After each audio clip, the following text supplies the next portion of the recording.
Uh,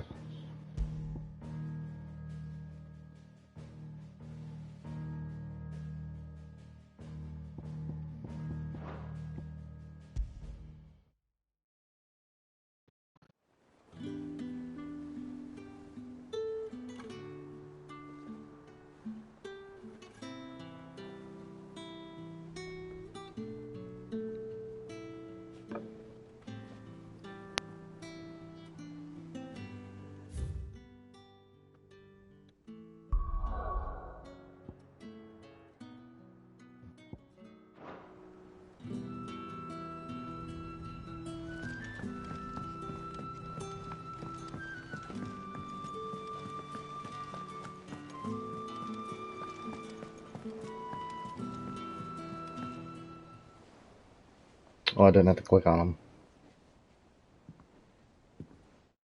So, hello and welcome back to the channel. We're back with more Final Fantasy 16, and I'm sure there's some side quests and hunts to do before the final showdown. So, here we are.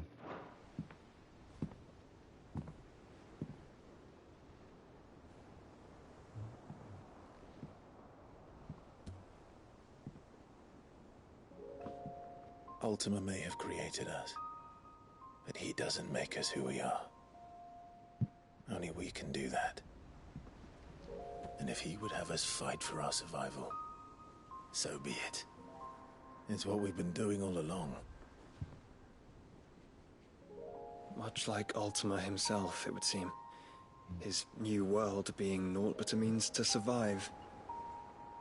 And so, we must contend to decide which of us shall inherit the land. Should Ultima prevail, it will mean death for us all. Of that, we can be certain. But even should he fail, what world awaits us? A withered, godless place, where our newfound freedom will most like prove a chain in itself. Well, that may be. But a chain can always be broken. As long as one has the will to break it. It won't be easy. It may take generations. Centuries of suffering. And that is, if everyone plays their part. But it will happen. And when it does, it will be on our terms. That is the world that awaits us. Indeed. And what better world could one wish for?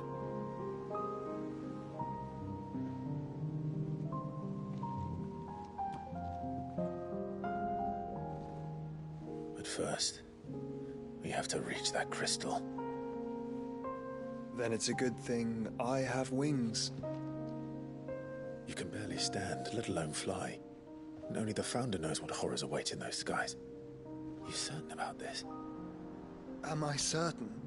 I am the Phoenix. I will do what I must. This is our fight. Remember?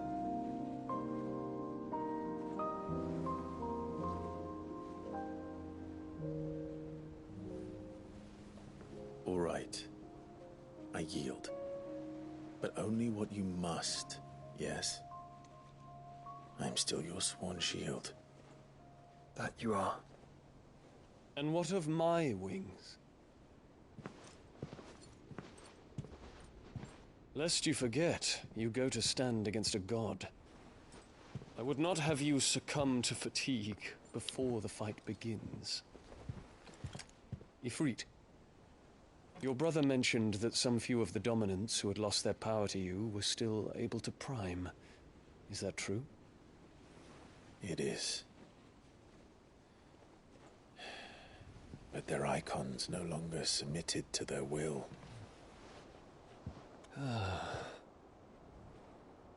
Then mine will have to be stronger. That you both might save your strength for the battle to come. You don't have to do this. If you do, there's a chance you might lose all you have left.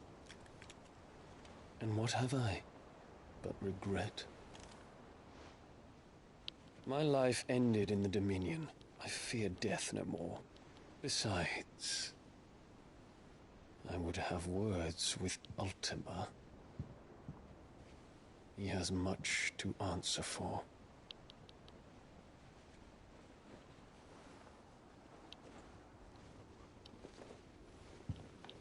We are in your debt, Dion.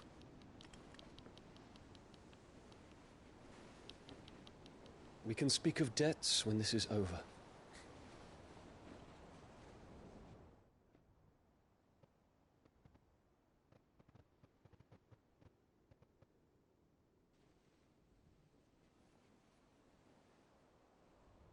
He speaks like a man who knows he's not coming back.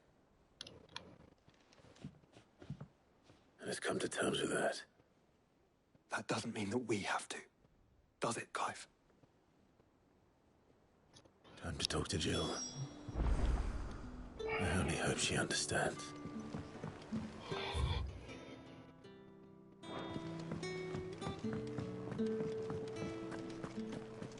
So the useless part of the map is useful for once.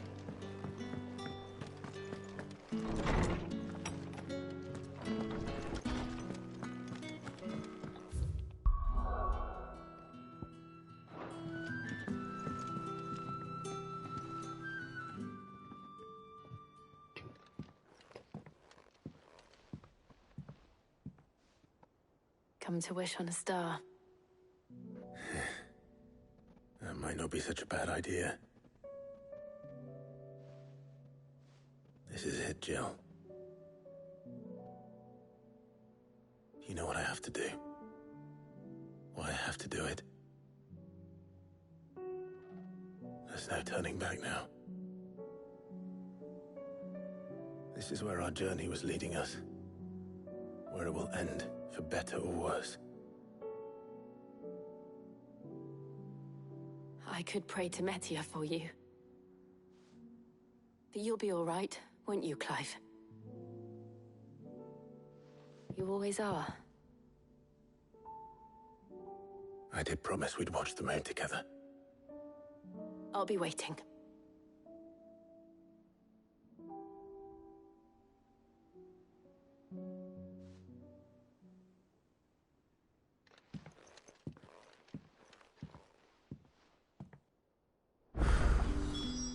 It's almost time. Better make sure it... Yeah.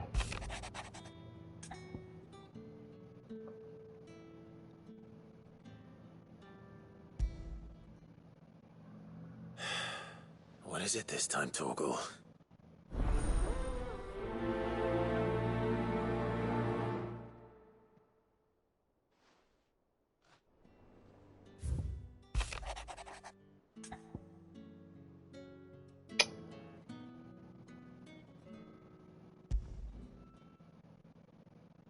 Something tells me this is no mere adventure story.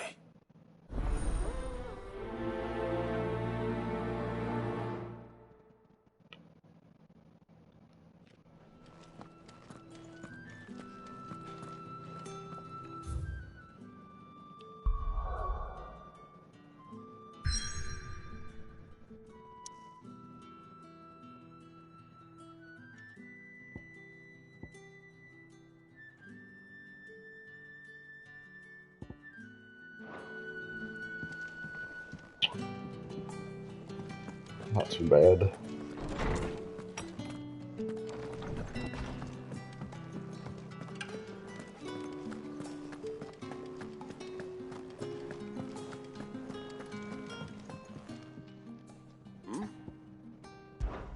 Clive, my boy! Rutherford informs me that we owe you our thanks. Hadn't intended for you to get involved, but such are the times we live in, huh? I would have done the same for anyone else. You're far too modest, Clive. You'd make a terrible nobleman. But tell me, is the realm truly in as dire a state as Rutherford suggests? From what little I saw, you were right to be worried. I suppose I should have expected the worst. But I was rather hoping the great and good of the realm might have things a little more under control. Alas, it seems that firm leadership is in short supply these days, and without it, the people are bound to lose their way. We must move quickly. But where do we start? True, the challenges that face us are many, but in my estimation, there are two key areas to be addressed before any other. The realm's armies and her larders. As you've seen firsthand, it's every man and woman for themselves out there. Certain cities have banded together to try and maintain some semblance of order, yes, but such cases are few and far between. And yet, the only remedy for the chaos that faces us is unity. A unity that transcends even the borders laid down by our ancestors. In short, if Storm does not stand together, she will fall apart. But how would one even begin to unite the realm? The armies, my boy. As I told you already, we begin by restoring order among the ranks of those sworn to maintain it. Sadly, I doubt I could convince even the lowliest gaggle of privates to dig a latrine together. But I do know someone the High Commanders have been known to listen to on occasion. Field Marshal Eugen Havel. I thought he was retired. He was, until an Akashic army tore through Randalar and killed most of the rank and file. There is no man alive more capable. Literally. And as luck would have it, I've already spoken with him on the matter. Of course you have. And he's agreed to help. On one condition. That he first speaks with you personally. Havel has always been a man of frustratingly rigid principle, and he has certain qualms about clasping arms with, well, with an outlaw. I extolled your many virtues as best I could, of course, but the old goat was adamant that he be allowed to appraise you in person. You don't mind, do you, my boy? Of course not. As long as chaos reigns, we will never build a better world. I'll do whatever it takes. And if the Field Marshal wishes to speak with me in person, then so be it. That's the spirit. I'll leave for Randalar at once. Would you send a Stolas? Of course. Rutherford is already in the Dhalmekian capital. I'll have him tell Havel to expect you forthwith. Excellent. Thank you, Uncle. No, thank you, Clive.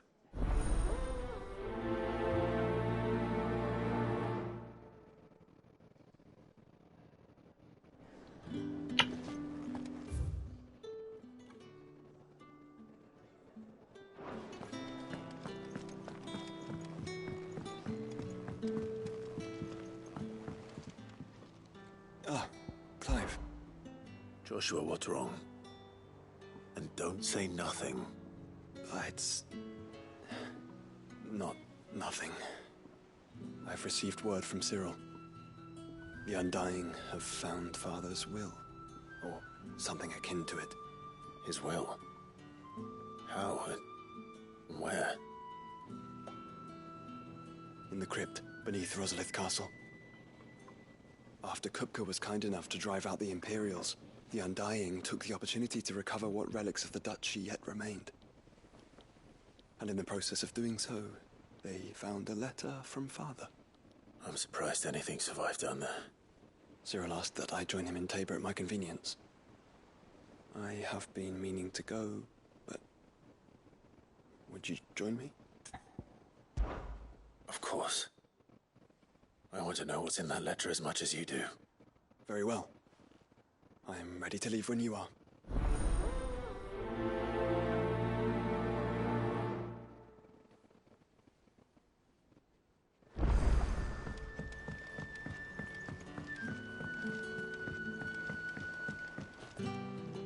Sid, do you have a moment? By all means. It's my old master. Seems there's no escaping her. She found some way to send me a letter. And something else. Records from a Waluda prison. Seems they were keeping a lot of bearers there. How did she come by such a thing? Finding bearers always was her strong point. And it seems the cells of Balmung Dark are full of them. Foreign captives, the masterless. Bearers no one would miss. And even better for her, bearers with no one to look after them. When Ether started lapping at the walls, the jailers fled. Leaving the bearers to be liberated by whoever happened to come along next. Sid, I'd like to believe that I've earned your trust by now. And while I'm well aware that you've forbidden Cursebreakers from traveling to Waloed, I can't let those bearers die in their cells. I'd rather risk shipwreck on the Shadow Coast than leave them to starve. We'll be needing the Enterprise if we're going to navigate the Narrow. Does that mean... I'm making an exception, but we travel together. And we stay no longer than we have to. Ash is an inhospitable place at the best of times. We save as many as we can, and we leave. Thank you, Sid. There was a name in the prison register. A name from my past. Chadwick. Another of my former master's protégés. A gifted soldier, and the closest thing I had to family. The thought of him held captive in that place. He must be very important to you. He was. Is. Then we find him. The entrance to the prison lies in the shadow of Ravenwit Walls, just beyond the portcullis. We should head there as quickly as we can. I only pray there are still bearers alive to save. As do I, Doris.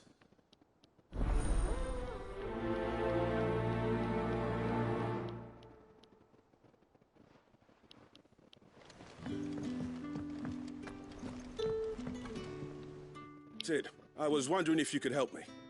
It depends what with. A bearer, but recently freed from his bonds, is keen to join the Cursebreakers. As you know, the work we do is not easy, which is why we test every volunteer's suitability.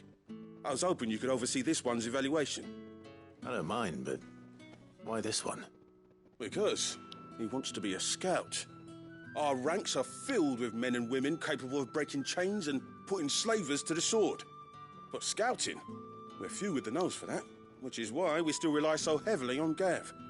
And since he accompanies you on so many of your missions, I thought you might be better placed to recognize the traits in him that we should look for in those who'd fill his boots. Sounds reasonable. So you're happy to oversee the boys' test, then? One can never have too many scouts. Truer words, Sid. I'll let the initiate know that you'll be attending his trial, and that he is to proceed directly to Northreach in readiness. No time like the present, eh? No time like the present. I'll await you there.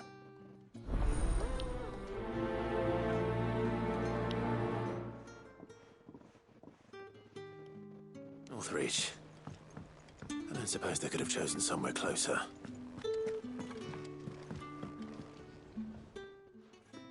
Vivian, I read your note, and I'd be happy to help you find the book you're looking for.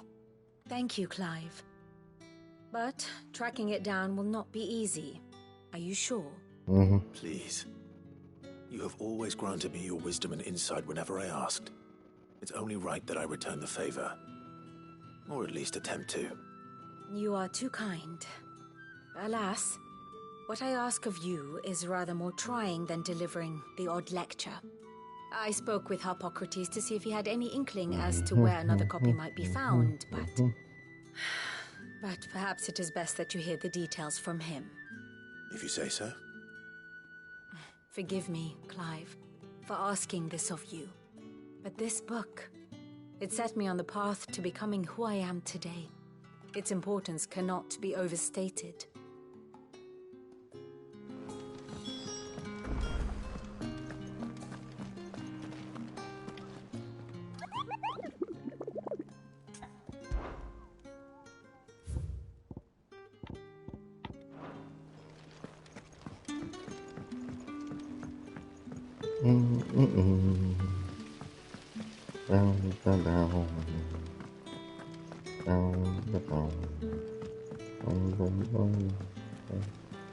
What do you think happened? These little bastards again. Sid, you have to help us. With what? You didn't take apart another of Mid's contraptions, did you? No. Well, yes. But that's not what we want to talk to you about. It's Miss Mididol. She's been acting strange. Very strange. She's barely ever around. When she is, she acts like we aren't even there. Her head's in a crowd. In the clouds. That's what I said. In the clouds. Well, she does have a lot on her mind. When did you last see her? Not long ago. Right after she got back from saving you from Stonehenge. Then it's probably just about the Enterprise. It did take quite a battering on the way there and back. You didn't break it, did you, Sid? You really should be more careful around Miss Mididol's inventions. Don't listen to her. Even if you did break the Enterprise, you could put it back together, couldn't you? But who's gonna put Miss Mididol back together? She seems really sad. Why don't I go and see if I can cheer her up? You do that? For us? She's in her dungeon. Don't scare him. It's not a real dungeon. Thanks for the warning.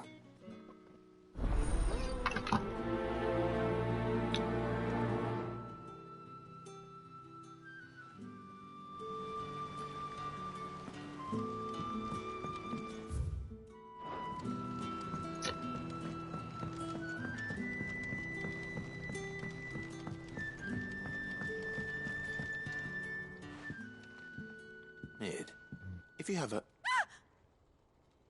That's it! I knew it! The answer was right here under my arse all along! If this doesn't steer to the skies, nothing will! To the skies? You aren't trying to give the Enterprise wings, are you? What else would I be doing? The children seem to think you're avoiding them. They're worried about you. Is this really so important that you need to shut yourself away from everyone? The Enterprise is already the fastest ship in the realm, and that's with the sea beneath her. But what if she weren't bound to the waves? What if she weren't bound to anything at all? It's not fair. The gods get the skies all to themselves, so I'm gonna do something about it. The Fallen had their chance, but they relied too much on magic. And see where that got them? But not me. I've discovered how to do it without. Well, almost. First I need to make a prototype. And is that a one-woman job? Are you volunteering? I'll have you know the Enterprise is my baby. But if a godfather's offering to lend a hand, I'd be happy to take it. First, I'll need oil, and not just some old drippings from Miss Molly's spits in the Tub and Crown. Refined stuff, like they make in Ordil. Then I'll need some bone, or shell. Light, strong, preferably no longer attached to the beast it belongs to. If it's beast bones you're after, I'm sure the Cursebreakers will know where you might find some. No, they'll know where you might find some. You're the one who offered to help, remember? I should speak with one of the Cursebreakers before I set off for Old Hill. See if I can't find this bone while I'm there as well. Has Mididol mentioned a new project yet? Yeah, just. I will not let them be forgotten. Sid, may I have a moment? Of course.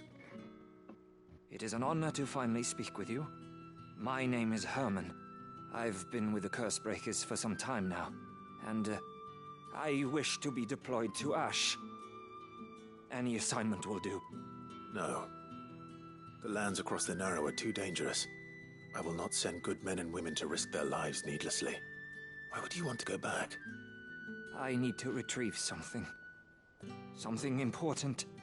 I was raised in an orphanage.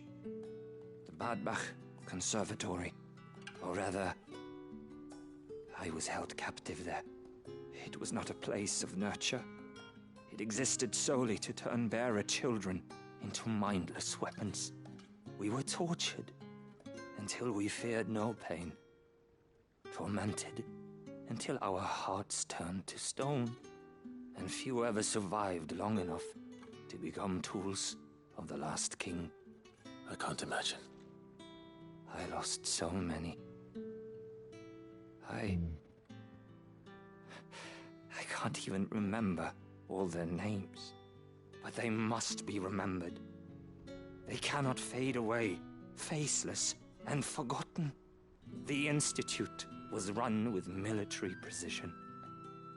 Every child measured, every name recorded, every death logged with meticulous care.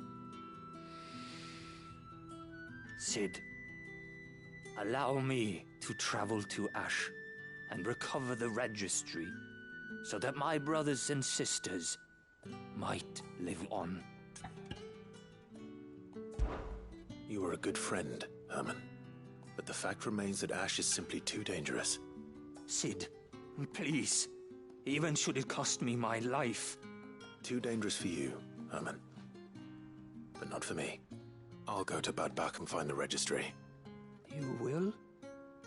I won't let you risk your life. I don't know how to thank you. You can start by telling me where I'll find this orphanage. Vida Grace. Hidden in a forest, overlooking the plains. All right. I'll see what I can find there. May the mothers guide you.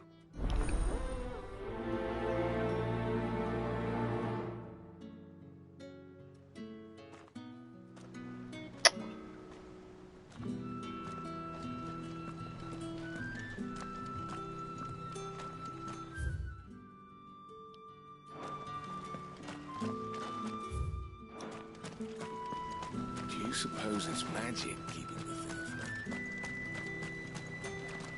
Where?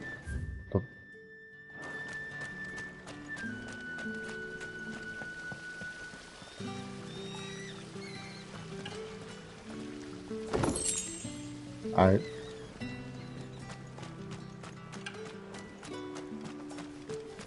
So, there's a new mother. Fussing over it. Getting scared.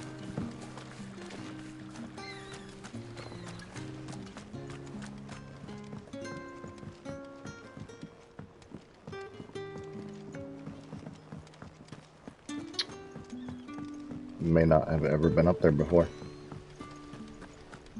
Miss Shirley says your books made quite an impression on the children.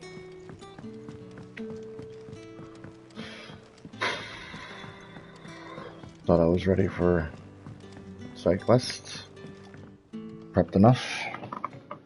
Seems not. Pining for something, boy. What is it? What do you see out there?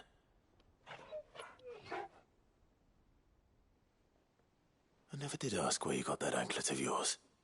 From Cid, that's why. On the day he brought him home. That long ago? And you're only thinking to ask this now? Cid saw that the pup had a habit of gnawing on his leg, since you ask. Clap that there iron on him to keep him from doing it. What was wrong, boy? I'll take like as not. Must have been hard on the poor whelp losing his loving masters at such a young age. Doubly hard in being a frost wolf, torn away from his icons and all. Cid would always tell him, you want that iron gone, you find what it is you're looking for. I reckon what he were looking for was you. I'm sorry, Torgal. Sorry for making you wait so long. Let's get that thing off you.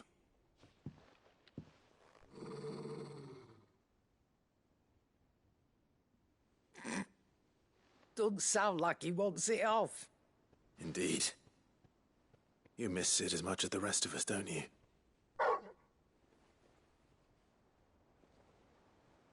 You want me to go with you somewhere?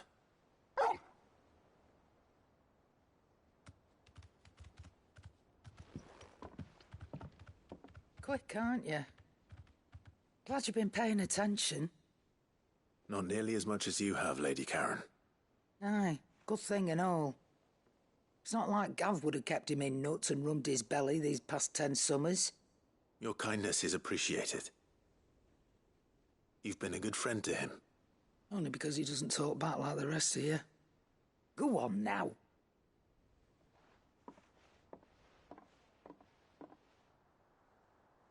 Where to then, Torgal?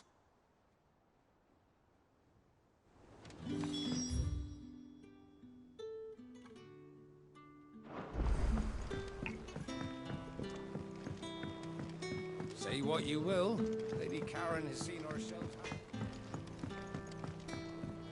First the skies. All right, Torgal. Where are you taking me? I'm going to need a little bit more than that, boy. Do you have a better hint for me? Unless you've already given me one. Back on the rear deck, you were looking west, toward Rosaria.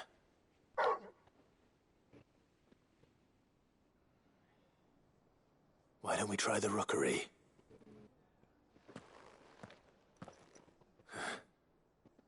I haven't been to the island in almost 20 years. To Port Isolde, then.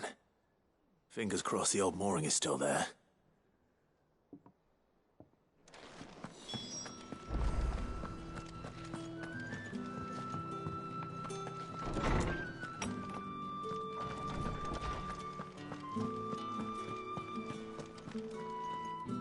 Ah, Clive, my boy. What a pleasure it is to see you. Harpocrates, there's something I need to ask you. I've been charged with locating a book called From a Distance. Then you seek a rare gem indeed. One whose name I had not thought to hear from your lips. You've been talking to Vivian. Right as always. But she didn't seem keen to tell me very much. I take it she didn't like what you had to say. And yet I gather it did naught to dissuade her. Clive, if the young professor has tasked you with obtaining a copy, I fear she asks the impossible. The executors would not allow it. The executors? Coveters of Secrets. A clandestine organization committed to the collection and intenebration of forbidden texts and technologies. One such text being the tome Vivian seeks, chronicling as it does the true history of the enslavement of bearers, a tale which could overturn the established order were it ever to become widely known. Or, so rumor has it. I've never actually read the thing, or even set eyes on it for that matter. How is it that I haven't heard of this organization? Why, secrecy is the executor's watchword.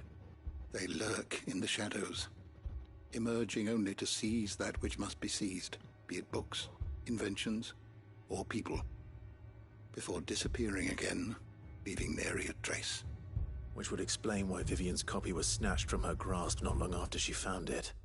By the hand of the executors, yes. But what drives them? Self-interest or ideology? Fine question. Sadly, all that is known of the executors can be recounted in a single breath. You may just as soon ask me of their origins, numbers, or the identities of their leaders. Any answer I give would be pure speculation. Then my hunt was doomed from the first. What was Vivian expecting? That I'd pluck it from thin air? Not from thin air, no. From ash. Rumors of the executors are rife among the scholars of Storm, but rather less so across the strait. I have a friend. Well, I had a friend in the village of Garnick, a collector of rare tomes, upon which subject we would oft correspond. Alas, I have heard naught from him since the skies fell dark. And no doubt he too has turned.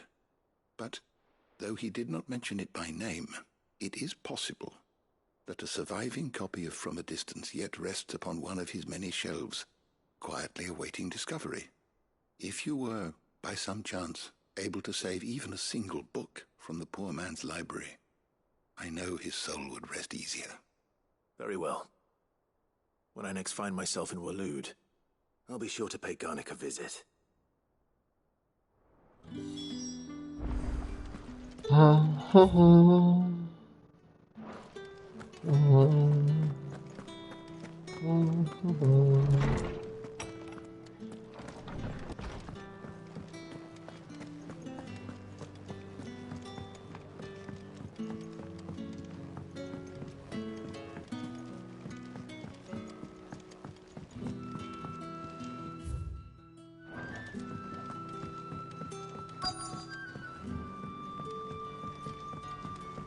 Twinside's hundreds of leagues away.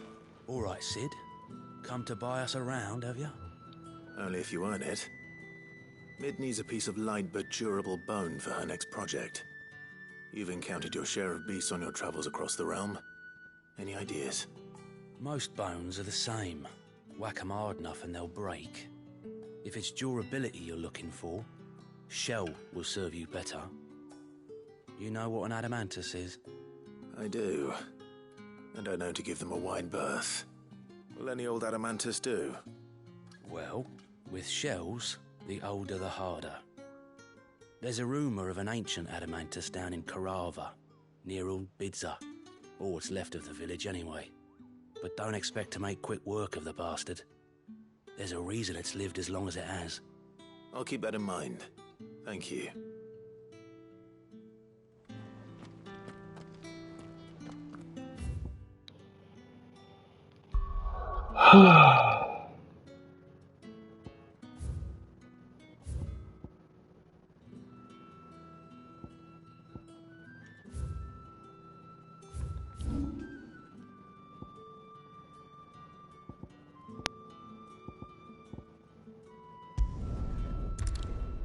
To Northreach, then. Nazaire might at least have mentioned where in Northreach he'd be testing this recruit. I would speak with this Duke.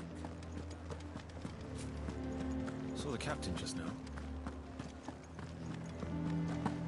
Your town needs you. You got a sissy jump back.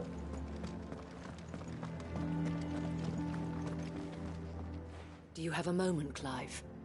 What is it? It's the Duke, unsurprisingly. His Eminence has assumed full control of the garrison and put every able-bodied man to work on the fortifications. The town was left all but unguarded, so Philippe was compelled to form a citizens' watch to fill the void. And though my dear boys have been characteristically willing to assist him in this, they want for bodies. So I was wondering if you would lend them your strength, that the people of Northreach might sleep easier, if only for a few nights. Of course. Whatever you need. Thank you, Clive. What would I do without you? Philippe told me he had men stationed at... Where can I find the mistress of this establishment? Here, my lady. To whom do I have the pleasure of speaking? My name is Sabine, and it is my displeasure to be the daughter of the Duke of Oriflamme, who I understand is causing you and your town no small amount of trouble. I wish to speak to you about what might be done. Very well. Let us speak. I trust you'll forgive me, Clive. Absolutely. Our conversation can wait. Please, proceed. As you know, my father is a most overbearing and supercilious man, and I join you in objecting to his every action. Indeed, I owe you my thanks for continuing to argue against his reckless plans. Yet I fear he is not one to be swayed by reason. No. He must be made to face the consequences of his actions. And who would make him do this? I would. Myself and several other like-minded individuals. Were you to join us, we would surely have the strength to drive him from Northreach for good. Does that not seem a trifle... drastic? Drastic action is precisely what is called for. Unless you are content to see your people downtrodden and dispossessed. My father would have it that citizens exist only to serve the Empire. That they should be forced to make every sacrifice to ensure her revival. But he is wrong. It is not the people who must serve the Empire, but the Empire who must serve her people. He's always been like this. Scornful of the opinions of anyone he judged beneath him. But he cannot be allowed to ride roughshod over the common folk any longer. We must fight him. By all possible means. Fight him? No. My purpose is to quell the tension in Northreach, not to stoke it. Respectfully, my lady. Our only chance of saving this town depends upon every one of us uniting against our common enemy. Your father and his followers included. While I understand your frustrations, I cling to the hope that he may yet be won round. False hope, I assure you. But I see that your mind is made up. I shall bother you no longer. If you will extend me the same courtesy, I bid you good day. She certainly has spirit. Indeed. But unfortunately for us, that spirit is only likely to harden the Duke's resolve, which may be enough to seal the fate of this town. Not that she cares. This is all about her and her father. Families. I'm sorry, where were we? Ah, yes. I was about to tell you of Philippe's plans for the town watch, but perhaps it's better that you heard them from him. I believe he's in the market, if you'd be so kind as to seek him out. Right away. It's just a pity I cannot join you. I'd like to see the two of you in action together.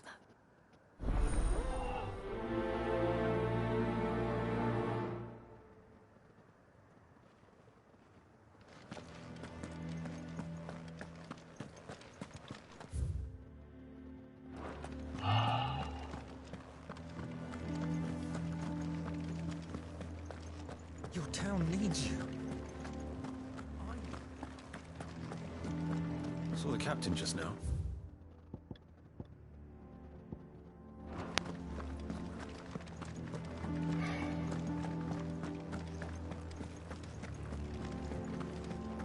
What does the dame have to say about all this?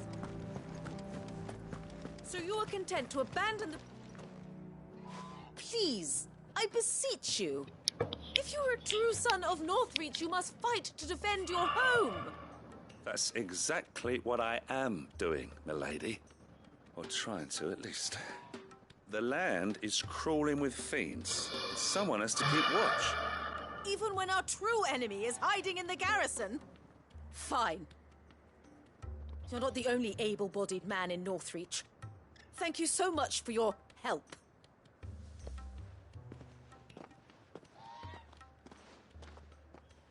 She cornered you too, then? Could hardly get a word in edgeways.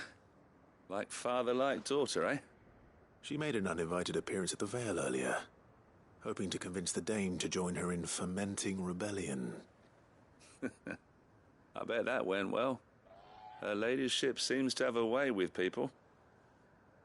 Anyway, what brings you here? Our mutual friend thought you might welcome some help. Oh, she did she? Right as always. In fact, you're just the man. We've had some reports, you see. Sightings of, you know what.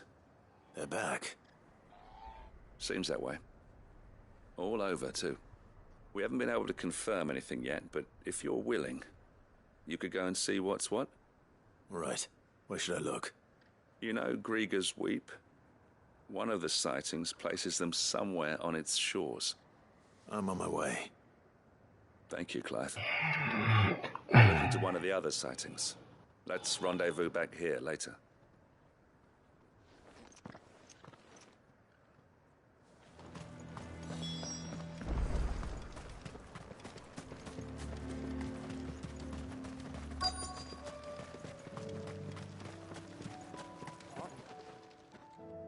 Well met, Cid. This is the initiate. Ember, present yourself. At your service, Master. Please, just Cid. There are no masters here. Your life is your own. Oh, of course. Thank you, Cid. The sergeant says you'll be evaluating me at my trial. To become a scout, yes. You are aware of the dangers inherent in that role. I am. But I swore I'd face them. Just like the man who saved my life. And who would that be? Gav. It was him who found me and freed me. No magic, no support, just one man and his nose. Came and sniffed me out. It taught me what one man can do if he puts his mind to it. And I've been training ever since, so that one day I can be someone's saviour, just like Gav was mine. I'm sure he'd be flattered. You clearly have good intentions, Ember. And it sounds like you're under no illusions. Stick to this path and you'll make a fine curse breaker. So, what? Have I passed? You haven't even started yet. Now listen.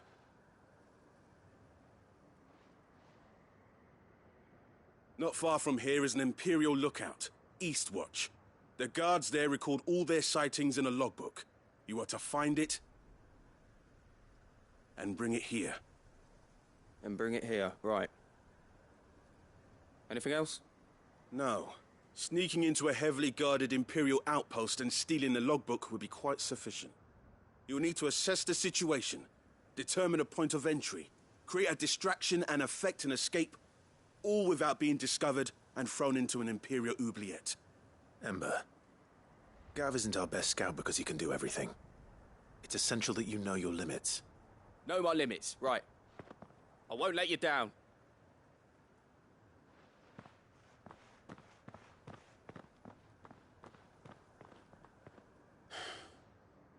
It shouldn't be as dangerous as I made out.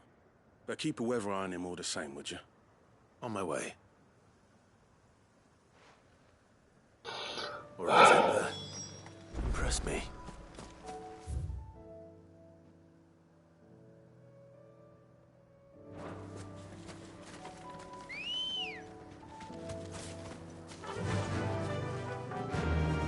Run like the wind.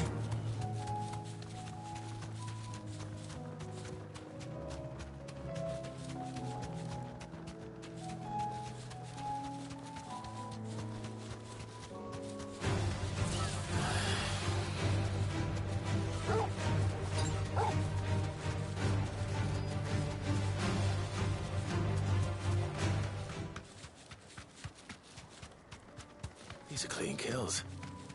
Perhaps young Ember really is ready. Or maybe not.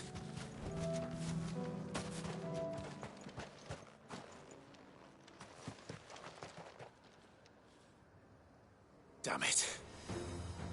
Ember, draw your sword! I can't! Then run! If you want him, you'll have to go through me.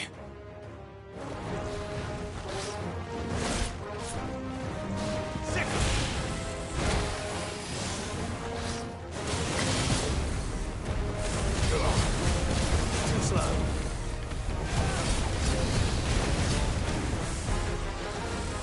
Nice try.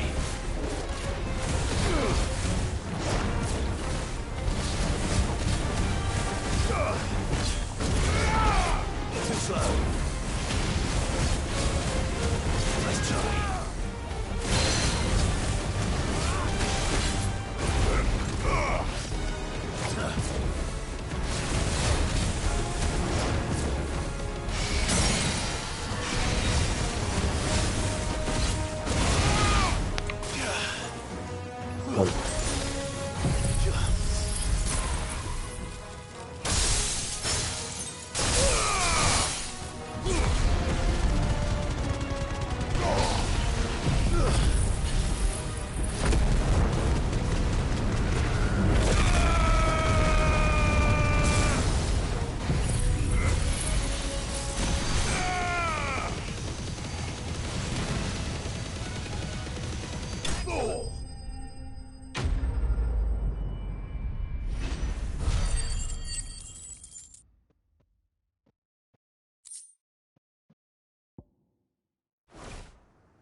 Ember, are you...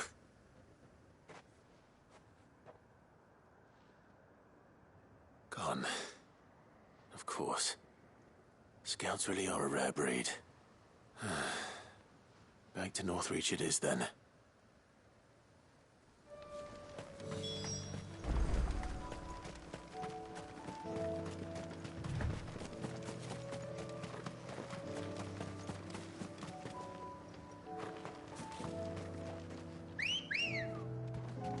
Let's go.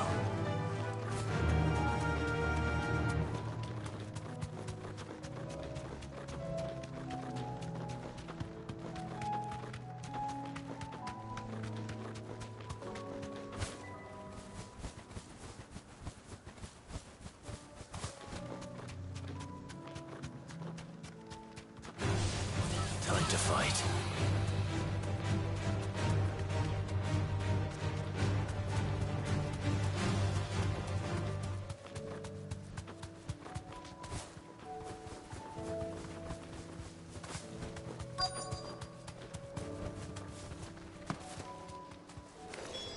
Damn it. The reports were true. I need to stop them before they get to the town.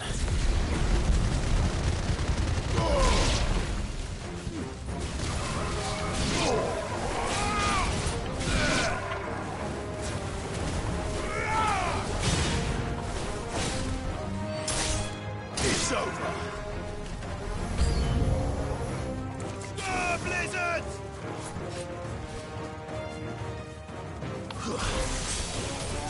To me, Blizzard!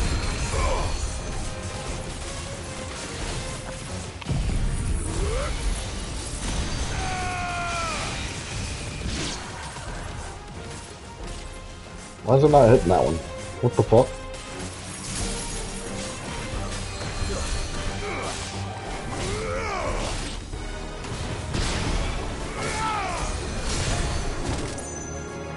I pressed the dodge button. Get up there. To me, boy!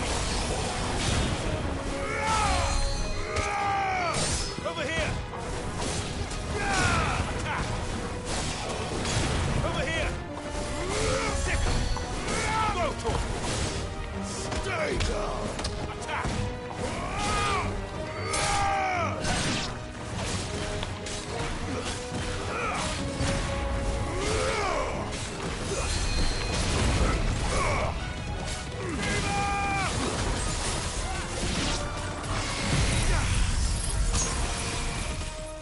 It's over!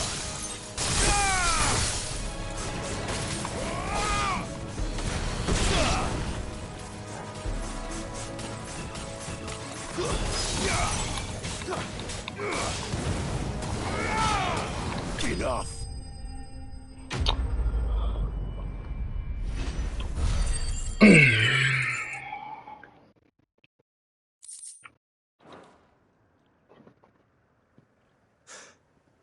Call that a test, Ultima? Clive, it's me. Are you all right?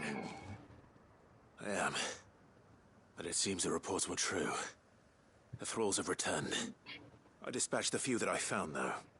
Well, that's something, I suppose. But what were they doing south of town? They all came from the north last time. We might be able to fend off an attack from one side or the other, but from both? Do you have eyes in the north? Some. I should probably go and have a look, though, just to be sure. You head back to Northreach. I want you there just in case war breaks out while I'm away. What do you mean? Her ladyship's been busy working her magic on the townspeople, stirring up ill feeling towards her father. But she'll have her marching on the barracks if we're not careful. What? This is exactly what the Dane was afraid of. I'll do what I can to calm things down. Be careful out there, all right? Don't worry, I'm not like you. One sniff of those things and I'm running back to town screaming blue murder.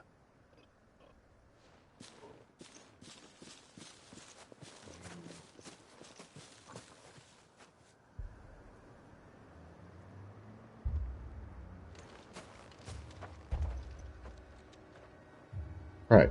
Do you not see, Father? The people of Northreach have given enough, and only a fool would ask for more. Listen to me, Sabine. Where would our people be without their country, hmm?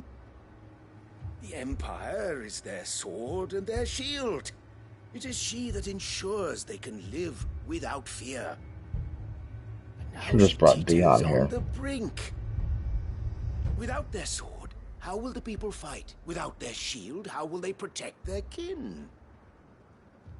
Can the unarmed stand against the advancing hordes? No. But there is yet hope. A new shield, a new sword. A new empire. We can rebuild Sanbreque, just as Great Griga wills it. Perhaps we could, Father. But we don't want to. Not if it is built on the broken backs of the people. Please, let us not quarrel in the street. You must see that no good will come of this. Our fight is not with each other, but with the threat that draws ever closer to our gates. A threat that your sword has yet to rid us of, Your Eminence. You will hold your tongue, whore!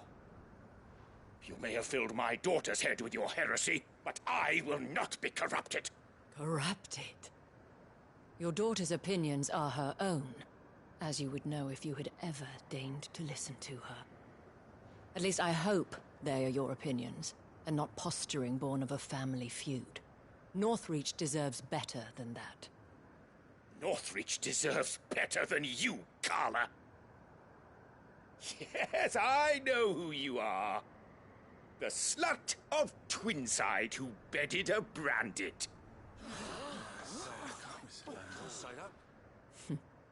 Jealous, are you? That a woman might choose a bearer over a pious man of Griga. Clive! I met a swarm of thralls coming south from Oriflamme. Hundreds of them. Too many to count. No. Work on the fortifications has scarcely begun. We will retreat to Caer Norvent and there make our stand. Did you hear me? That was an order! While this is but a heartfelt plea, let us make our stand here and protect our homes. Protect those that we love. Together, for Northreach!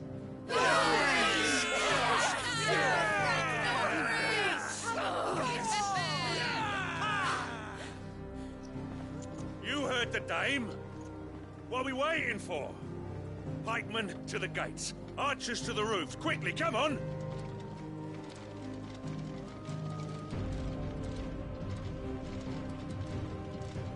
But she is but a common... whore, yes. And we'd follow her to the gates of hell.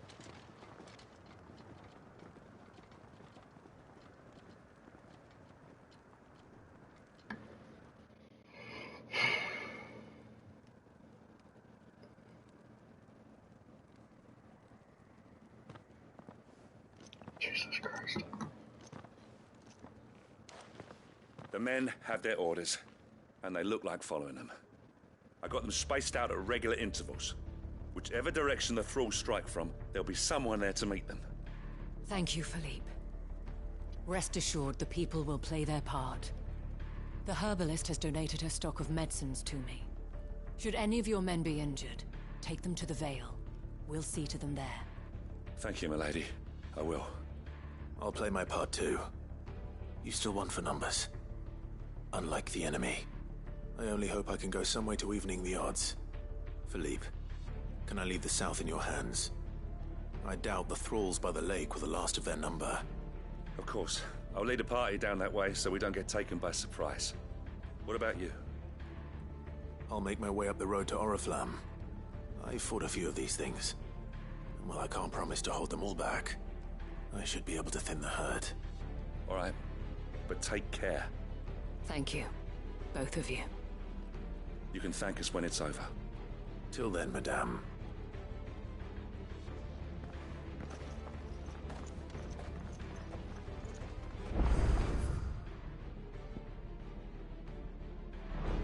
When the fighting begins.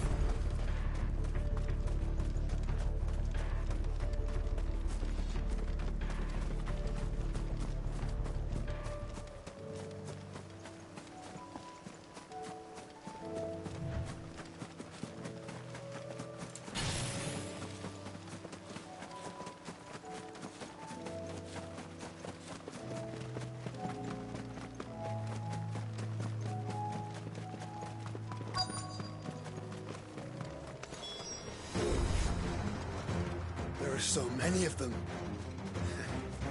Not for long.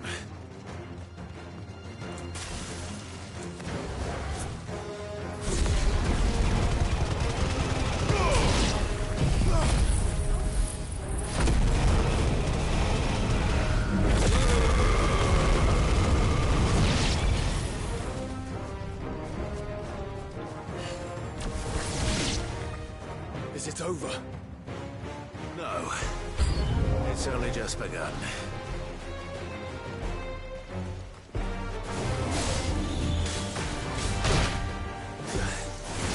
Help me, boy.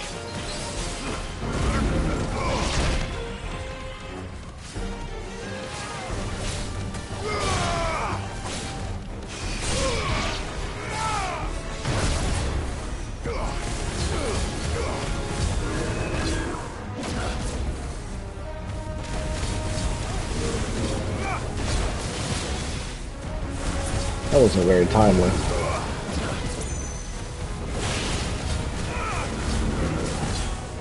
To me, boy.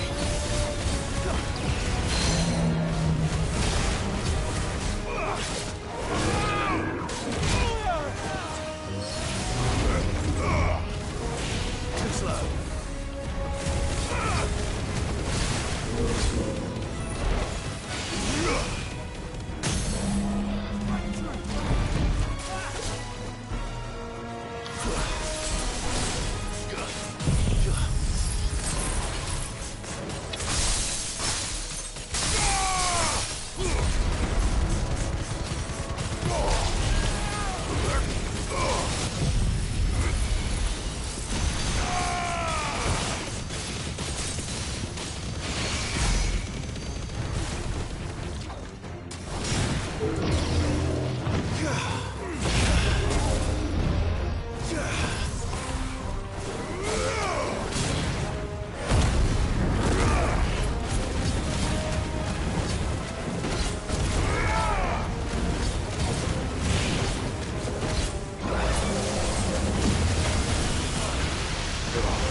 $120 magic dash. That looks to be the last of them. I wonder how the others fared. Better hurry back to town. Come on, Torgal.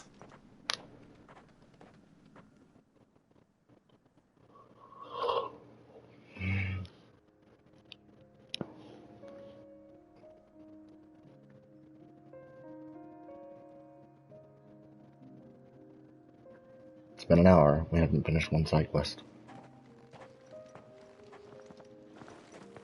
Clive, it's good to see you. And you. The road to Oriflamme is clear.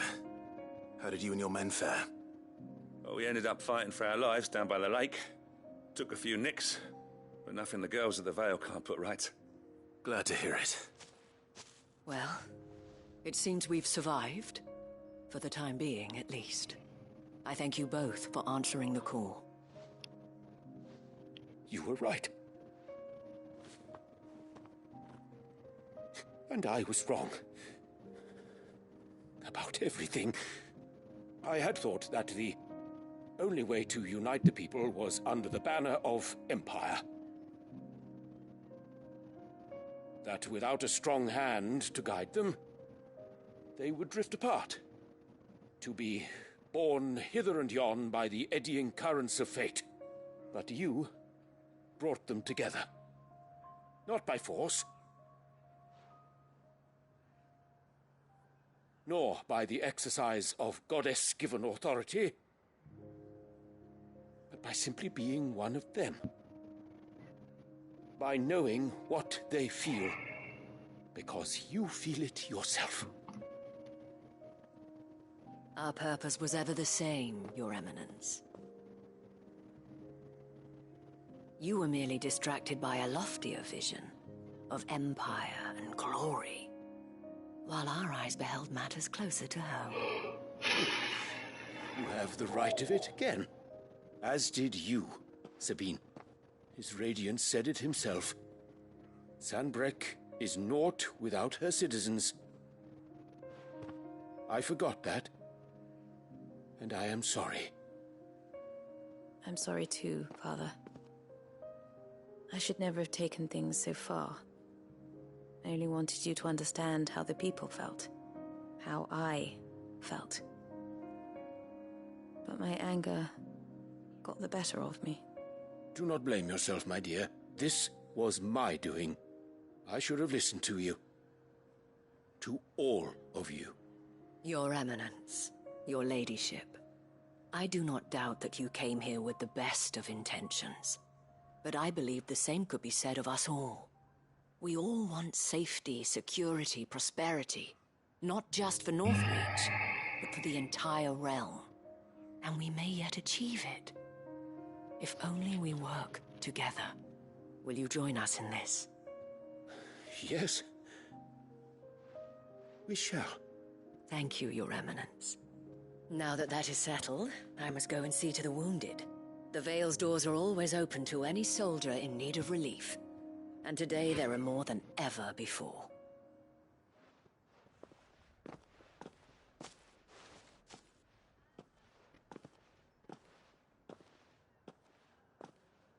Madame Isabel is a rare soul indeed. Jesus Christ, shut up. In these dark times, I see that it is not men like me who should lead the realm, but women like her.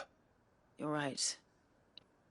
If only I'd listened to her when I had the chance. Forgive me for saying so, milady, but you still do. The dame said it herself. We can turn things around. We just have to work together. And that goes for you, too. You're one of us now. One of you? Well said, Captain. Let this be a new beginning. Not only for Sanbreque, but for us. Well, since there's nothing more to be done here, I should see if Isabel needs any help moving the wounded.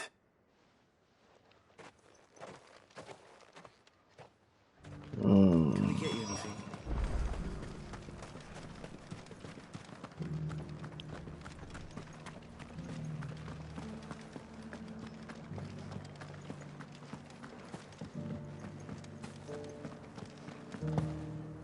Just a little further. This the last one?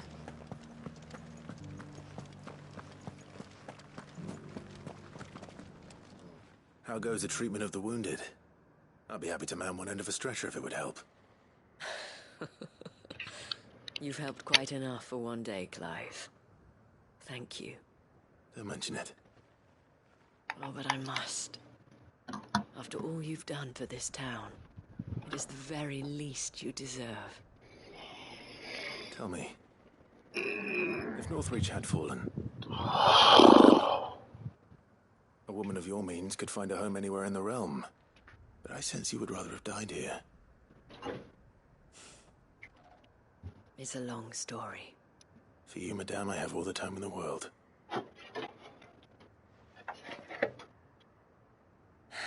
Still, Very well. Long ago, I had a life in the Crystalline Dominion. I was Carla then, courtesan to the nobility. So sought after was I that it was only they who could afford my time. Alas, those halcyon days were not to last. For naive as I was, I fell in love with a bearer. He was my master's guard, the gentlest man I have ever known. After they discovered us together, he was whipped bloody and forbidden from ever looking at me again. And so we fled. Not that we had anywhere to flee to. We wandered, aimless and starving, half dreading, half praying that the next day would be our last. Until we found ourselves here, in Northreach. It was the Vale that took us in, that fed us, clothed us, and healed our hurts. Those that could be healed, at least. My love was already too far gone. He passed away. He did. Not long after we arrived.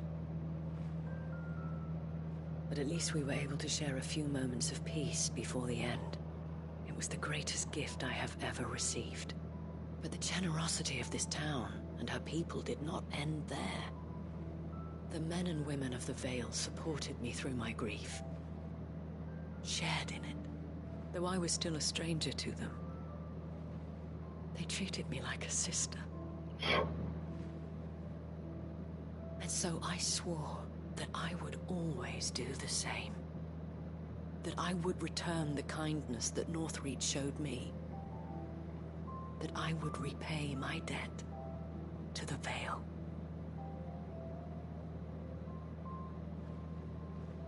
Thank you, Isabel, for sharing this with me.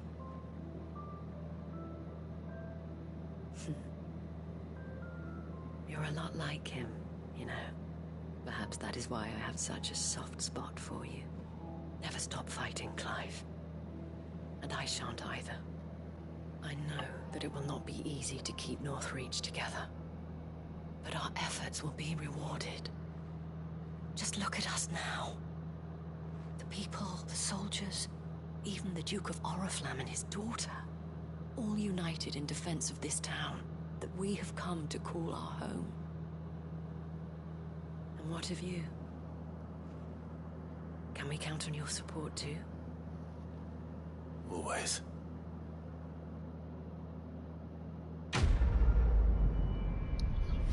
Hour and 12 minutes.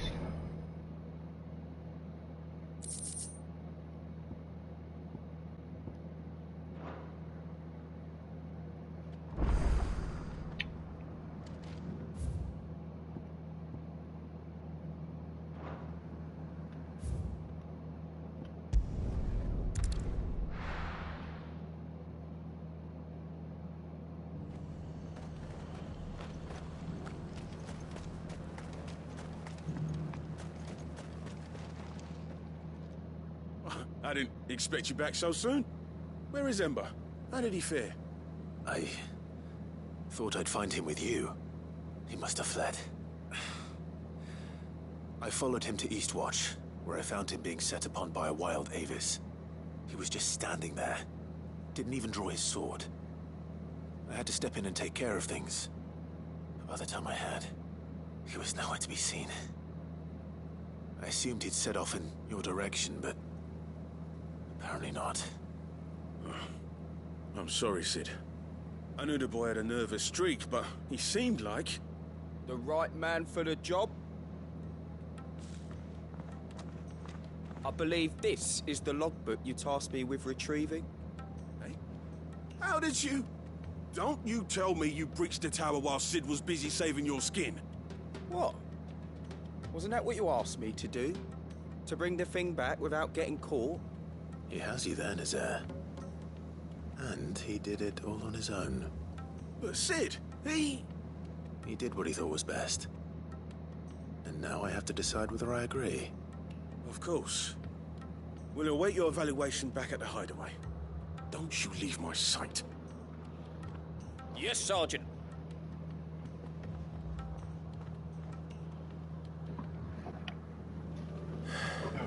This won't be an easy decision.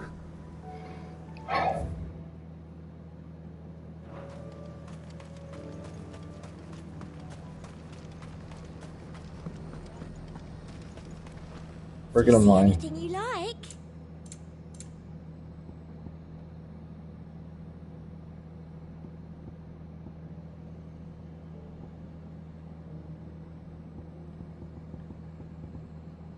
Yeah, but no. You've a keen eye. An excellent choice.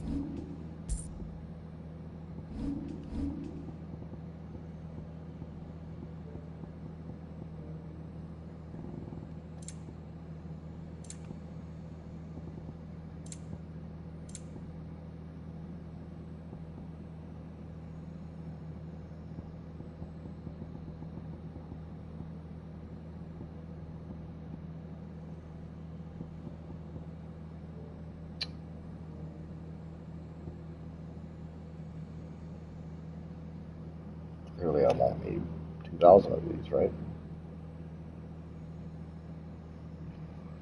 Well, this might take forever.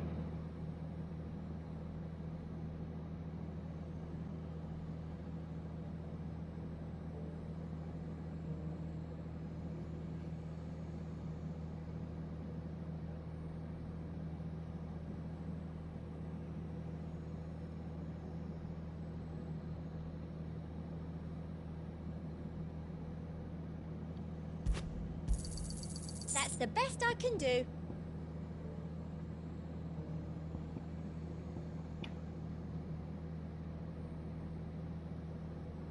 They came in handy.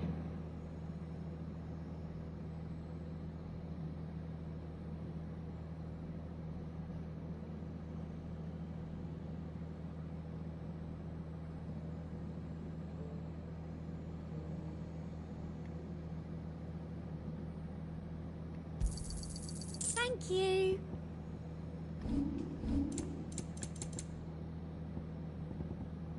Come back again.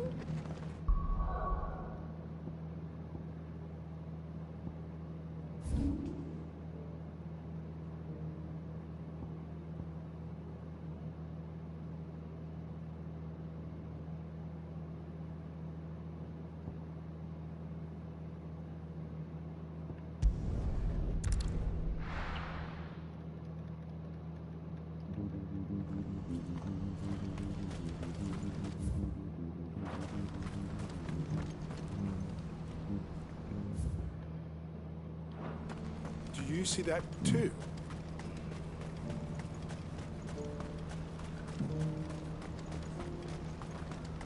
Papa? What is it? Oh, please. Just make it stop. I'm scared.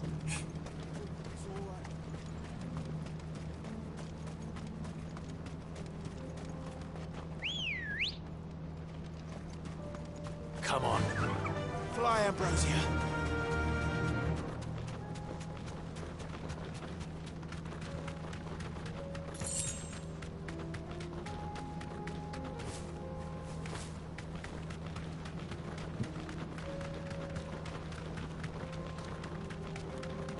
Push me, brother.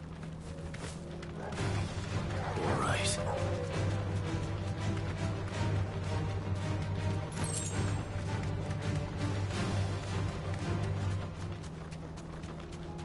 Mm-hmm.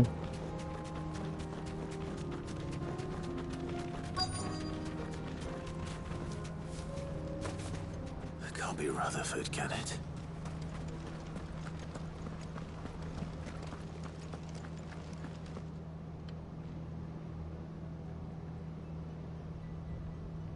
Turncoats and cowards, the lot of you!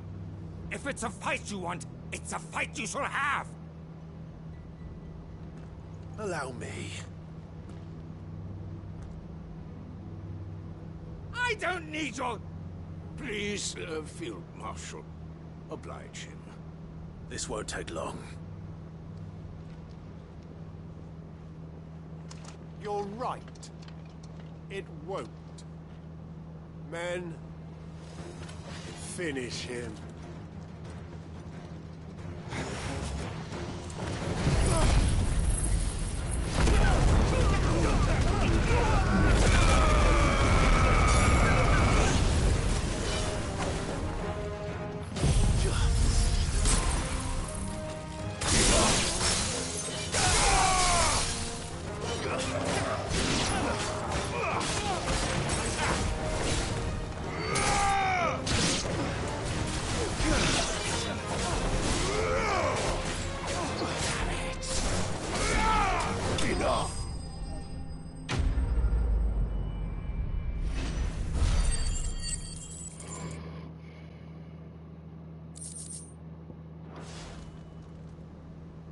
A little longer than I'd have liked.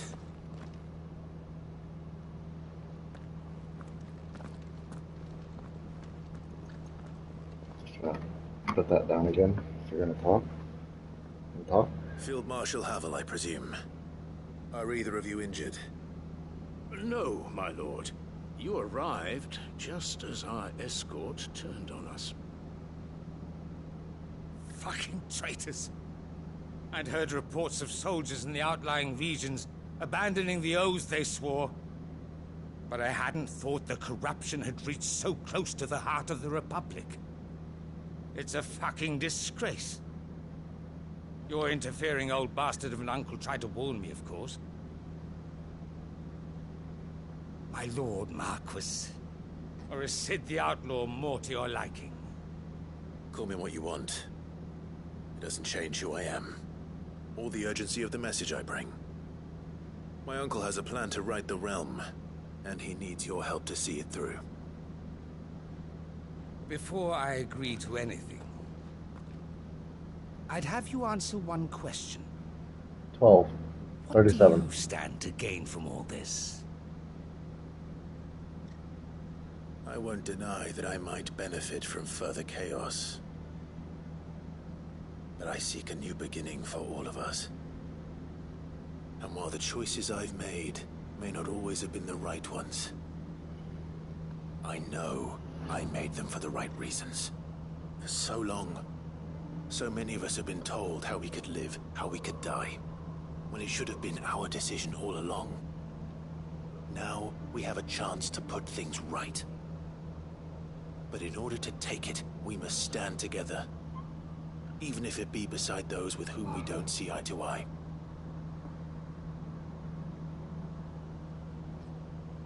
Certainly not the words I expected from an outlaw. But perhaps your uncle was right. You are no ordinary outlaw. I'll never hear the end of this. All right. I'll start by ordering my most trusted guard to bring the Dhalmekian fringes under control. Next, I'll make contact with my counterparts in the Imperial Army and see if I can't convince them to try and restore order in their own territory. Thank you, Field Marshal. But they are not the only ones we will need to convince. What do you mean?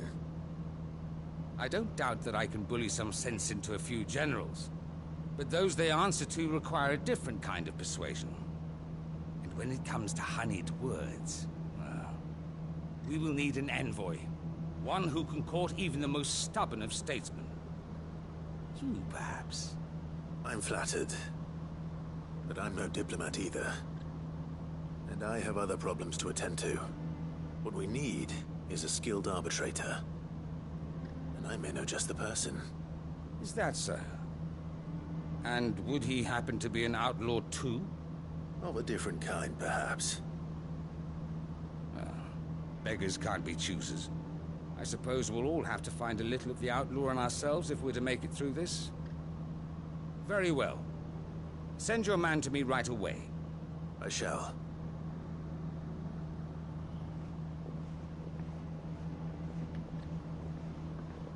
My Lord Marquis. Your Lord Uncle bade me escort the Field Marshal to his manor in Port Isolde. And I will see that my associate joins you there. Very good, my lord.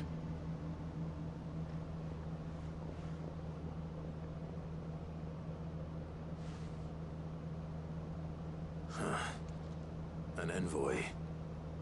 I'm not sure I'm the man to talk anyone round. I can barely convince my brother to take his medicine. No.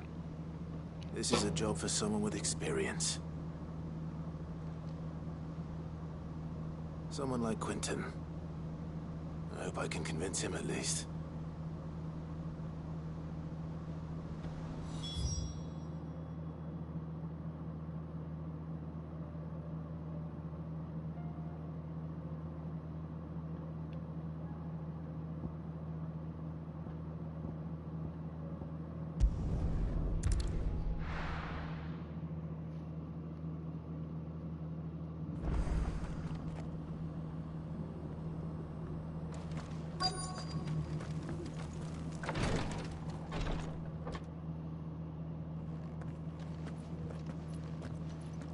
Your Grace, my lord, I trust your journey was not overly onerous.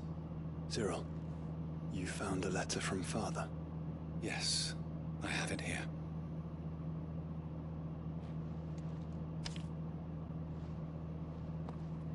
If you would do us the honor, my lord.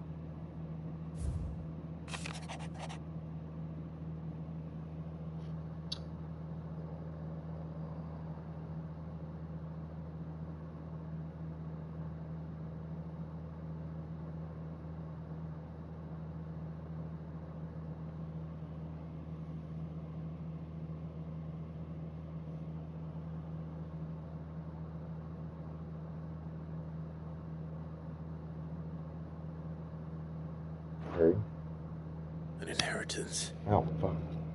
It would seem Close, the late bitch. Archduke penned this missive shortly before Yeah, go his for it, go for it. passing. The day before we left for Phoenix Gate. What are these plans he spoke of? His plans for the duchy, Your Grace. Your father entrusted them to my predecessor, the former bearer of the Burning Quill, who entrusted them in turn to me. The complete emancipation of bearers is their stated aim. But your father's dream did not end there.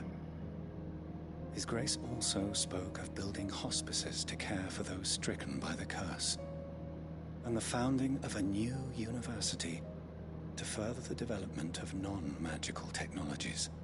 With the blight spreading ever more widely across the twins, Archduke Elwyn saw this as the only means of securing Rosaria's survival. He wished to see men and bearers treated as equals. To see centuries of common wisdom overturned. Small wonder he did not think it achievable within his lifetime. But he thought it achievable nonetheless. Had he not, he would never have written this message. Nor would he have entrusted his vision to his most faithful aides, those who would have stood with you, shielded you from the machinations of the less benevolent personages at court. It's a pity only they are still with us. 'Tis true that those most loyal to your father were the first to suffer the Duchess's wrath. But one at least remains, and she has come bearing gifts. What do you mean? Mayhap it is better that she explain, my lord. After all, the duties entrusted to me by my predecessor extended only to recovering His Grace's will and arranging a meeting with the one who might execute it, or a part of it at least. And where is this woman? She awaits you in the archive, Your Grace. Thank you, Cyril. Shall we then?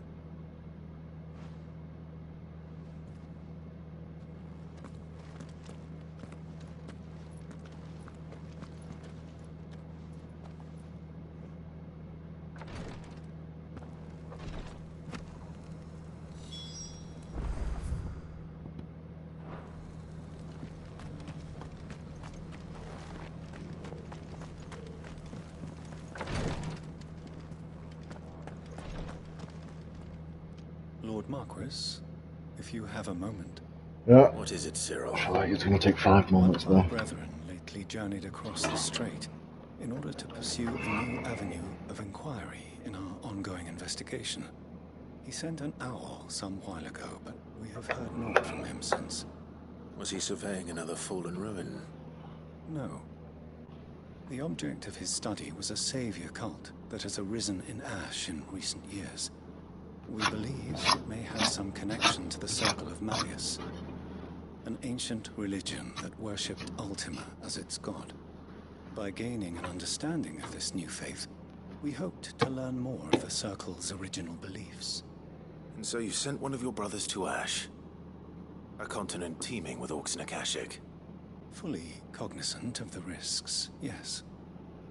I entrusted the mission to one of the most able of our order, the Third Chair, a master of the arts of combat and survival both. Though he has been silent for some days now, I have thus far refrained from sending any others in search of him, lest they be lost in turn. Yet, it seemed only right to inform you of the situation, given your unique experience of the perils of Ash. For as you so earnestly advised me, it would not do to abandon a man to his fate, when he might yet be saved. It would not. But Ash is a big place. Can you be any more specific? Perhaps. The last owl I received from him mentioned a village where he had heard the cult were wont to assemble. Mickleburg was its name. It lies in the southern reaches of Waloed. If aught ill befell him, I expect it did so there. Right. I'll see what I can do. You are much too kind, my lord. Go then, with my hopes, and may the Firebird's flame ever burn in your heart.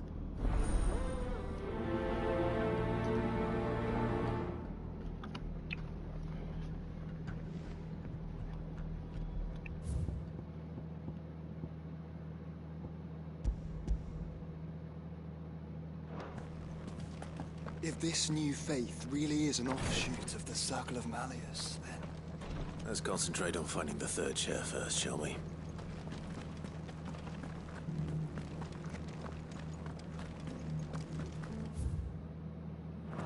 Here's the scraps you were after. Have you noticed the elf? He's been coughing less of late. Yes. I hear Master Seal drew up a new tonic for him.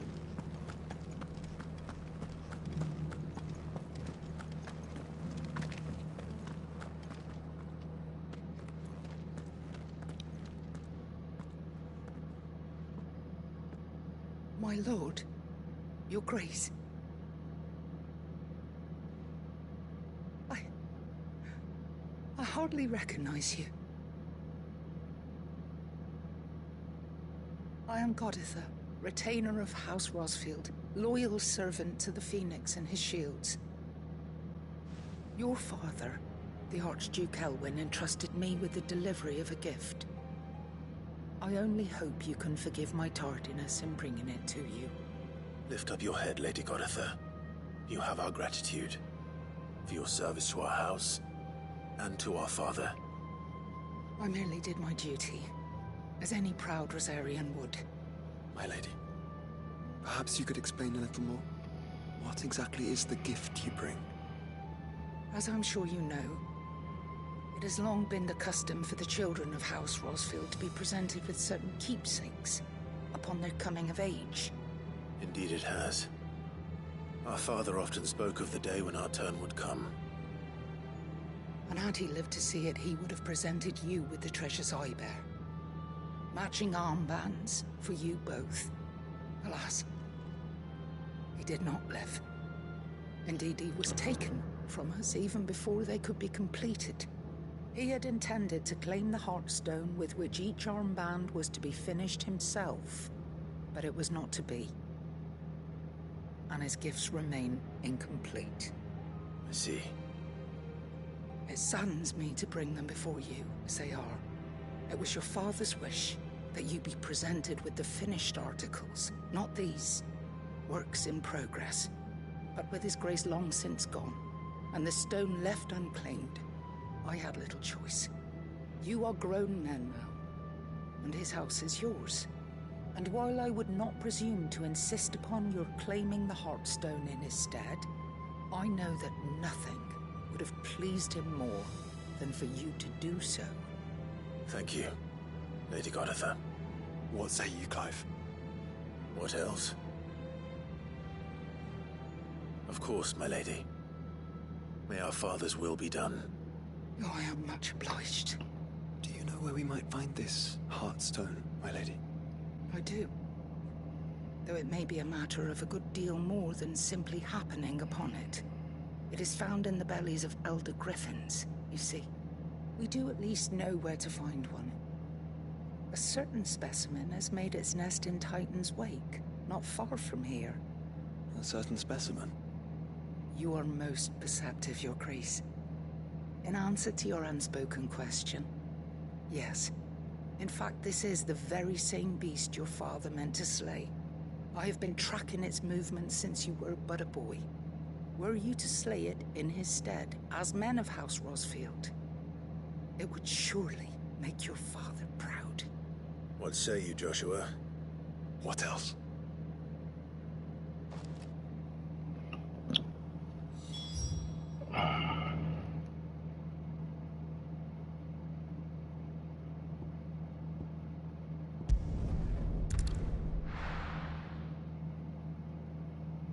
hour and a half.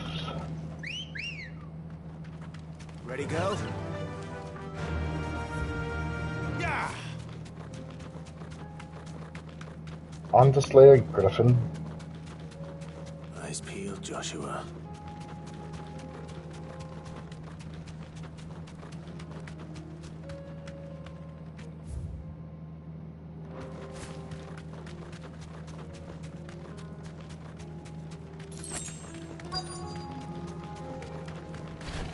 There it is. For House Rossfield.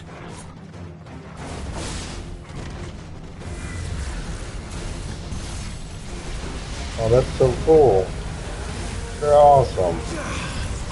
And frozen.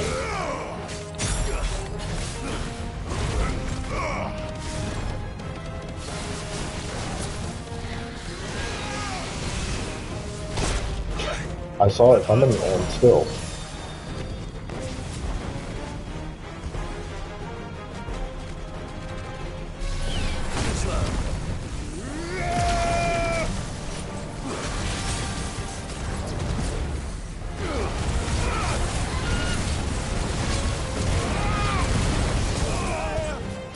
I tried to move.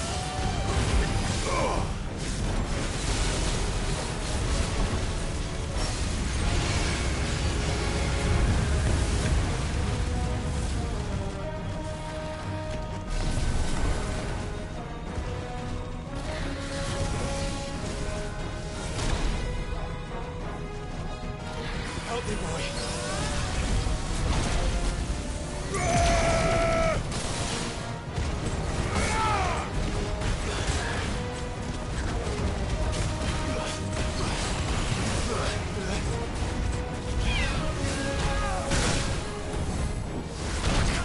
Jesus fuck. I'm hurt, Torgal. That was ridiculous.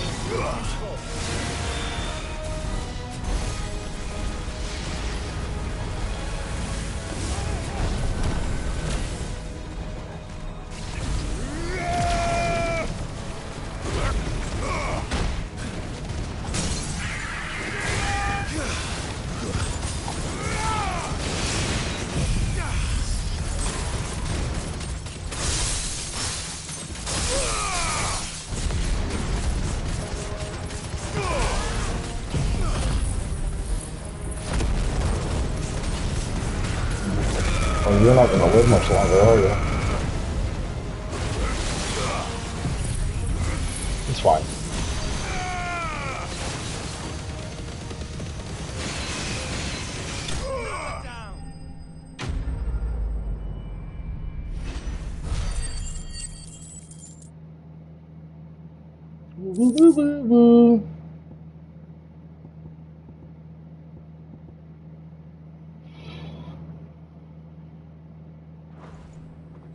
Is this the Heartstone?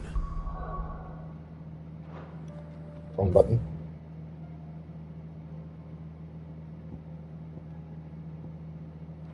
I expect Lady Goditha will know. A nice little gill bug.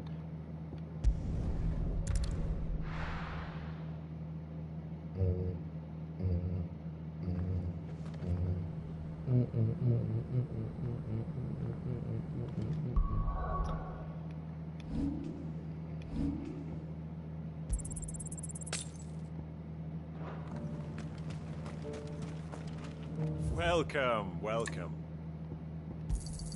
A fine choice, of course.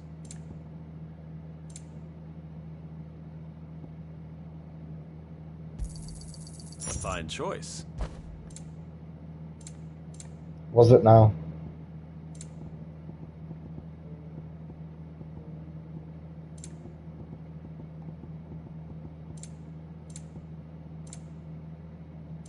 Take care.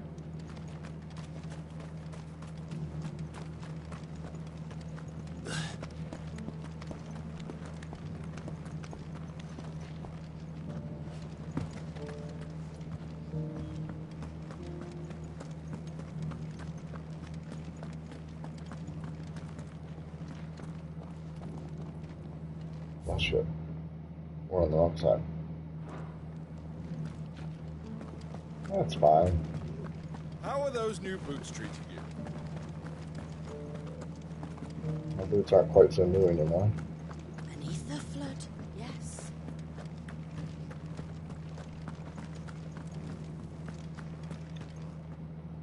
Oh, thank the Founder you were safe. The Griffin is slain now? And the Heartstone claimed. Both of them. Yes. This radiant luster, like frozen flame. It is just as your father described it. Thank you, my lord. Your grace. Your father would be so proud. Lady Goditha, the lapidary is ready. Thank you, Cyril. I will be with him shortly. If you would excuse me, I shall have the stone cut and set forthwith.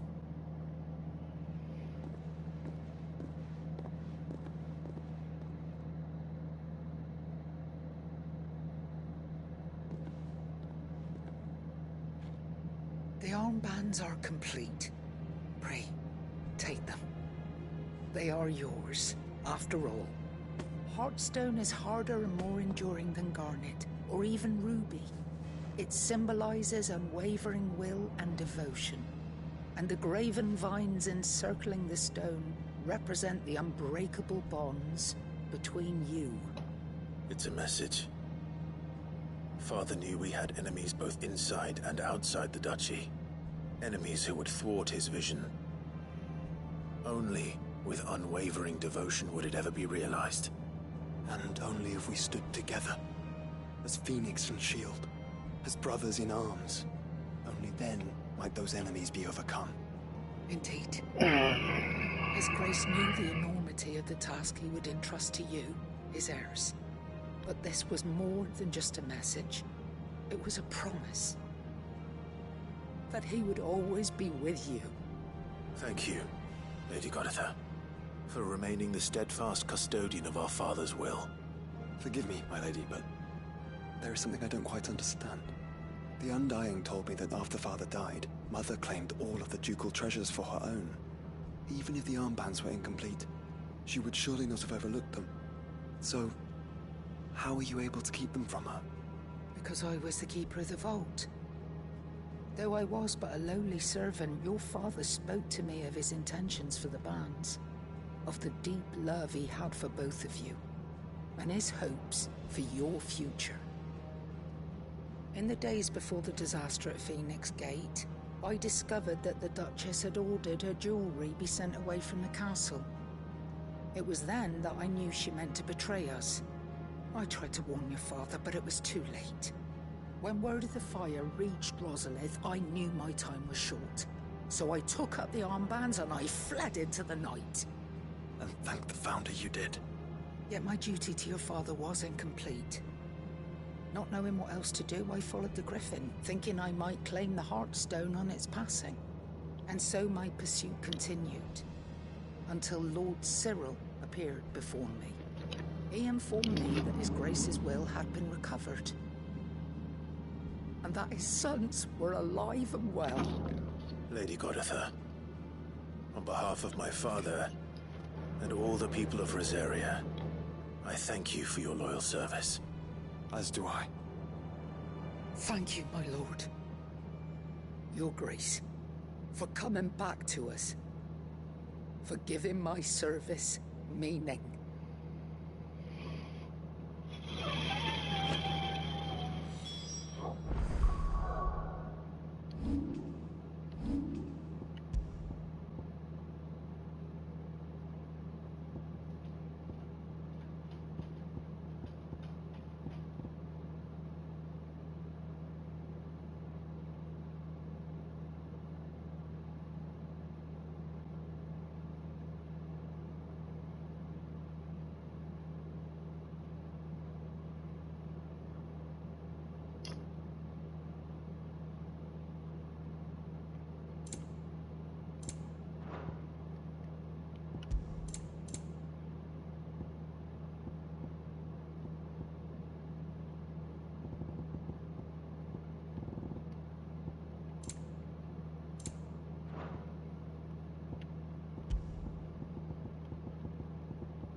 bands suit you well.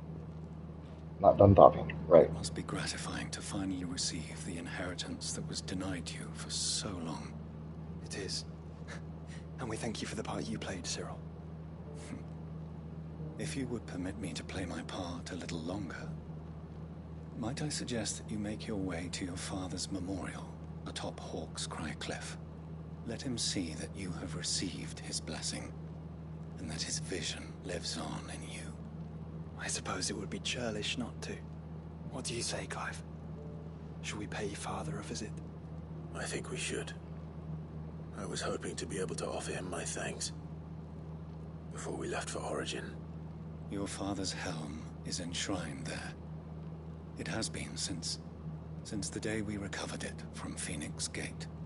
I prithee claim it, for it too is a part of your inheritance, and I do not doubt that your father would prefer it in your hands than perched upon some lonely rock. Thank you, Cyril.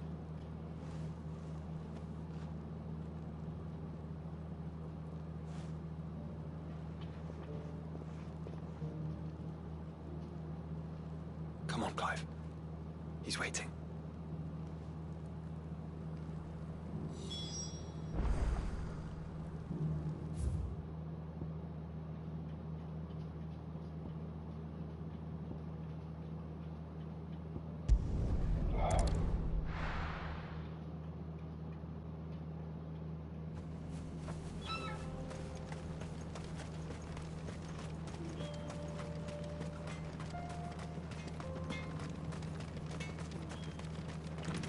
Would you like to see my wares?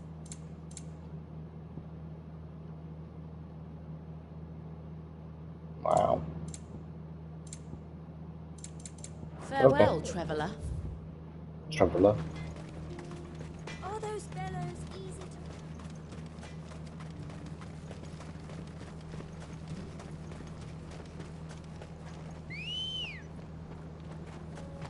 Come on.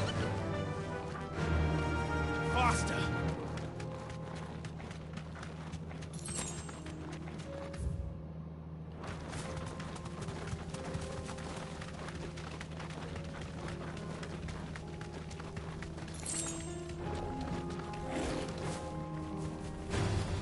This won't be easy. Here we are again.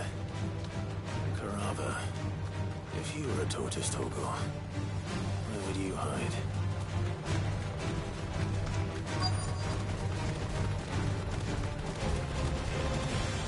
I will turn my chocobo around for you, don't worry.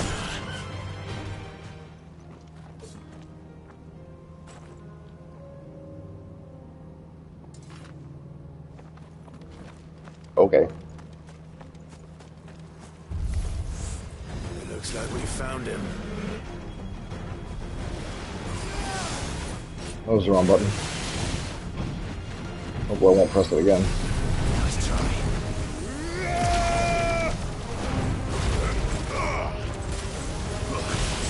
You're too slow.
you're finished.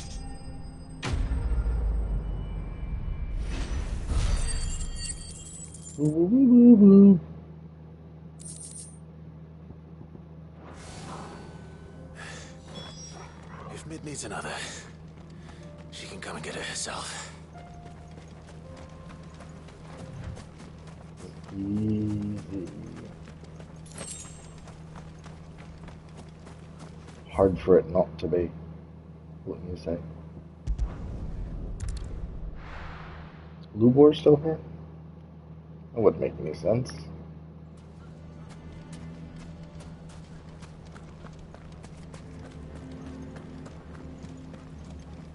Thought you were leaving, dude, like 12 hours ago. Thanks, but I'll be traveling light. I'm almost finished already, in fact. You're really going to go through with this, then? I am.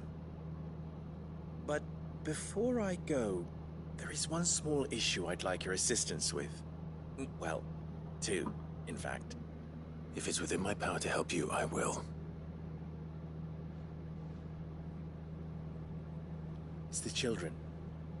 I refuse to let them share in my disgrace. And if I leave them here, they surely will.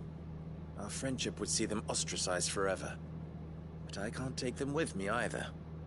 I can think of only one place where they are certain to be safe, and provided for, and loved. The Hideaway. Of course. The children would be more than welcome. Thank you, Clive. I will not forget this. Lubor, are you still here? What is it, Ferda? You look pale. There's been a flood in the Velcroy, a damn big one.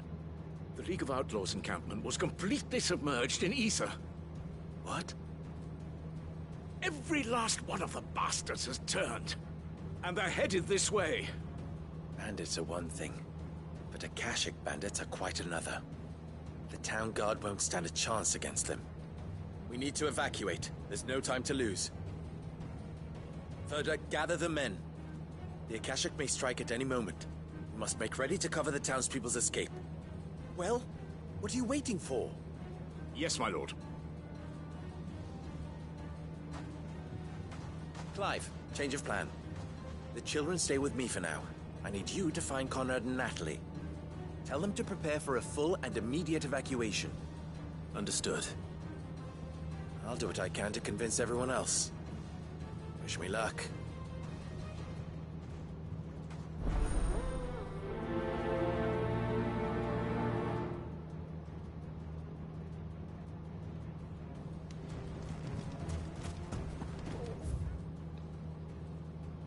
You have to listen to me. They're coming. Why do they always have to make such a...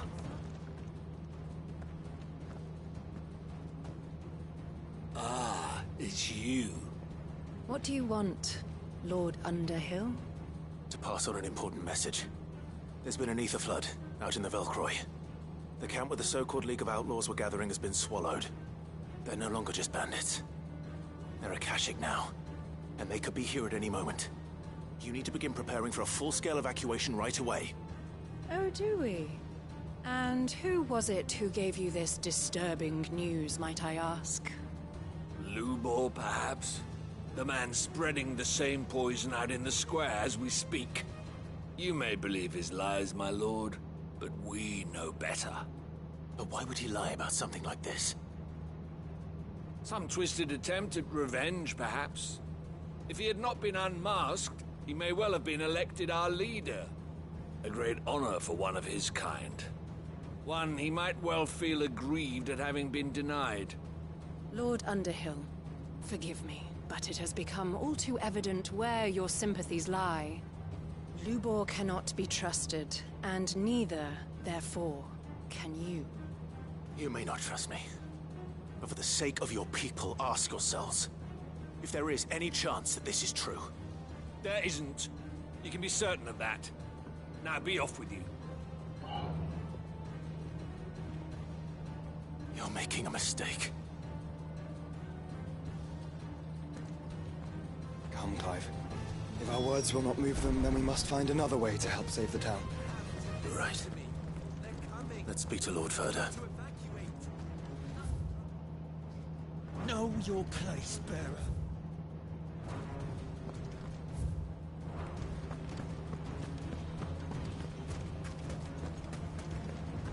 I think we'd better shut up. What's Lubor raving about now?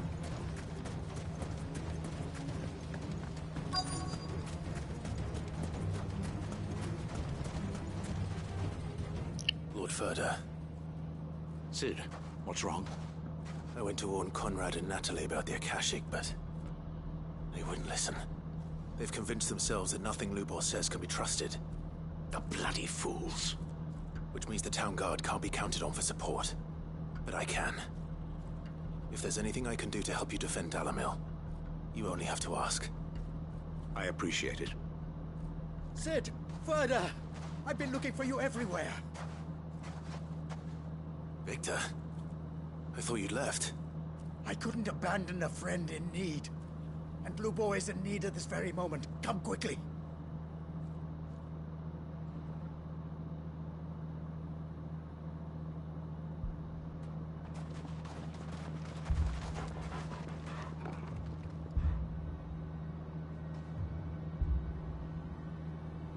You have to believe me. The Akashic are coming.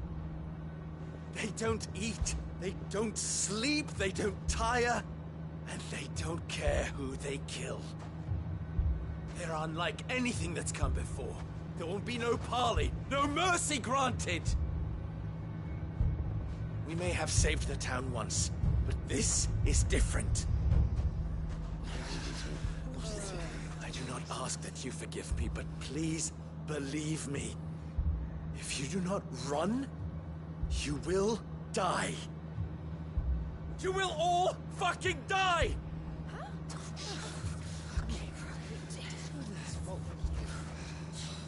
You'd like that, wouldn't you, bearer?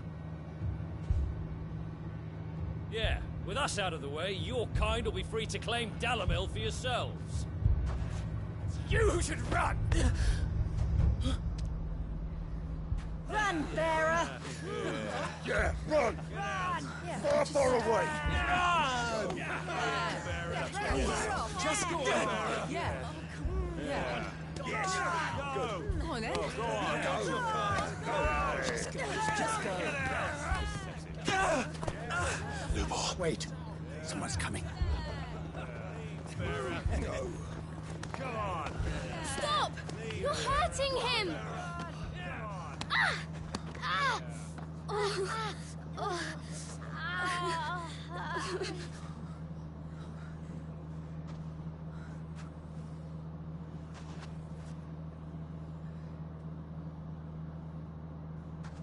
What did Lubor ever do to you? He solves all your stupid problems, and he keeps all of you safe. You know there's nothing he wouldn't do for this town. Who was it who made that cleaver you use every day, Conrad? And what about your counting table, Natalie? Who fixed that? Whose men make sure the streets are clean so all your boots don't get dirty? Who spends all day, every day making sure things run smoothly around here? And none of you ever say thank you. Ever. But did Lubor ever complain? Well, does he ever stop smiling? He keeps this whole place going. And you act like it doesn't even exist.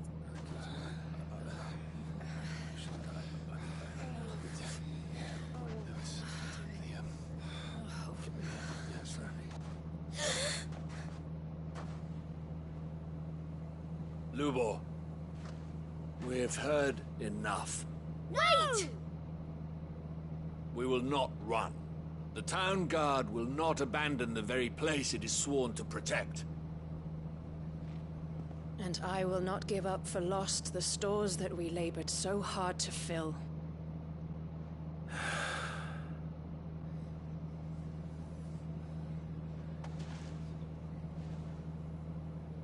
So tell us, How do you propose we deal with these Akashic of yours?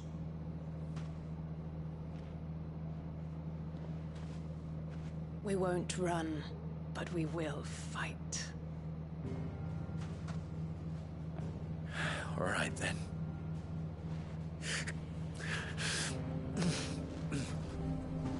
Fine.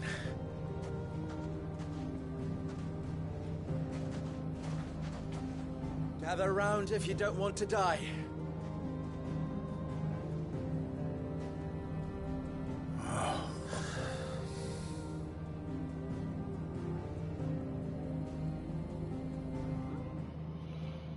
Yeah.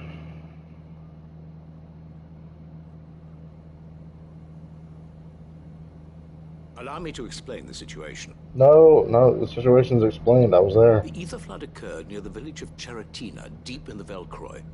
The place had been abandoned for years, until the League of Outlaws decided to make it their base of operations. Old news.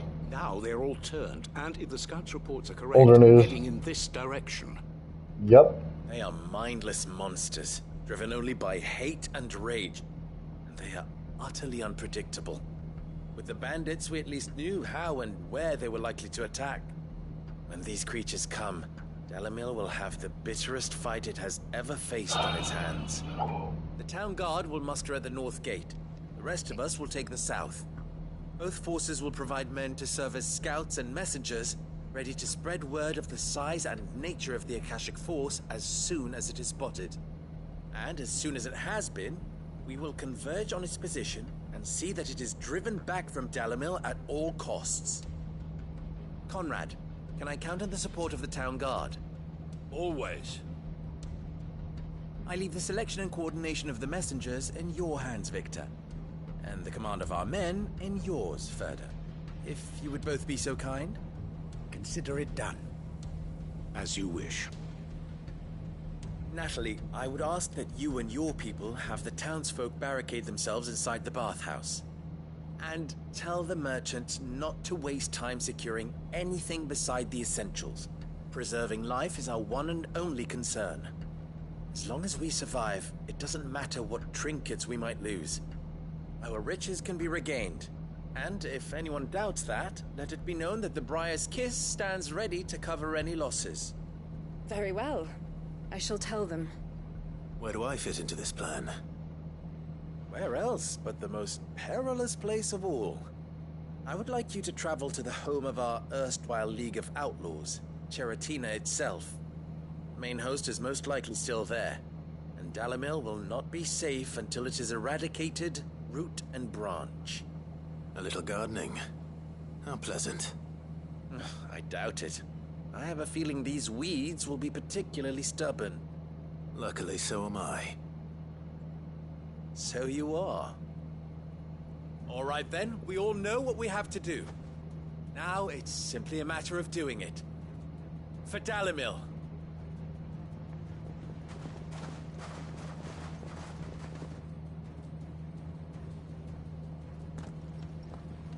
Looks like everyone's ready.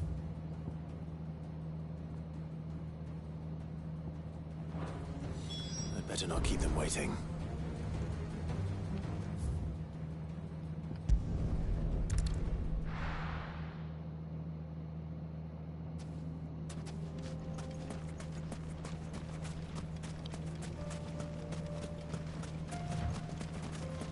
There it is.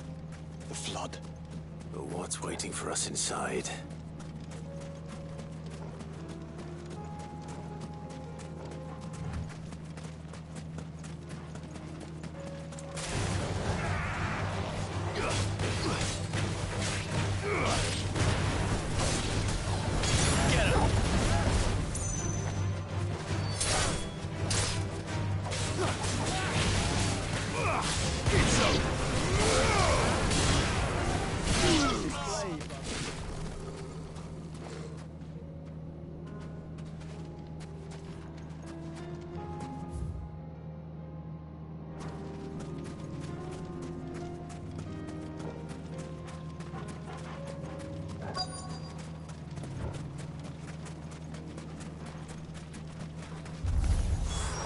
Can't leave a single one alive.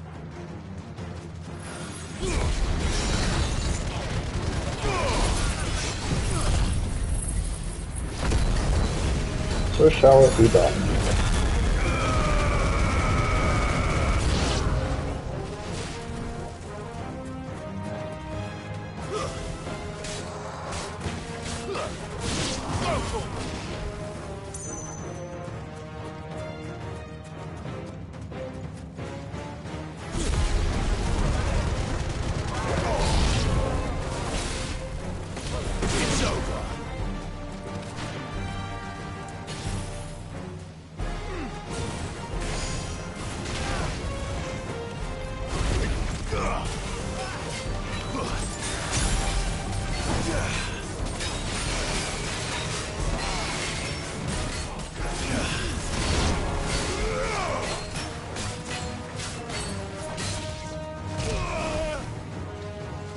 Trying to time it.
You lose.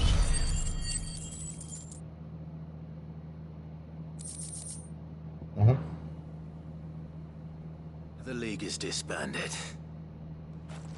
I should get back to Dalimil and see how the others fared.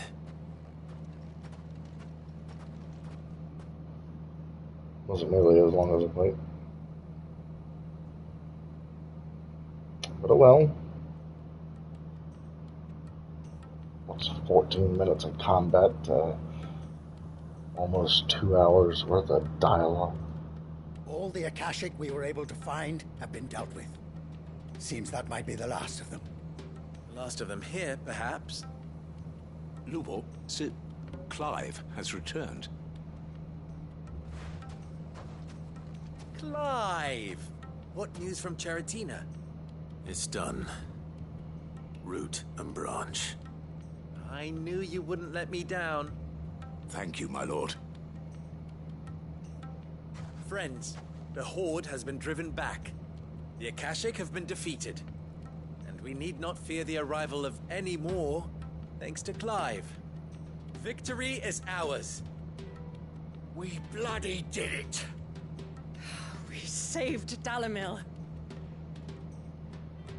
Lubor, allow me to apologize. After all you have done for this town, we should never have doubted you. But we did. And for that we are truly sorry. We only hope that you can forgive us. They're all pieces of shit. We need you, Lubor. Dalimil needs you. So, if you would still like to be considered for the position of mayor, you have our backing. You do remember that I'm a bearer, don't you? We do. But that is not a stain on your character. It is a stain on ours. We thought only of what we perceived bearers to be, not what you truly are. The man who saved Dalimil twice over. I see. But I will only accept your proposal on 2 conditions. Name them. Firstly, that you will both do everything in your power to rally your people to my cause. If the Town Guard and the Merchants League do not accept my leadership, it will be doomed from the start. Unity is the key to defending Dalimil, and I do not doubt that we shall need to call on our combined strength again. When that time comes, I will expect us all to pull together. just as we did today. Of course. You have our word. And secondly, you will accept that if I am to lead you, the mistreatment of bearers must end here in Dalimil. Any bearer within our walls shall be afforded the same rights as any other citizen. They will not be judged by what they are, but who they are. As we failed to do, and came so close to losing everything. We agree to your conditions. And we have only one in return. That you continue to work for the good of Dalimil, as you always have. Condition accepted. Well then, it seems my mayorship is all but confirmed. Do I get some sort of special hat?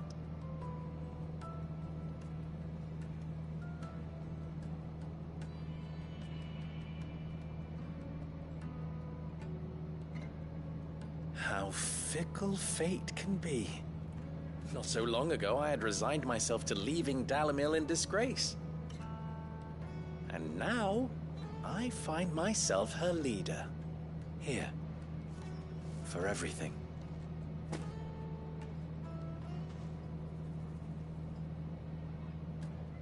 Lubo.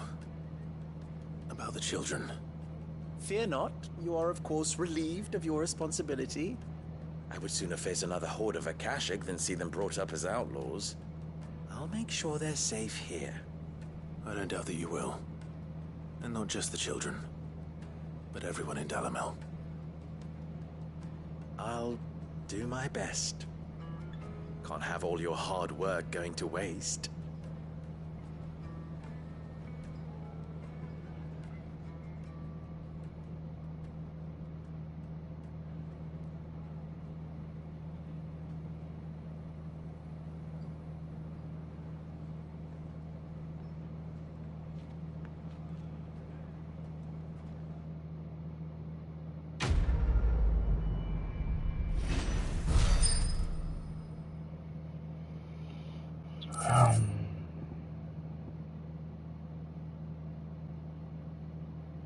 Cool.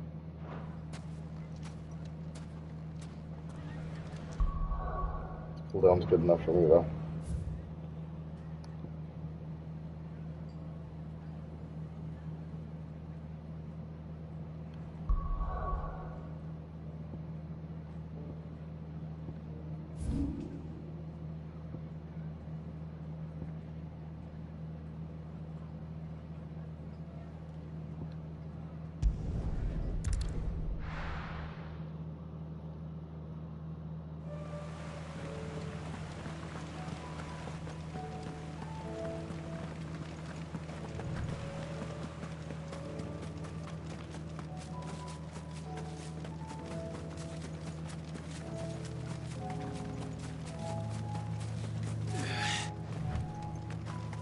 That's the one you felt like you needed to jump over.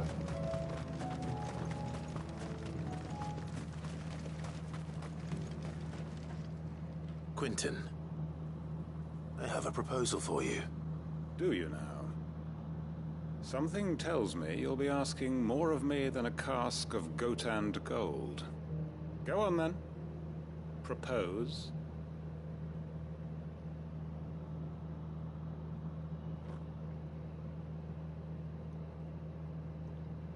You'd have me convince the chiefs and chamberlains of the realm that they should simply swallow their pride and do the one thing that has proved impossible for thousands of years. Was there anything else? Perhaps I can fetch you a meat pie as well. I know it's a lot to ask, but I can think of none better suited to the role. And you'd have me give up what little I have left to do it. I told you, Clive. The people of Lostwing are my family, and I cannot abandon them. You'll have to find someone else. I'm sorry to hear that. So am I. And why might that be? What he's asking. How's it any different to what you've done so far? They want you to speak for those who can't speak for themselves. That's what you do best. If it's the vineyard you're worried about, we'll see that the grapes are picked and the tons filled. You know we will. It's not that. Then what is it? You said yourself we're family. Don't you trust us? You know that's not what I'm... Then what are you saying? That only we are worth saving? Why turn your back on everyone else? You convinced us we could build new lives for ourselves, and if you can do that, who's to say you couldn't convince the entire realm? A stirring argument. I fear that any rejoinder I make might fall somewhat flat by comparison. So you'll join us? Where do you need me? Field Marshal Havel will want to speak with you in person. He's currently in Port Isolde. I can arrange for a party of Cursebreakers to accompany you there. That would be very much appreciated. I hear the roads are far from safe these days. Hopefully not for long. My uncle will want to know that his plan is taking shape.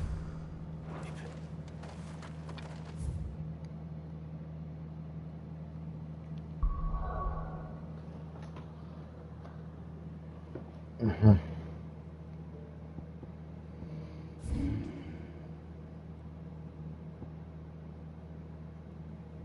Oh. Oh.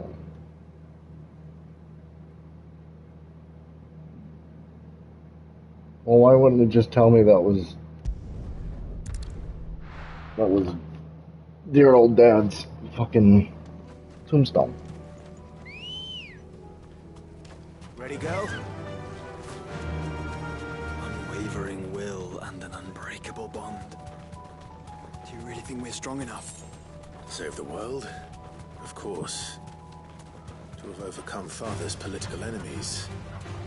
Of that I'm less certain. Especially knowing what we know now.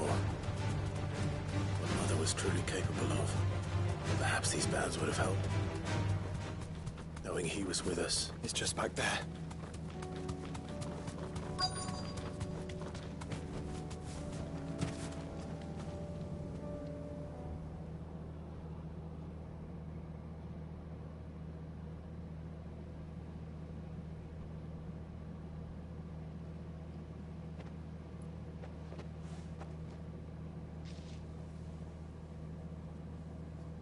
Father always fought for what he believed was right.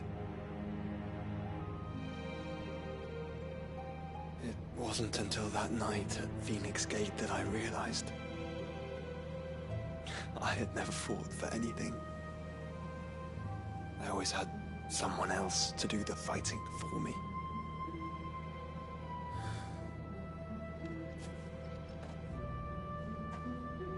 No matter how fate conspired against him, he never lost heart, never looked back, never stopped fighting. To me, he was the greatest of men. I've been trying to live up to his ideals ever since.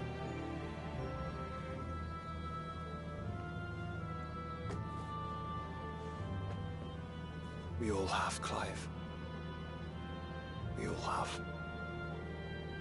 And we'll keep trying. Because that's what he would have wanted. What he would have done himself. Even if it meant standing against the very gods in the heavens. I shall be borrowing this, Father, if I may. That you might watch over us. As we follow in your footsteps.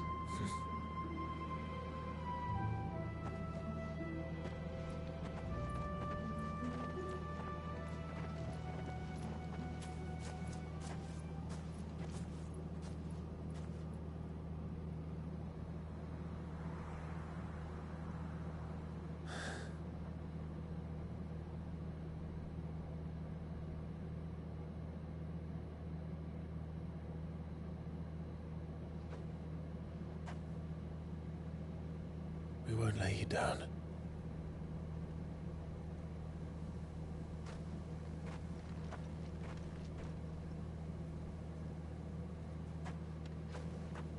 Onward, then? Onward. To the end. And to a new beginning.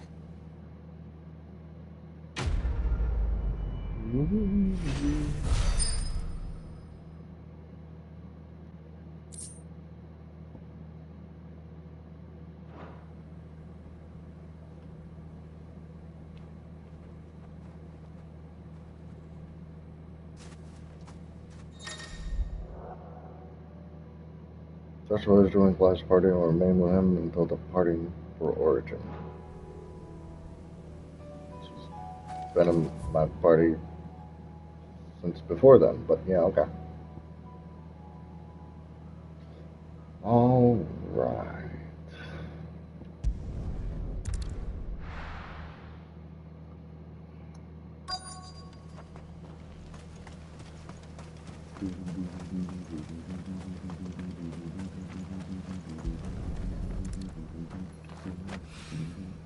Midsoil. After what happened here, it's a miracle there was any left at all.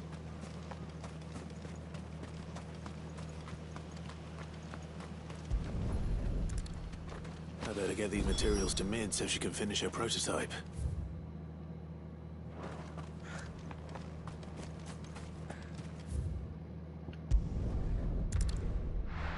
Well, that was easy enough.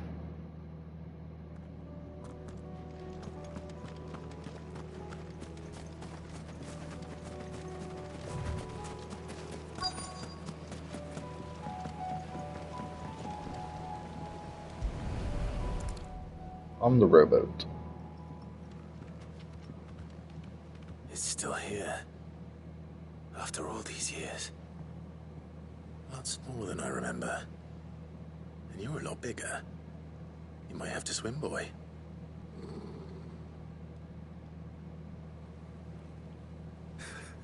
I wasn't being serious. You two go on without me. I doubt that boat will hold a third.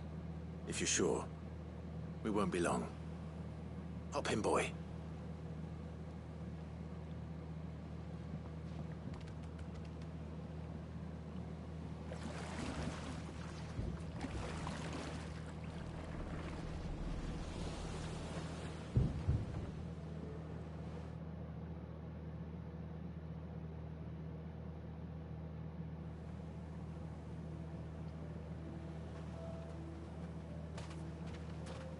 This place has changed it all.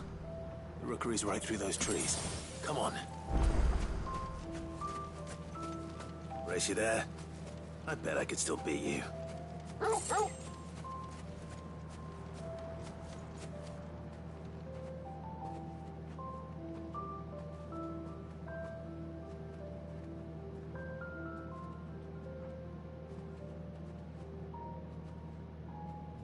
Here we are. This was our hideaway. Wasn't it, Torgal?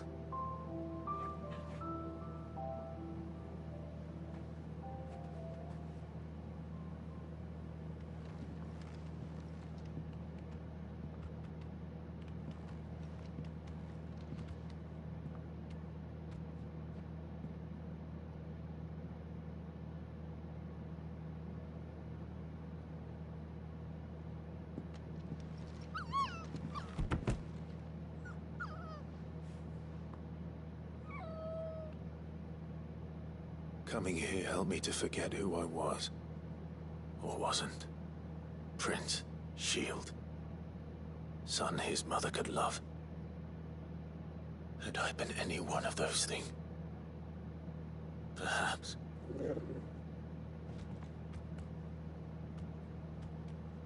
What is it, boy?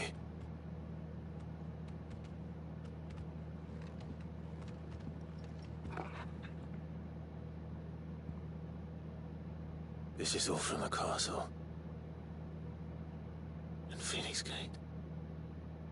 Did you bring these here?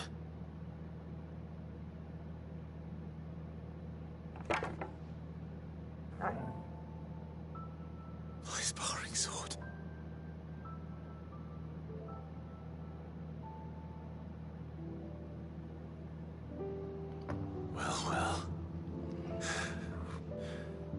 never stop looking for me. Did you, boy?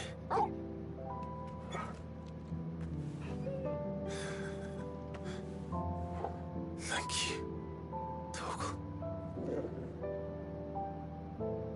for never giving up, for never forgetting.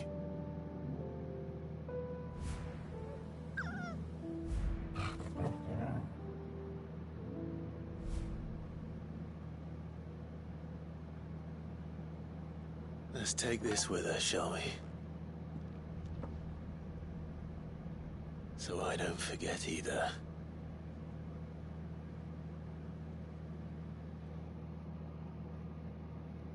Oh, nice.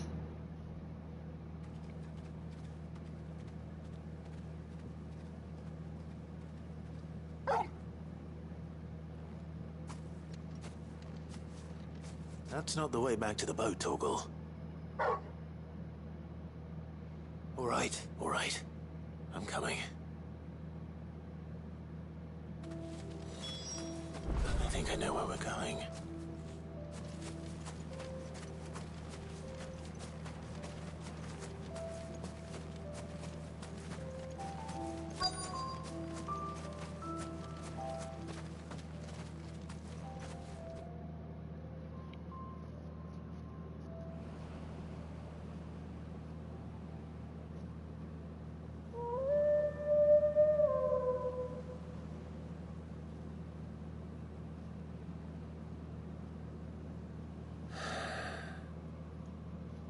People always talk about the importance of putting the past behind you. But without it, we wouldn't be who we are today. And we certainly couldn't steer our way to a better tomorrow. Come on, Torgal. Let's go home.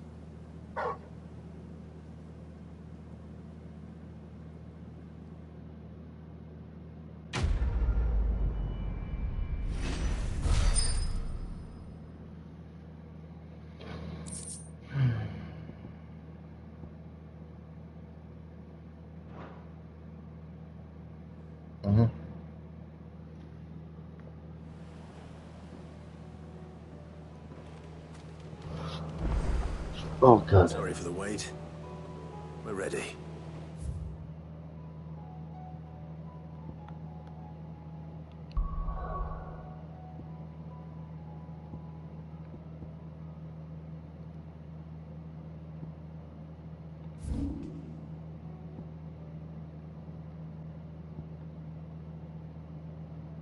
Okay.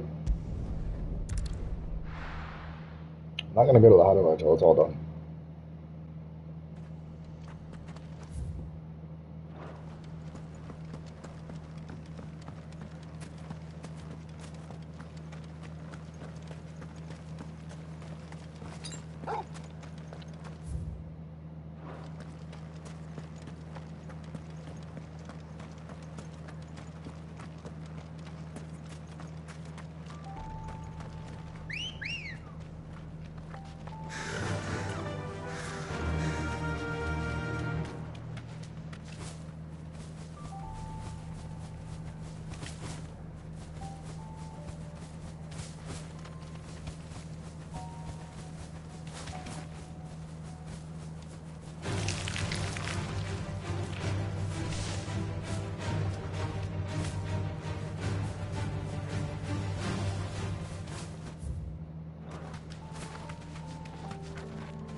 This be Nickelberg.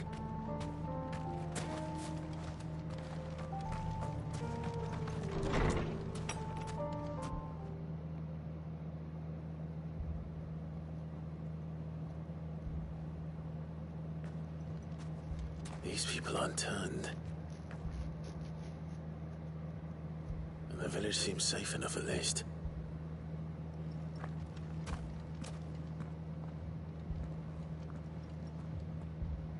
What is going on here? Ah. Did you too heed the call? Heed the call? No, I came here looking for someone. To be honest, I wasn't sure I'd find him here. Let alone all of you. Is that so? What are you doing here? Is this where you live? It is my home. The others, they heeded the call. You keep saying that. What do you mean? They came here to perform the rite, just as King Barnabas instructed. This village is their altar, where they shall cast their souls upon the gentle waters and give themselves to the Lord. Give themselves?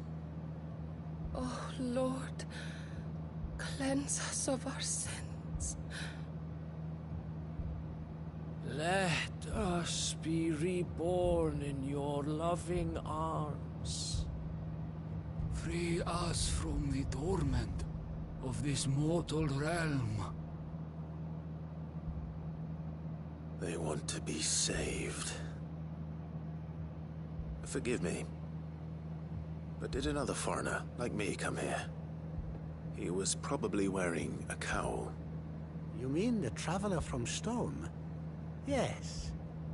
He's staying at my house, toward the rear of the village. Thank you. If you don't mind, I'll go and greet him.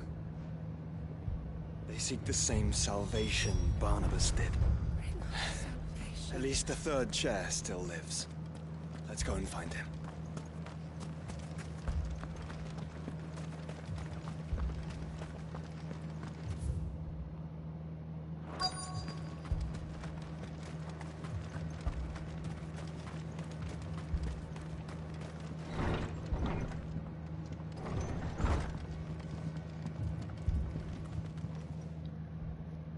Excuse me. Are you with the Undying? I am. And so it would appear, are you? Lord Rosfield, if I am not mistaken. That's right. And you must be the third chair. I am. Cyril was worried for your safety.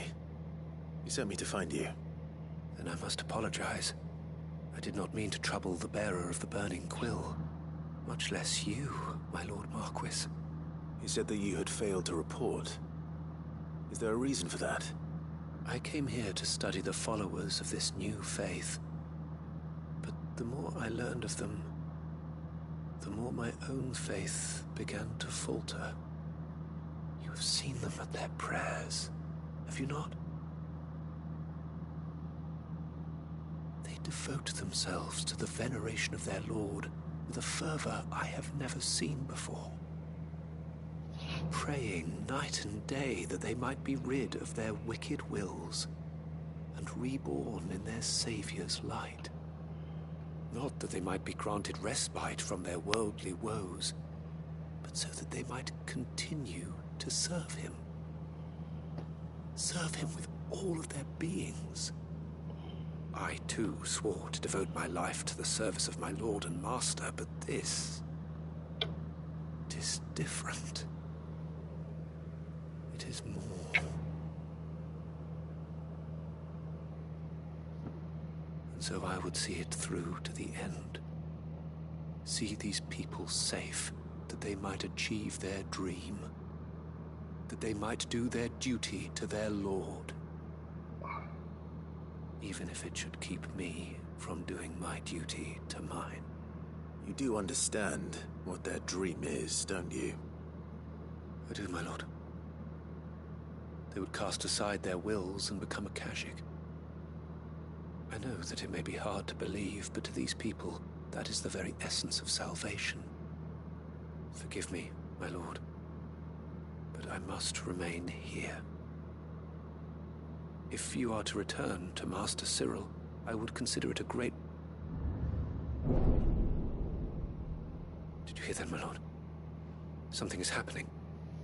I'll go find out what. Oh, it looks like they're turning Akashic.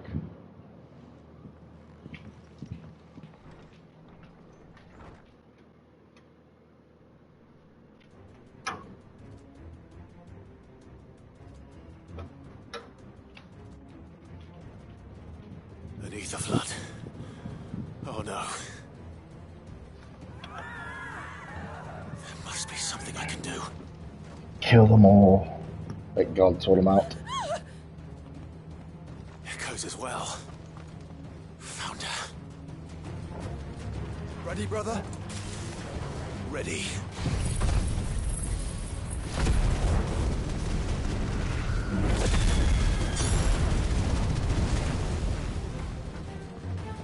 Thought I was going to do the other one first, didn't you? Ah, we'll do that now.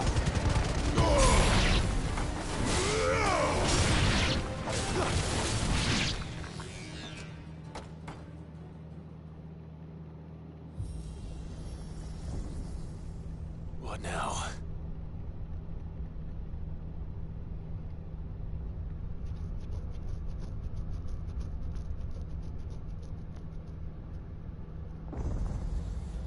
Something come up here. Ooh, look at you. You're so cool looking. We meet again.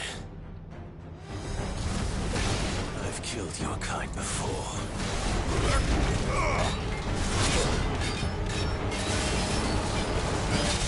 I pressed the button to change.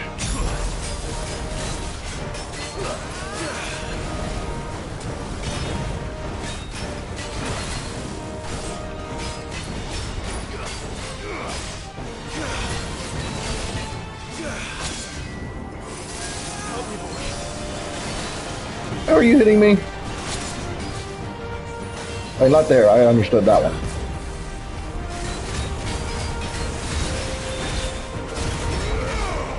Too slow. Nice try.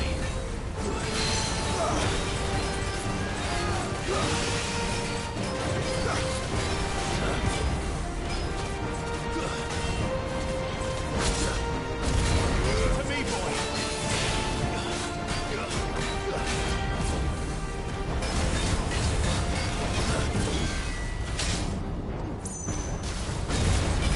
I dodged and still got hit.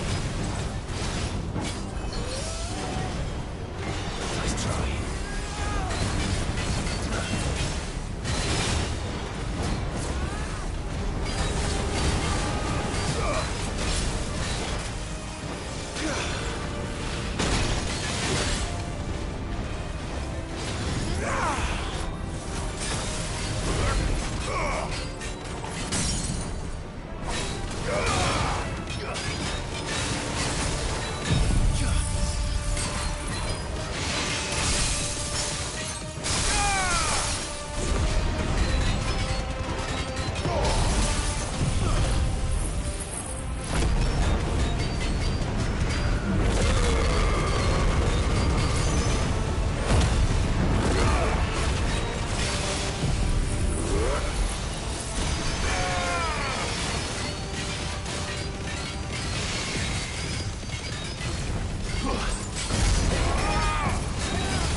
Oh, I see. I see.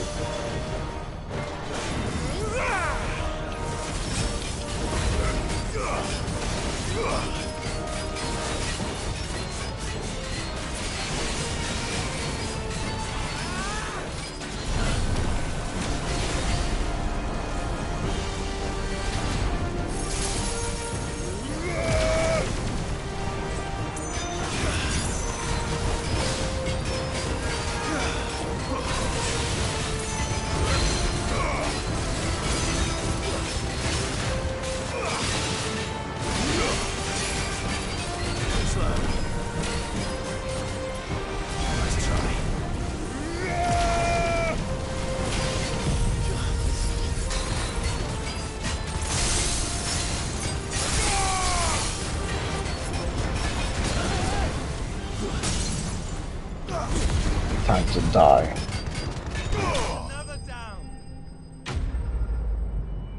Time to die.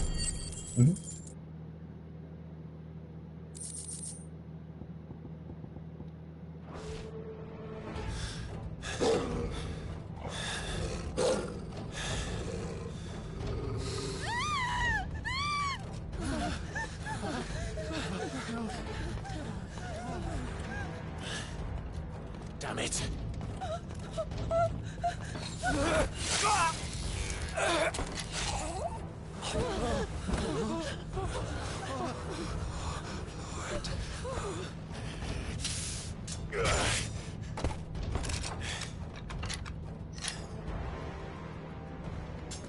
Don't you die.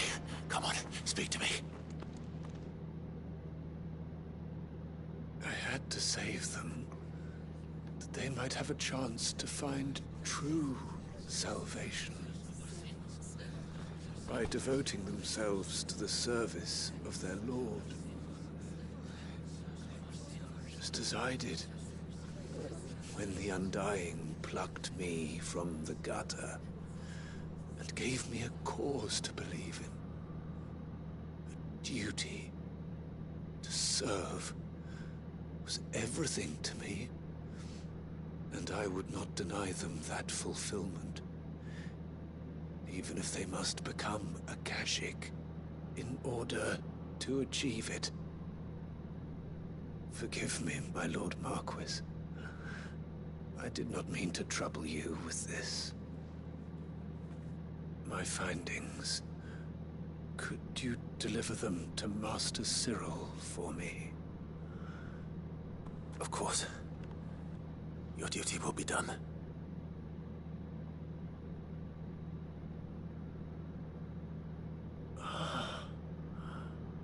Look, my lord.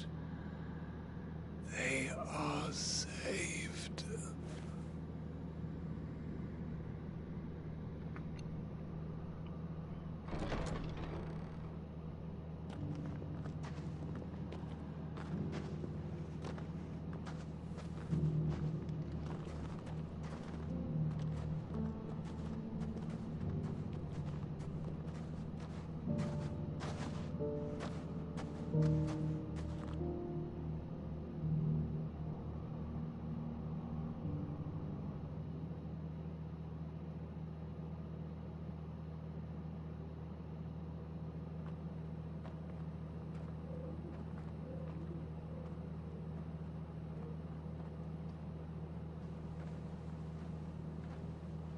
They are saved.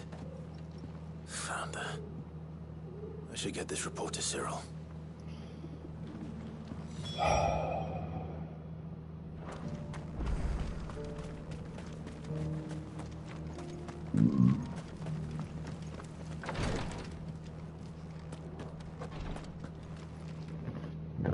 My Lord Marquis, welcome back.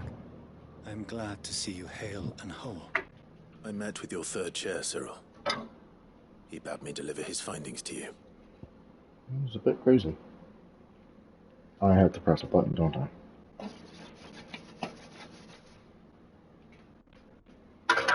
One moment. Sorry, Luna.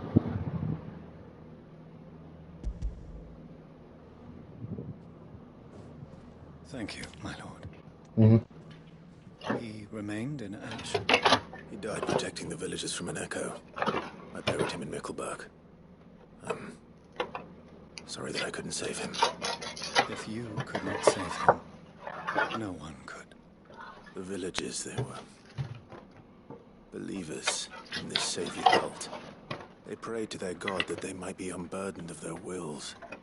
Then an ether flood came, and their wish was granted.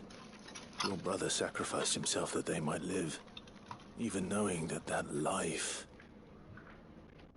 was death by another name. Then he perished defending liberty. A hero's end.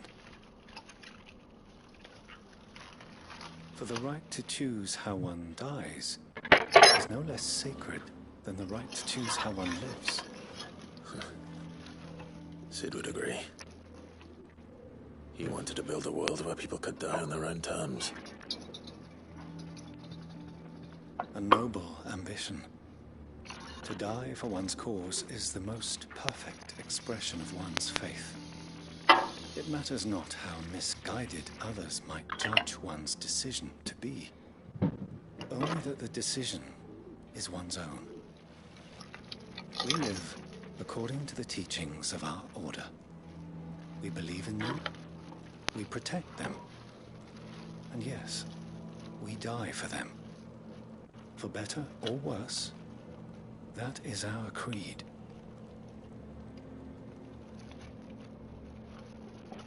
But he didn't die for your creed. He died to save you. And you still believe that what he did was right. I believe that he believed it was. We of the Undying are not slaves. We are servants. And this was his will.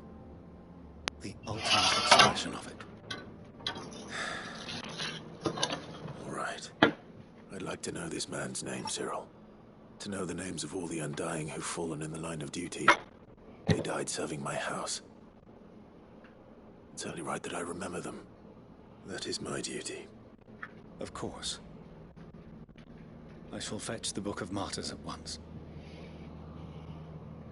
My lord, it has been, and shall ever be, the greatest honor of my life to serve House Rosfield.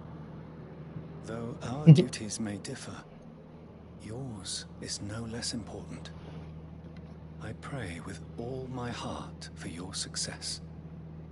And were they here, I have no doubt but that every one of my fallen brothers and sisters would feel the same. Woo woo woo woo woo.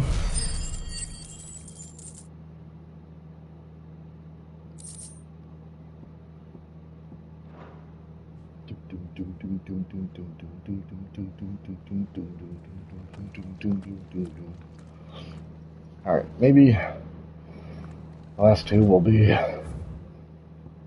They opened up my mind trophy. Like 6 signboards. Right, yeah. Okay, so we have 2 more over here. This is Nobody's Tool, which is what I wanted to get into. Let's see the errors and inconvenient truth. Okay, so 3 more. So we'll do the one that I wanted to get into, the little Coliseum thing. Looks like a Coliseum. Doris is waiting for me near Balmung. The longer she's out in the open, the more likely she is to be found by a Kashyyyk. I need to hurry.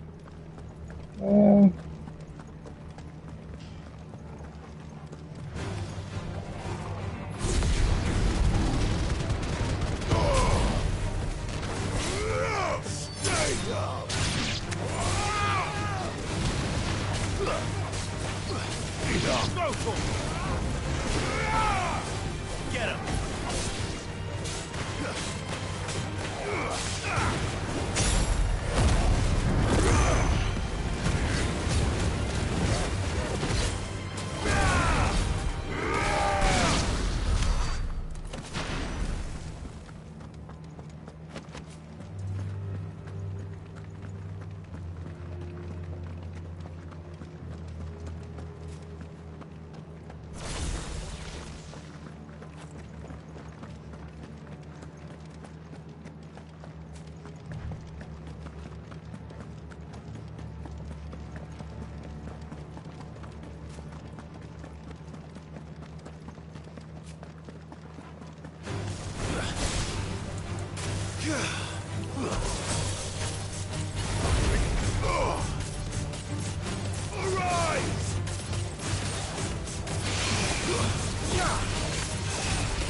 A little rude.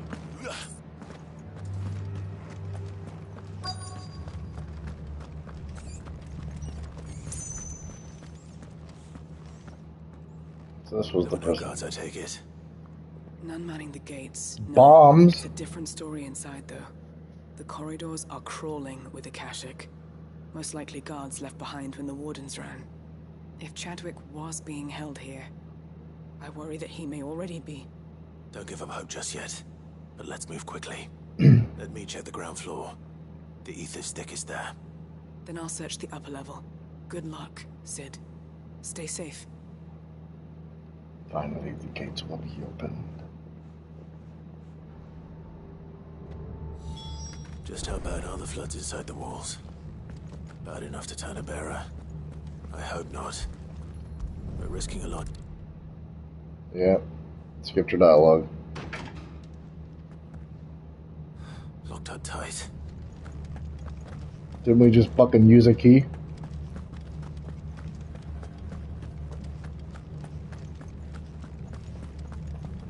Quiet.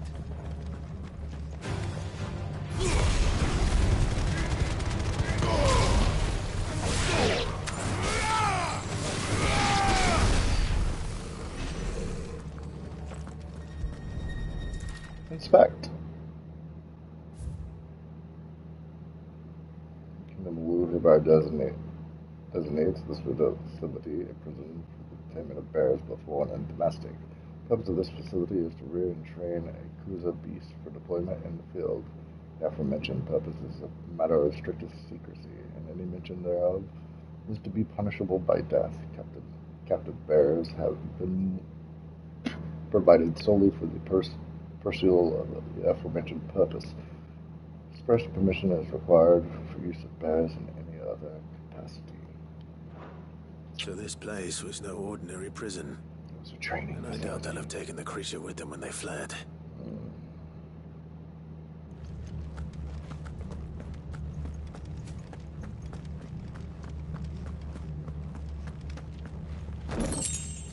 20 shot points.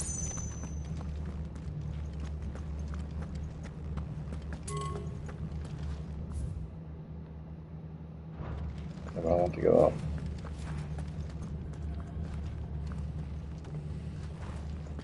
It's just complete down though.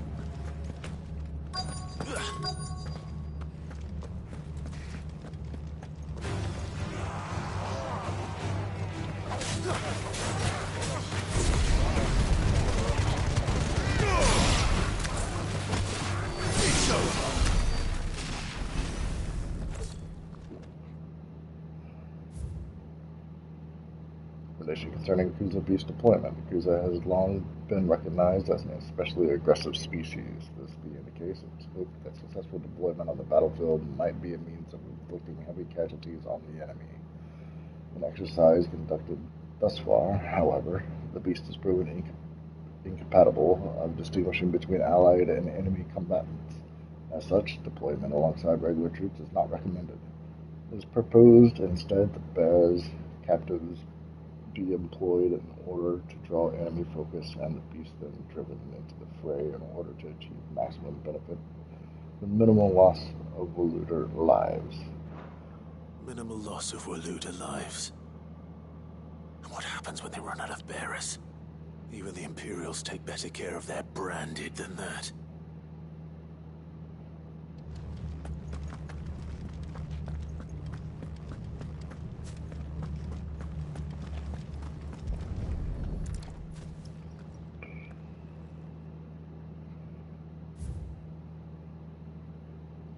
Memorandum on Kuza beast feeding. Recent supply shortages left us with insufficient resources to feed the Kuza entrusted to our care. Fortunately, the creature was observed to kill and consume the bears assigned to fight beside it in a mock battle conducted as part of its training. The beast was further observed to enter a state of visible contentment upon feeding in this way, suggested that live bears may even be its preferred source of sustenance. While this behavior is unexpected, it is not unwelcome. Bears no longer of use for training purposes can now be repurposed as required. They were feeding bears to it. This is even worse than I'd feared. Nothing but a Kashyyyk down here. Hopefully things are looking better upstairs. I should go and see how Doris is getting on.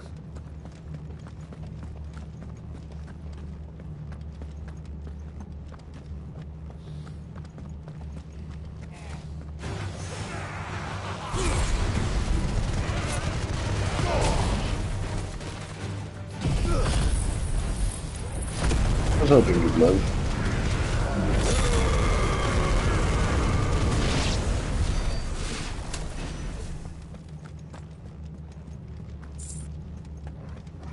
Does give a goodly amount. I don't want to go there just yet. I'll kill the rest of these bastards.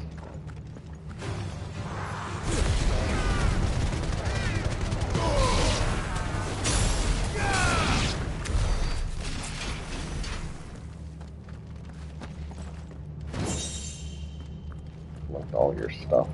Alright, Joshua, out of the way.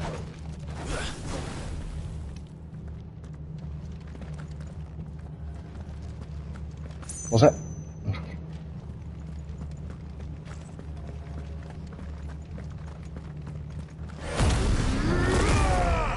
The whole purpose of that was to fail.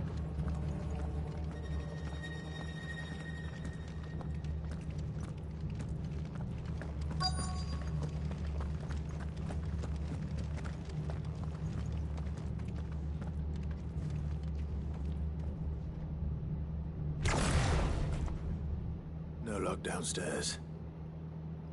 But I did find out that this place was more than just a prison. Something far more sinister was happening here. I know. I've been reading some of these documents and it can't be true, can it? Bearers die every day in service of their masters, but this is so much worse. Pitting bearers against a wild beast armed with nothing but their wits? And all in order to bring about more death. And not just those who could fight, but the elderly, children even.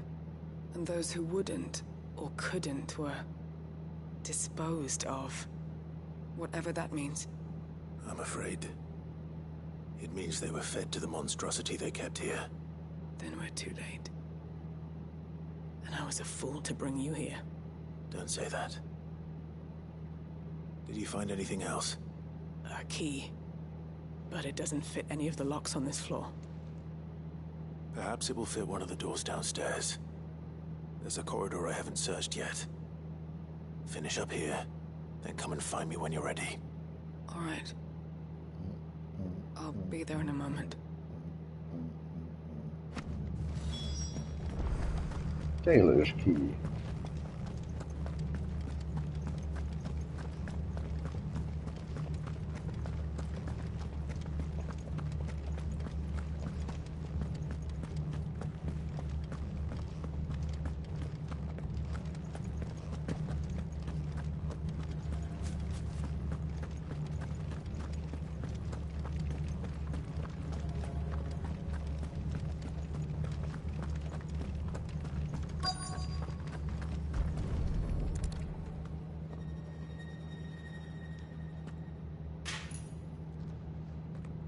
Let's see what we can find down here.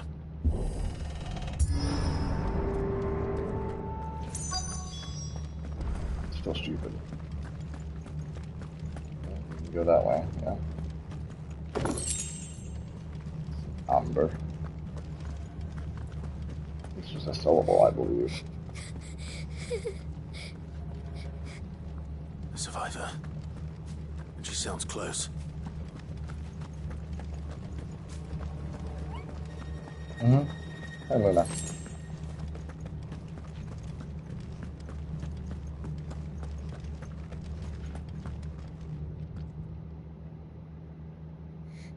Who are you? There's no need to be afraid. Are you alone? Are there any other survivors? Some of the guards. I thought the Empire just marked the branded. Did the entire world do it? They're still here. But something's wrong with them. Everyone else was eaten by the monster. Of course there were. Thank the Founder. It was worth our coming. But I'd rather we didn't linger. Are you ready? Ready when you are. You poor thing. You must have been terrified. Did Jadwick send you? What? He fought the monster. distracted it so I could run away. He must have sent you. He promised to free the others too. Where is he? He opened your cell, didn't he? He wouldn't be here otherwise. Chadwick.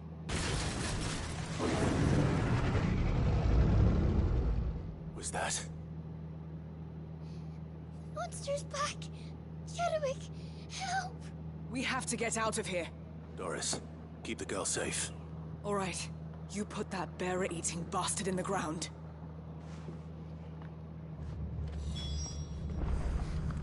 We have to run. It's out there waiting for me. I can't let it live. Oh, Not if it's got a taste for bearers.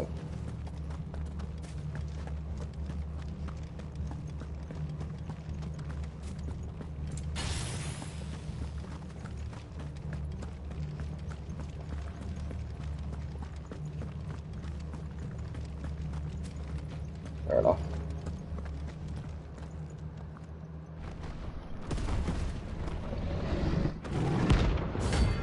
He's a beast.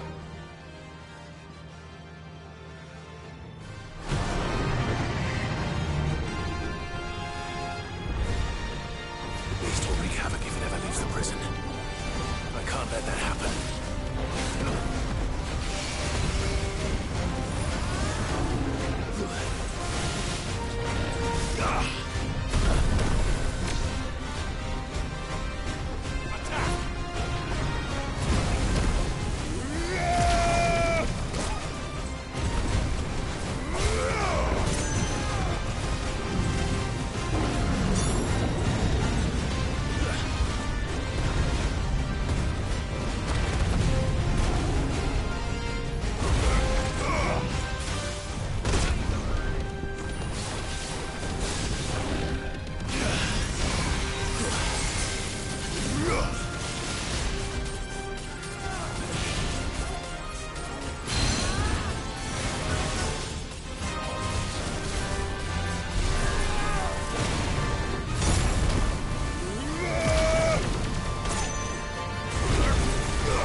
Jesus fuck. Help me, boy. Thanks, boy.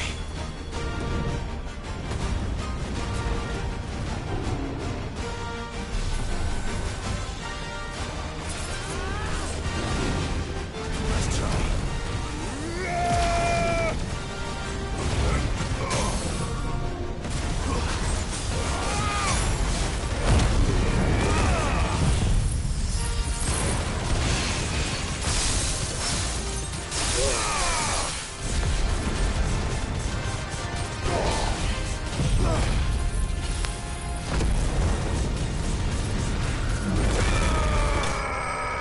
Oh, wow. Wow, we fucked it up, huh? Yeah. I was expecting at least to use Giga Flare. Wow, wow, wow, wow, wow. Wow, wow, wow, wow, wow, wow, wow. Take that beast.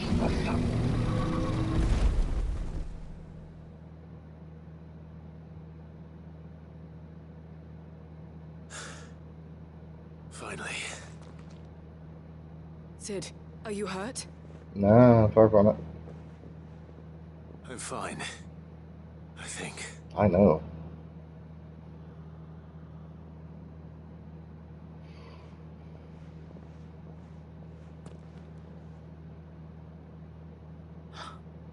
Oh, no. What is it? A diary. I gave it to Chadwick before we went our separate ways. He was here. Do you think that creature? I'm sure he fought bravely to the last. The girl is safe thanks to him.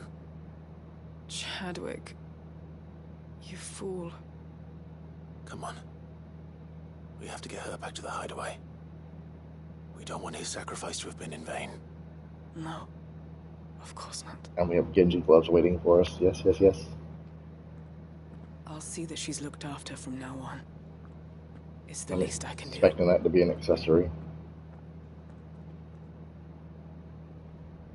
And maybe it'll replace our Berserker ring.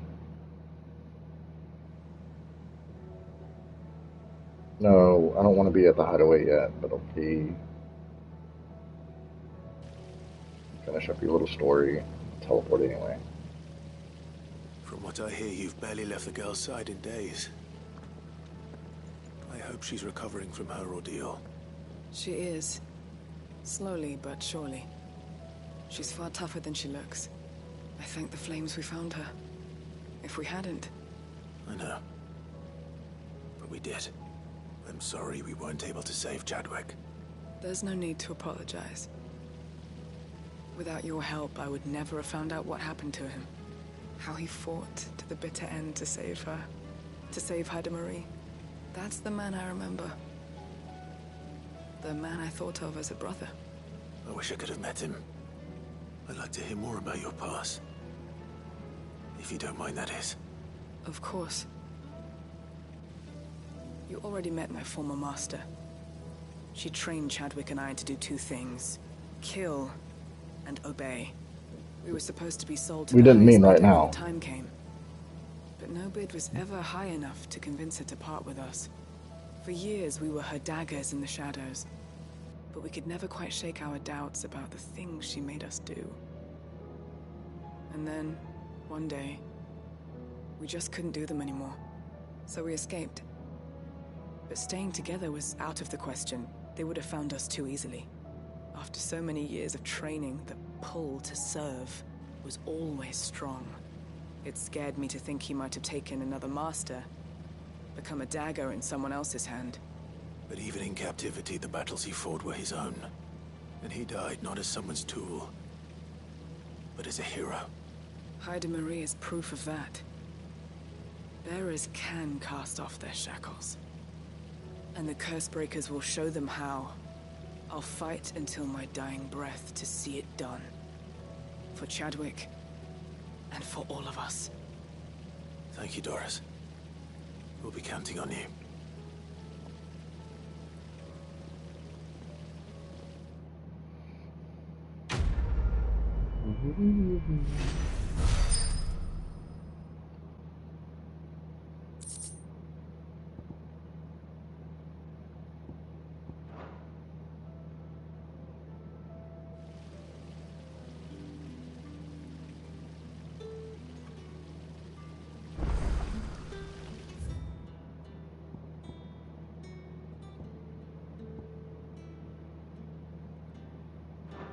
Yeah, there's a lot. There's a lot here to do, to see. Fall back upon. Ah, I wasn't expecting you back so soon. I wasn't expecting to be back so soon. You earned this. All done? 850. Alright, Genji gloves. Let's see what you're all about. Increases damage dealt to enemies by 5%.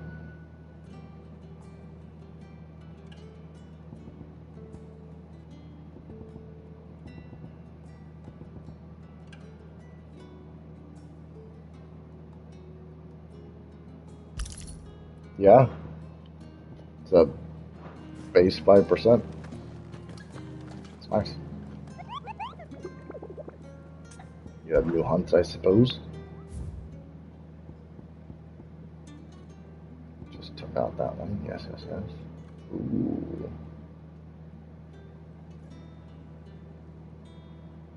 Pentium's Gate. Sandberg. Little army captures its beast and tried to train them to serve, but then particular specimens training as long as it ceased, whether the captors turned Kashyyyk or the rest of their comrades or were eaten by their pet and broke free from its bonds, we shall never know. All we do know is that there is none left alive who knows the words to put an end to its rampage. Only a show of force will suffice.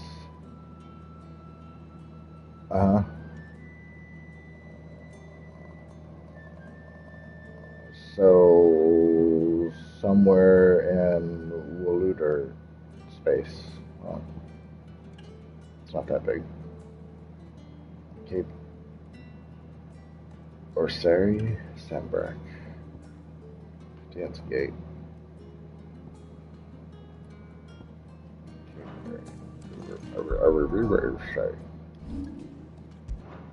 I have a lot of points to spend.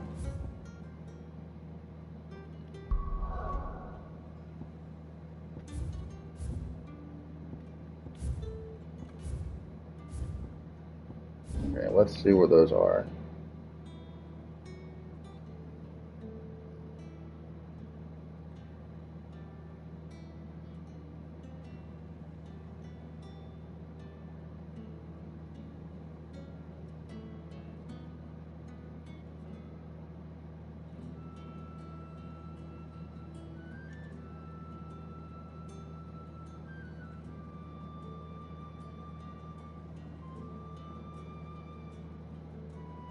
Here. Okay, and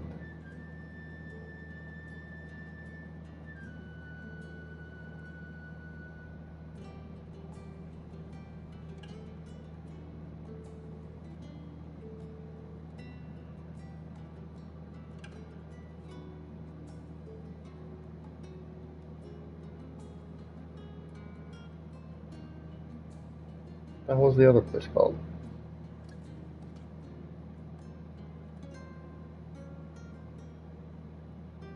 Pythian's Gate, right, okay.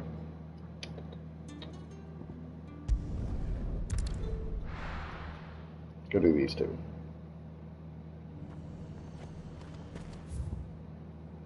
I have to travel on. And how might I help the garrison today?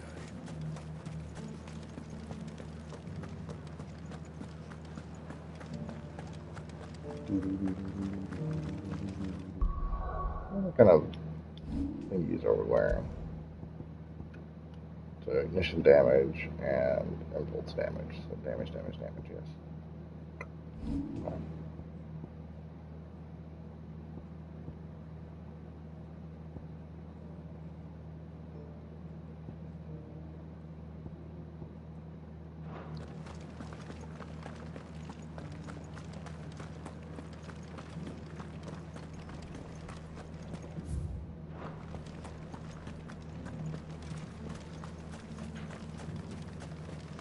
A little bit longer than 3 hours, maybe about another hour or so, but we're getting these side quests out of the way. There's still lots of talking to be had.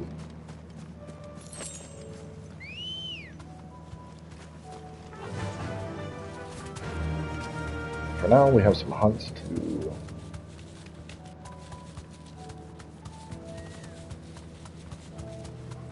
deviate us from side quests, which is fine.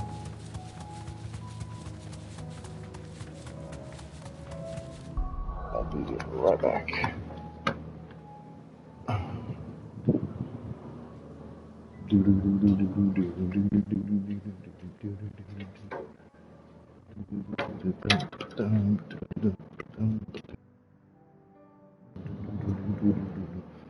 You know, it's my seat, but okay.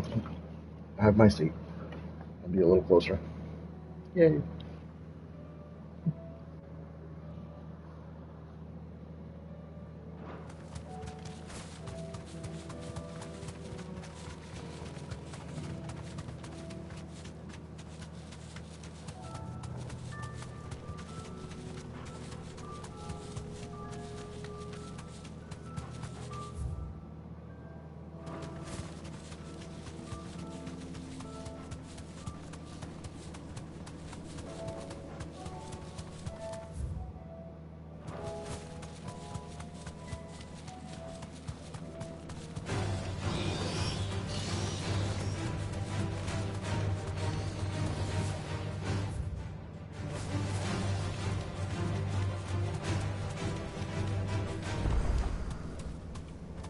Straight home now.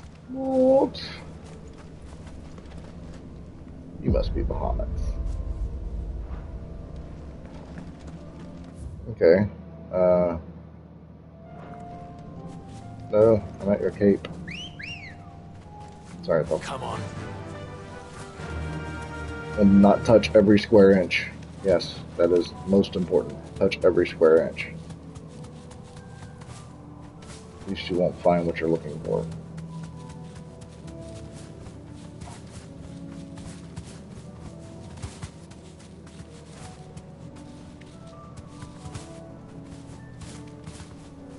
Are you kidding me? Fine.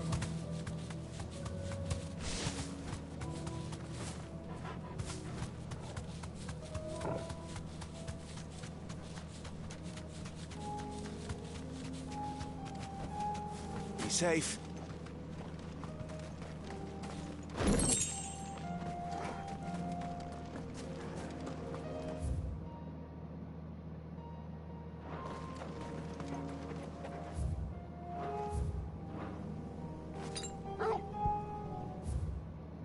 Sorry.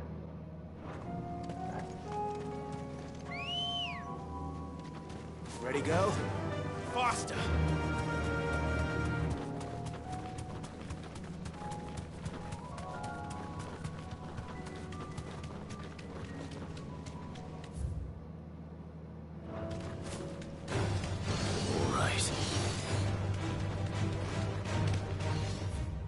Does seem like I can get down there. But definitely cannot.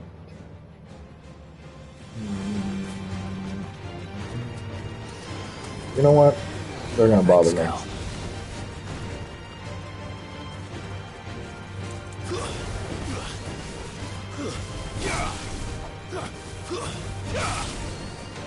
Would you?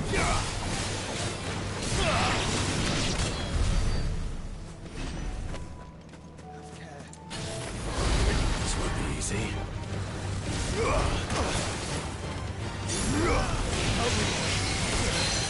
Motherfucker, I can't see.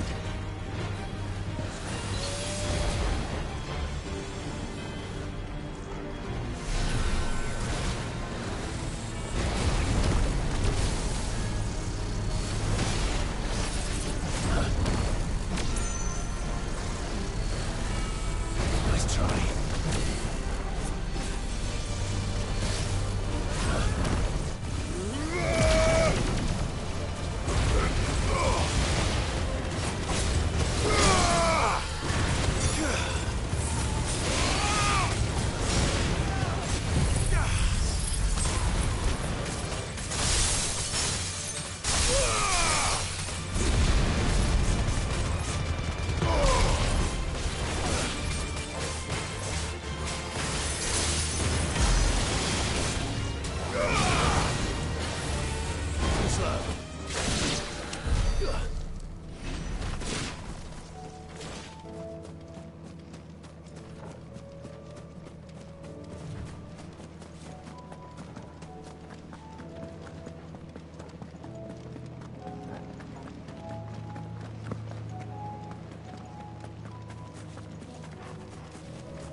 That's not it, is it?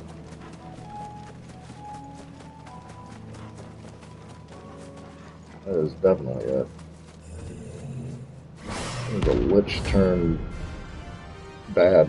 Prince of Death. It's not what you're doing at all. Not another one.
hurt pretty bad.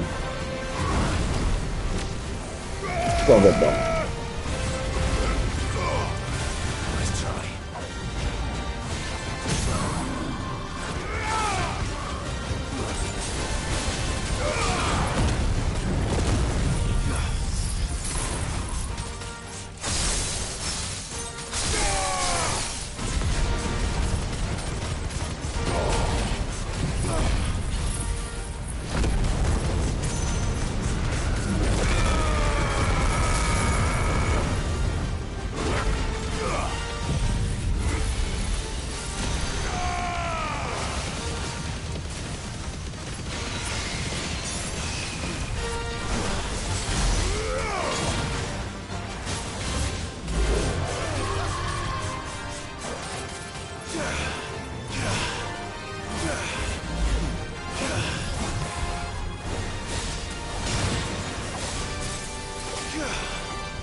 Oh.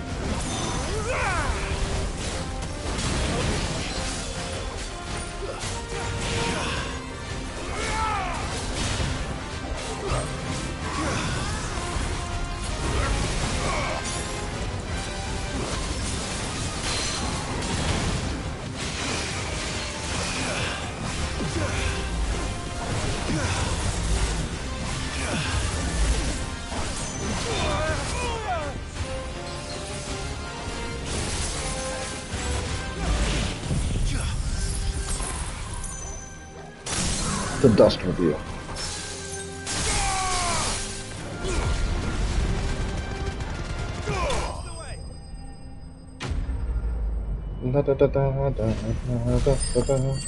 Be right back. What the fuck?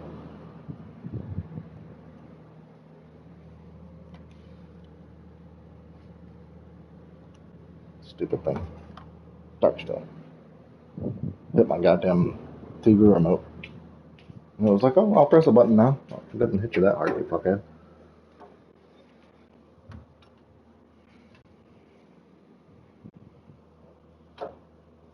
I think it did.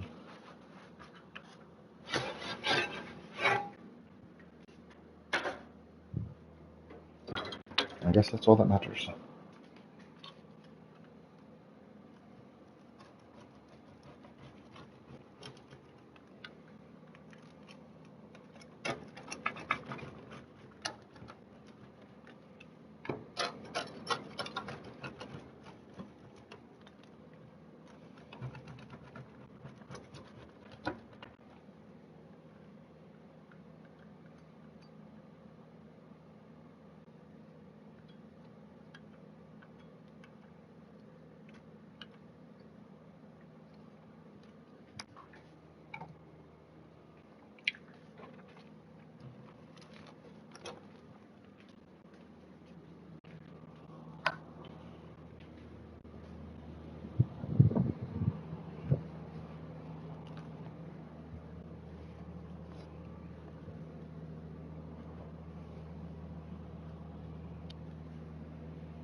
I'm getting tired of these things.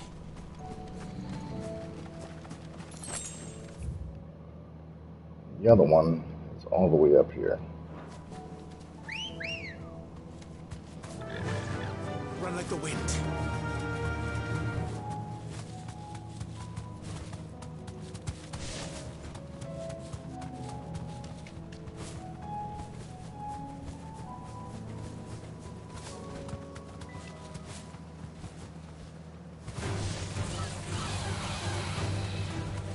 Nah.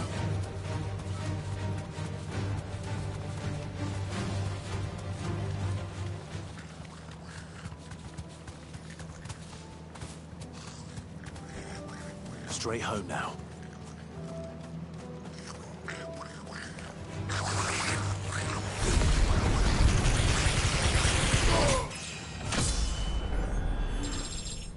Oh, we leveled up too. Well, ain't that nice? I don't have to worry about healing. Come on. Fly, Ambrosia. Dun, dun, dun, dun, dun, dun. Sorry.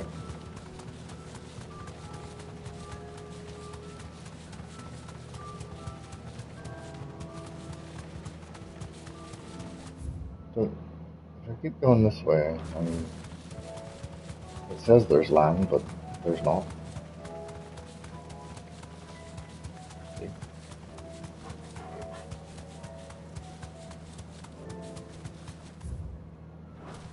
It's not the mark. Yeah, see? No holding back.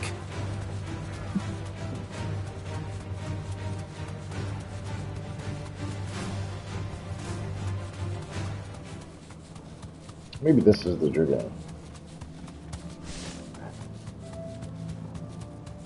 Maybe I just wasn't paying attention to the other mark. This is definitely the dragoon. Nice and brushy. Hello. Off for a bit of sparring, have you?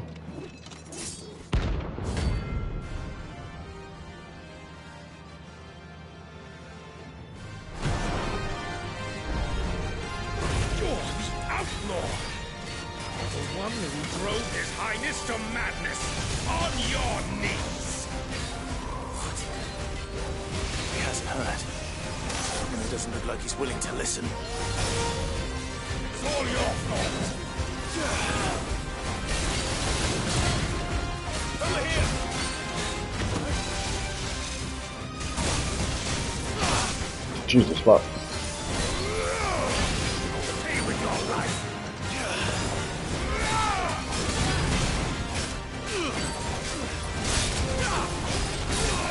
You do an incredible amount of damage.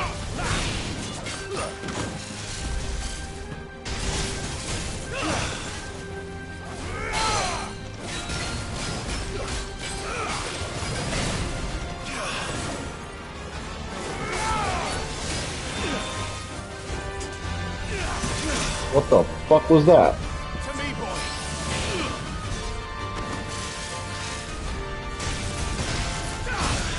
God damn it, dude. Help me, boy. Thanks, boy. Like I can't time it right. Only your death will sell.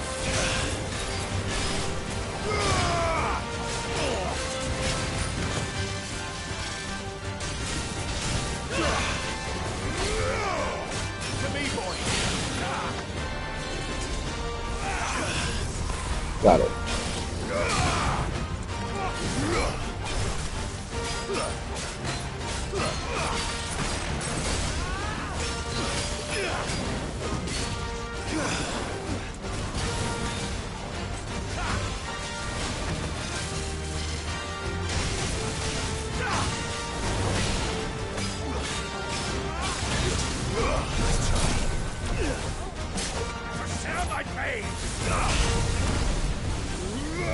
Your pain.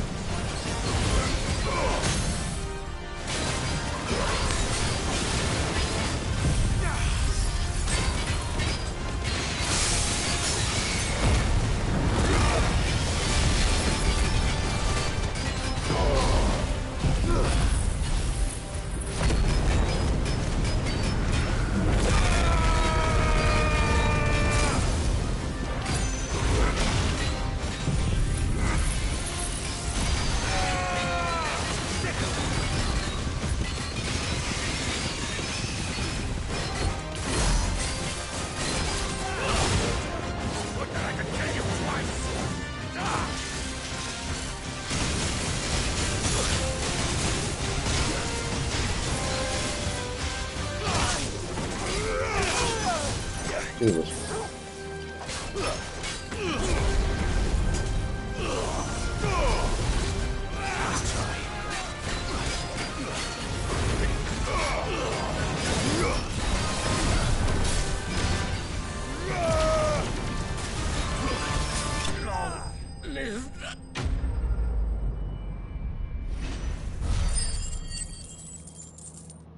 You made me heal. Damn it. Dion would have been glad to have you back at his side.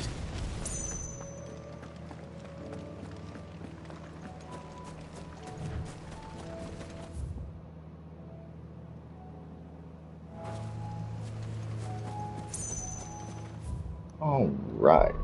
That's those marks done.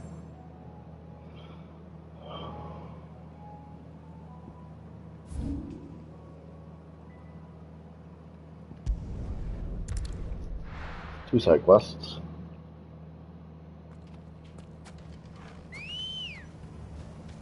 Let's go. Faster!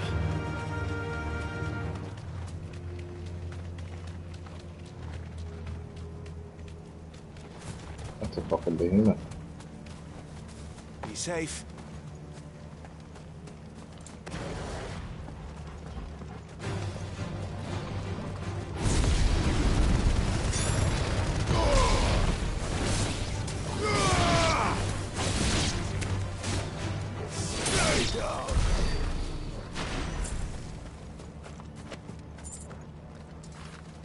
That's the one I'm looking for?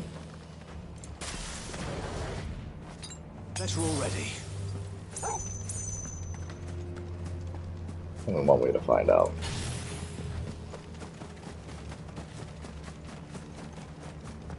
Hello, how are you? Pleasure to meet your acquaintance. Behemoth King.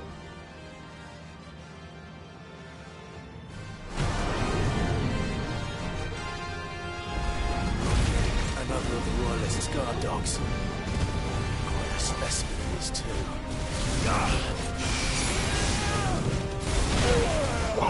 To me, boy!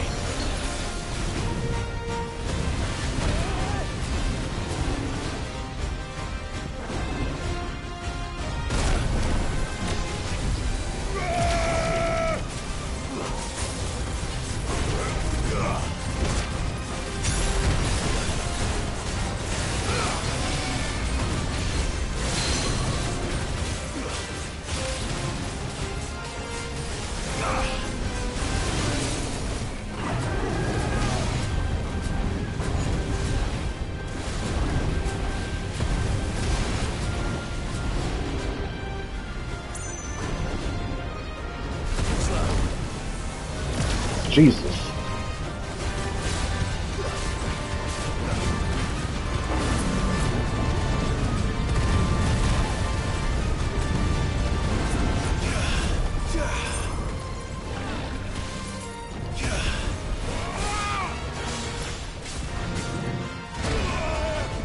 Tried.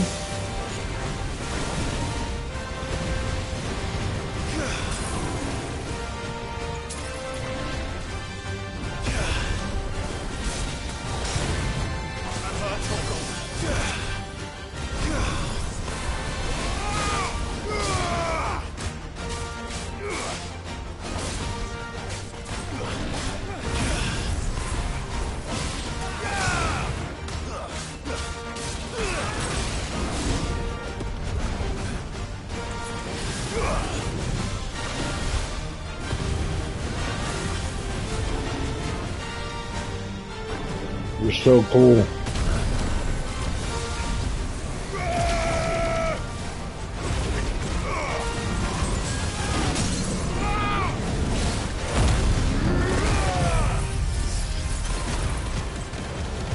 You're so cool.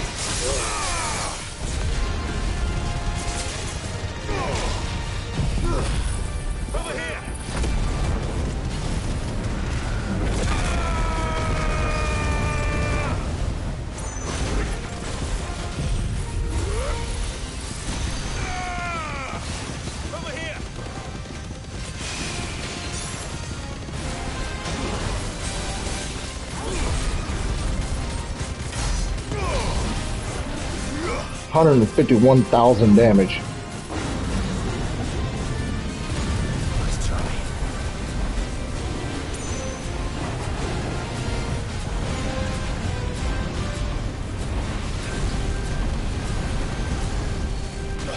Oh, Jesus.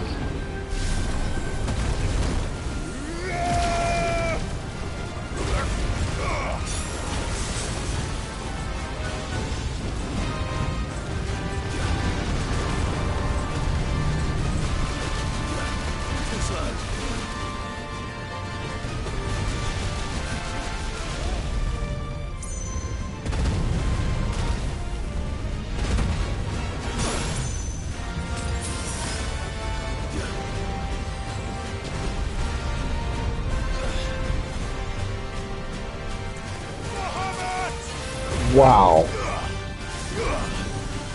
Fucking wow.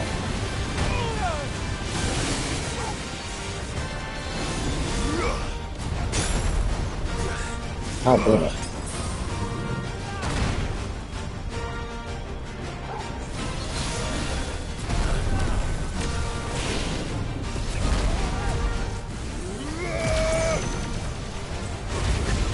You deserve it, King.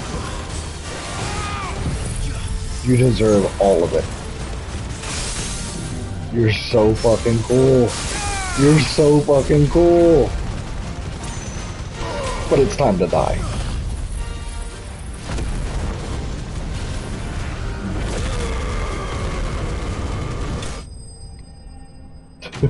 Dude, 152,000 damage. Yeah. Yeah, I think we capped a little bit of damage there. You were so awesome. No match for you, eh, Torgal? So awesome. It's a really, really good fight. All the behemoths have been really good fights. Come on. Second one, not so much, but the first and last, or first and third, so amazing.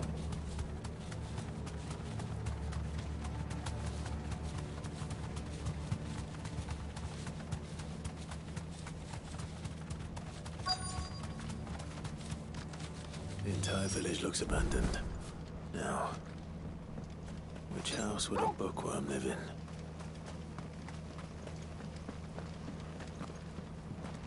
Hey, I want that, thank you.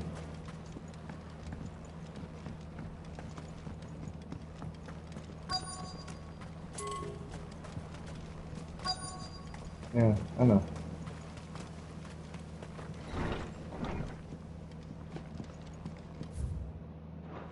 Yeah. This is a Royal Army logbook. His interests were certainly varied.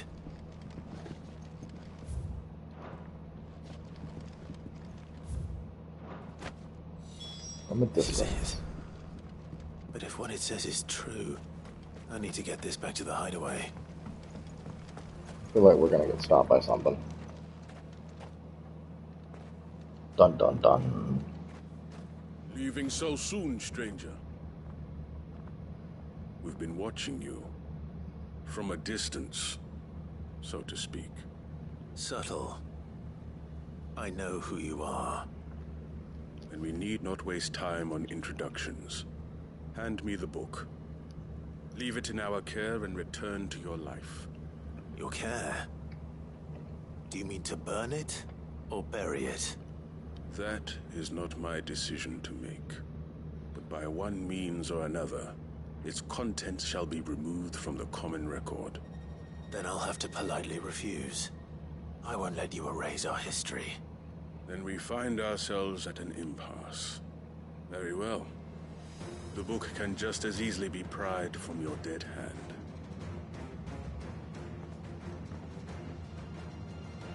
Should I sit like this more often? Let's see, shall we?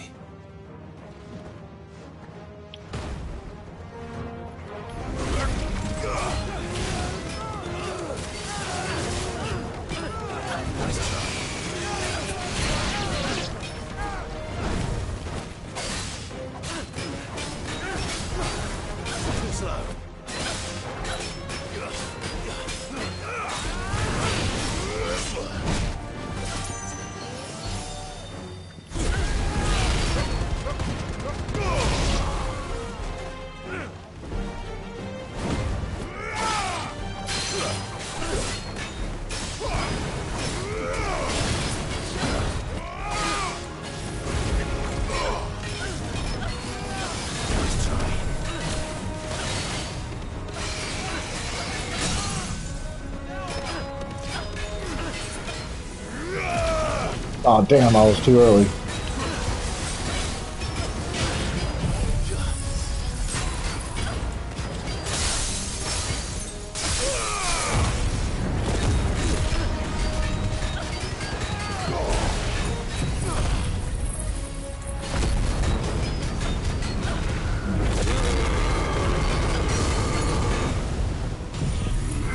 And Giga Flare. You won't be living this.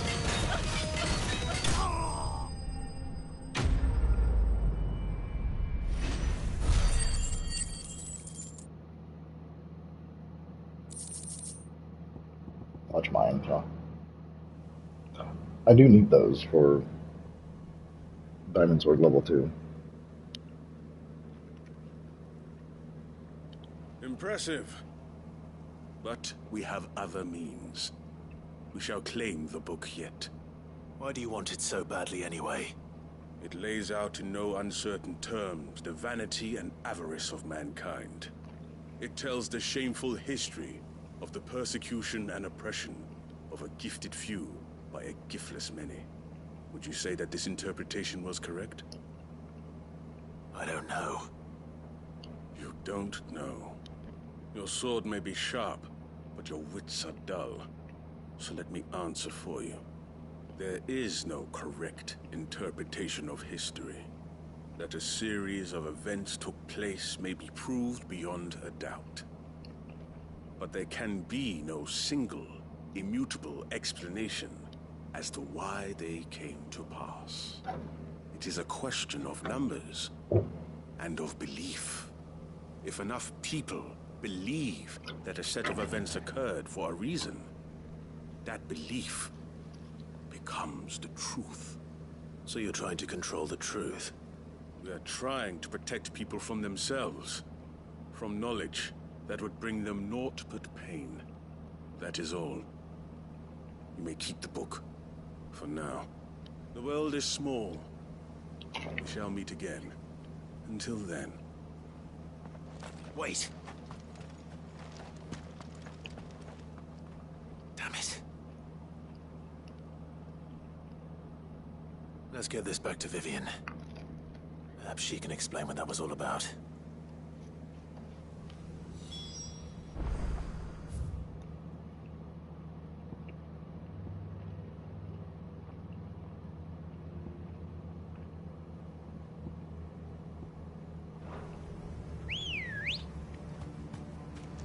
Let's go. Yeah!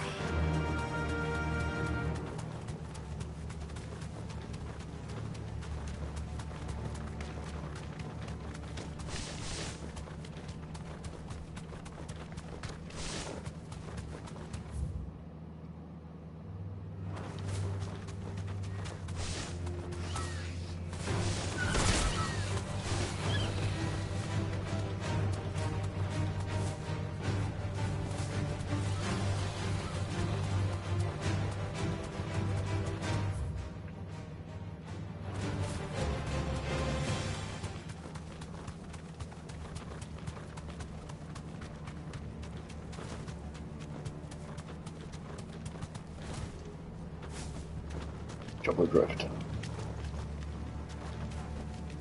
Back to the stables, Carl. This must be the orphanage. Hopefully the registry is still here.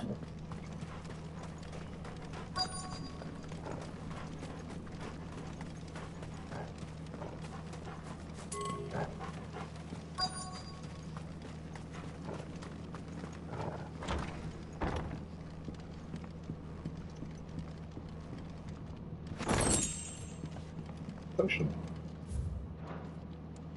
Disposed of. Conditioning. This is nothing short of torture. Herman wasn't exaggerating. It's a wonder he survived this place. I need to find that registry.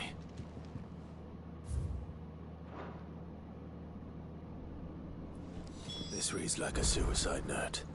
Did the director go through with his plan? What? I found it already? Only one way to find out. Means I can't go in there, huh? Well, fuck. Maybe I couldn't go in there anyway.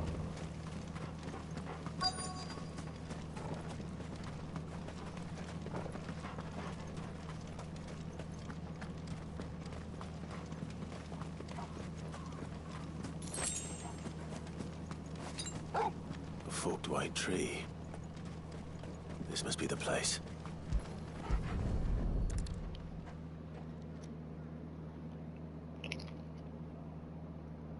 Could he really be buried here?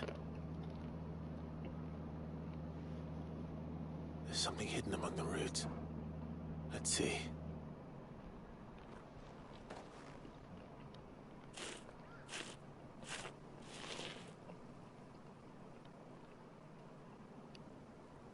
This must be the registry.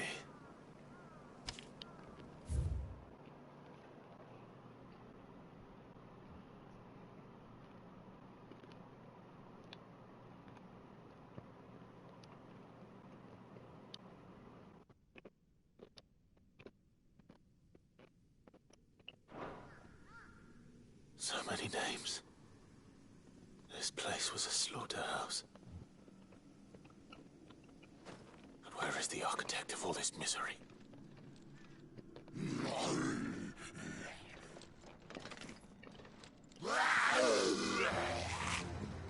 It was only a matter of time, I suppose. This place is cursed. You're a fine hound.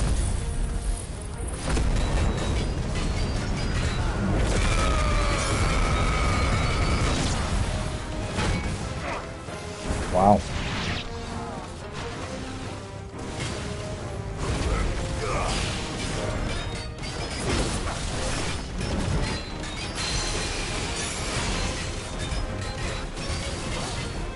I've heard talk of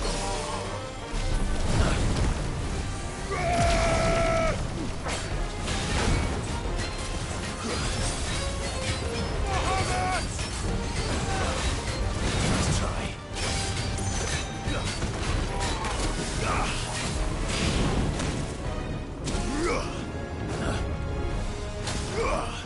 God damn it. You're a fine hound.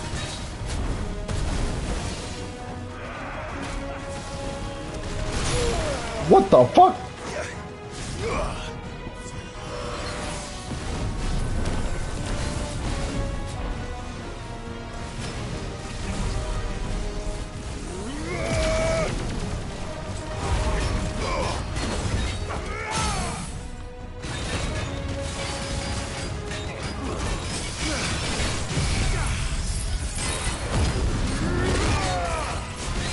Did that just cancel it out? I think that answer is yes. Maybe it did its damage, I don't know. This thing is dead though.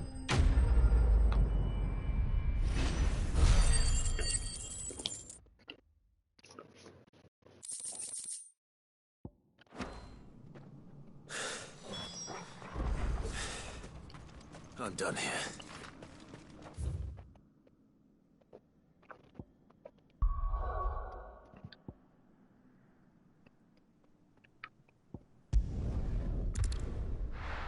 And now we turn it all in. There's still one more, huh? Maybe not.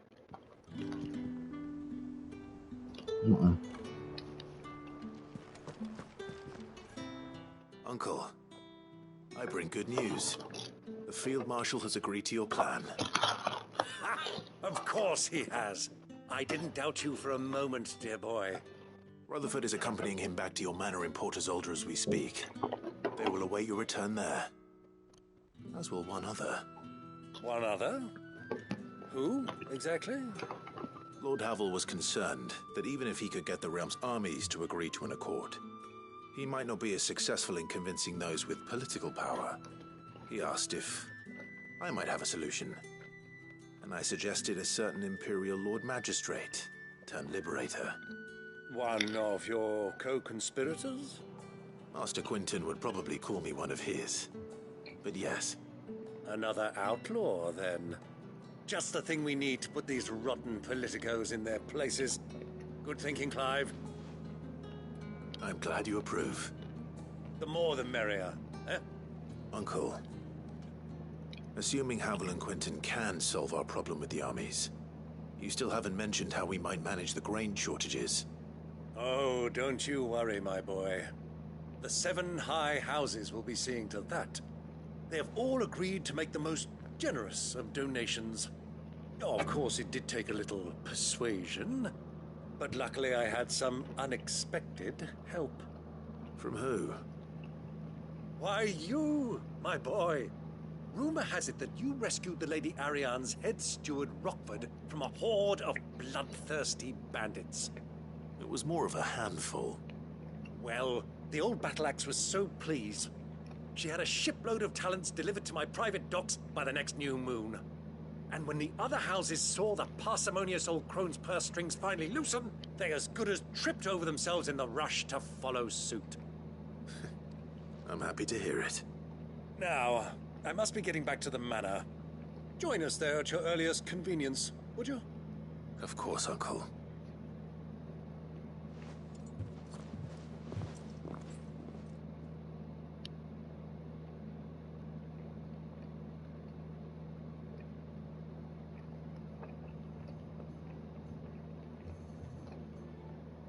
And how, pray tell, will we get that grain to the capital if the roads are still overrun with Akashic? You'll find another bloody road. I only have so many men, and I'm not about to send them headlong into an ether flood. That is, unless you'd have them turn as well. Well, I'd certainly eat less. Says the man with a belly bigger than a band of curls. My soldiers actually need their rations. Without any food to keep them going, they'll be dead even before you've sent them on your fool's errand. If I may, gentlemen, perhaps I might suggest an alternative approach. Though supply routes are indeed disrupted, there is no shortage of ships. Indeed, they bob away in every bay from here to Randalar, awaiting a safe haven. Allow them to make port and fill their bellies full of grain. And once those who crowd the cities are fed, ferry the displaced back to the countryside to work the fallow fields. But I'm sure that you wish to continue your discussion. Forgive the interruption. Two such firm friends as yourselves need no help from the likes of me. Rutherford spoke fondly of the great bond between you. Us? Friends? I can't stand the man! Clive, I'm beginning to question the quality of the company you keep. And what kind of company were you expecting him to keep? The man's a criminal! Criminal? How dare you? You are not fit to breathe the same air as this fine, upstanding young gentleman. Upstanding? He calls himself Sid the bloody outlaw! Once more onto the breach.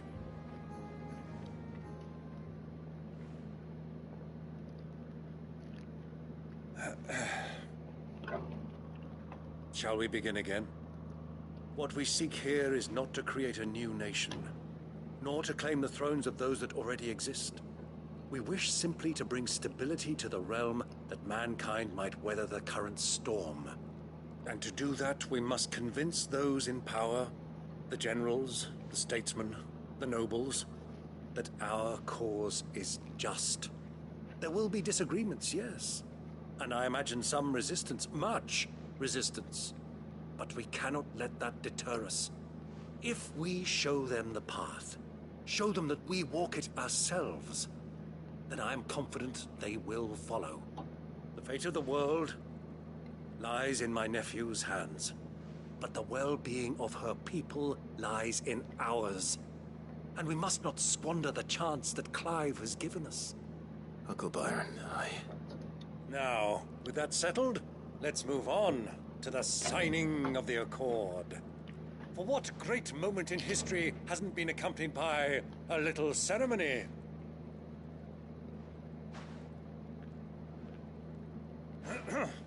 Citizens of Valisthea, I present to you the Tri-Unity. Rutherford, Mike Will.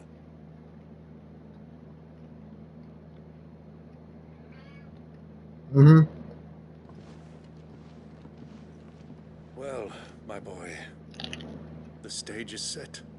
That it is. This is the role you were born for. Now I ask only that you trust in the talents of your supporting cast. We shall play our parts to the best of our abilities, that you might have the opportunity to shine. The realm needs its Sir Crandall. And there is no better Crandall than you, Clive. I want you to keep this signed accord as proof of our faith in you. I will. Thank you, Uncle.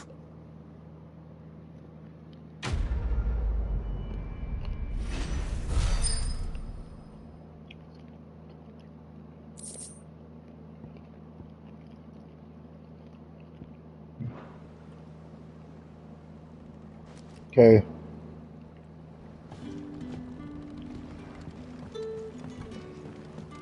What do you think that thing is? How the hell is it gonna...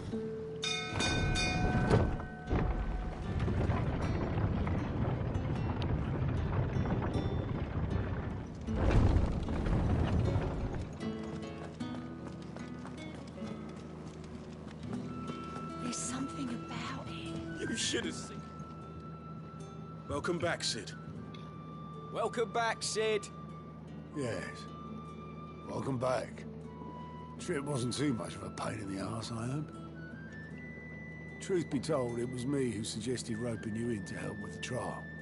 But from what I hear, things didn't go quite as planned. No, they most certainly did not.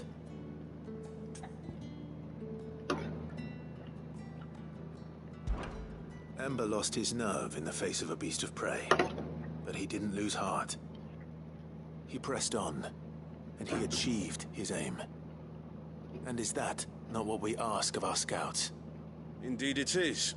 Thank you for your honest appraisal, Sid. The fact remains, however, that Ember will not always have a battle-hardened warrior on hand to pluck him from the jaws of peril. All I have gleaned from this trial is that without someone watching his back, Ember is little more than a liability. Wait, Sergeant. Ember still has much to learn, it's true. And this time he was found wanting. But I'd say he's due a second chance, nonetheless. After all, he did do as you asked. With a bit of hard work, any hand can be made to hold a blade, and any mind can conquer its fears. But a scout's nose is different. You've either got one, or you ain't. And by sniffing out that log, young Ember here has shown he has a conch and a half. Wouldn't do to waste it now, would it? Fine. One more chance. I'll do whatever you ask. I'll spend my days and nights in the pit if I have to. I'll show you. Just you wait. Daft as a brush, that one. But his heart's in the right place. Just like someone else we know. And if you ask me, we've been leaning on him for far too long. That time the Cursebreakers took some of the weight off his shoulders, I reckon. Couldn't hurt. Just don't tell Gav I said so, will you? I won't have him thinking he's been hard done by. Next thing you know, he'll be asking for a day off. Chance would be a fine thing. Back to work. Forgive me, Sid. This did not play out as I expected. Things rarely do these days. But that's why we need men like Ember more than ever. Men who can make the best out of a bad situation. Remember that. I will, Sid. Thank you.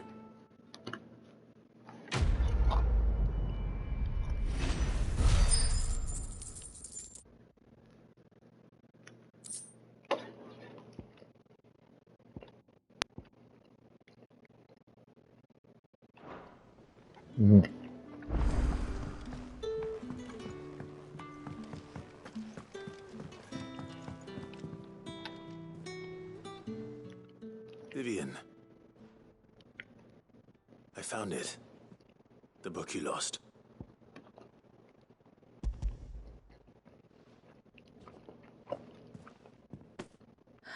You found it. Thank you, Clive. Even though I asked this of you, I was not entirely sure it would be possible. I feared the executors had seized every copy. I met with one of these executors, and I convinced him to let me keep it. He told me something. That the truth is just a matter of collective belief. And that if enough people believe a lie, that lie becomes the truth. It does. But it also means that the truth is not immutable. That it can be changed. Provided that those who wish to change it can convince enough people that their perspective is the correct one. As the sad history of the Bearers proves. You said that the book inspired you to become a scholar. It did. Or its author, rather. She was a heretic, you see. A firebrand and a dissenter. A gallows stood ready for her in every corner of the realm. And by shunning society, or perhaps being shunned by it, she stumbled upon a truth so potent that an entire realm trembled at the prospect of its utterance.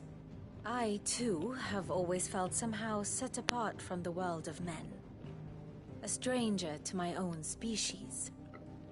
She taught me that my solitude was not a curse, but a gift. And that, though my journey to the truth might be a lonely one, what I found at my destination would be more than worth the cost. Do you still feel that way? That you're not one of us? Honestly, I'm not entirely sure anymore. Since coming to the Hideaway, I find my thinking somewhat clouded. Perhaps the result of studying mankind from a rather closer perspective than I had intended. But the more I study, the more I find value in this perspective. In looking not from the outside, but from within. So if you'll permit me, I'd like to continue my work here. Remember, Clive, when enough people believe, belief begets truth. Give the men and women of this benighted world the gift of truth. Make them believe in you, as I do. I'll try, Vivian. I'll try.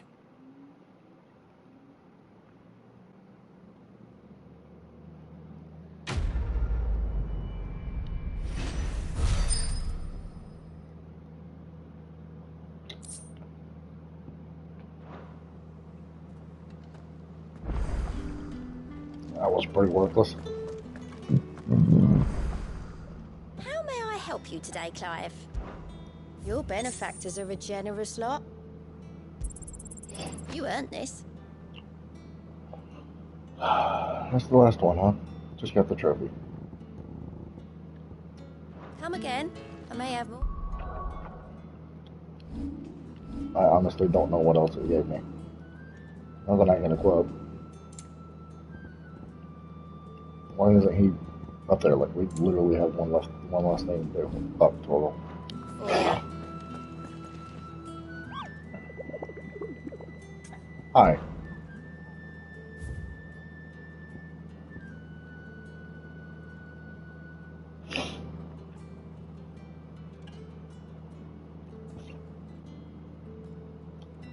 Darn it, we're lewd.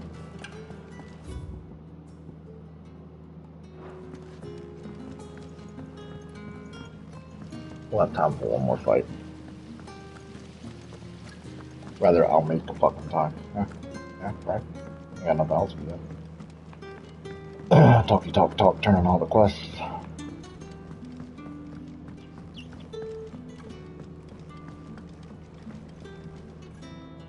Mid, tell me this is all you need.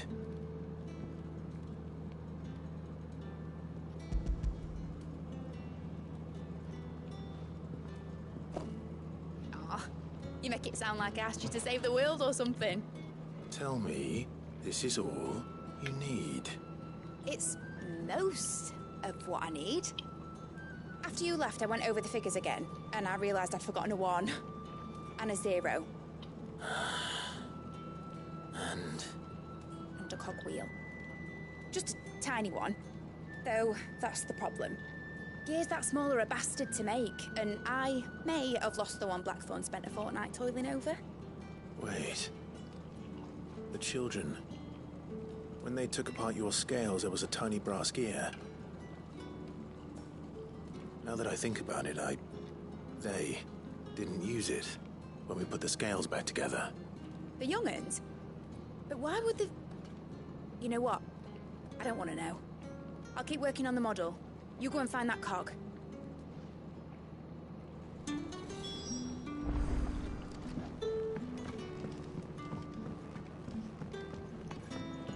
Has Midadol mentioned a new project yet?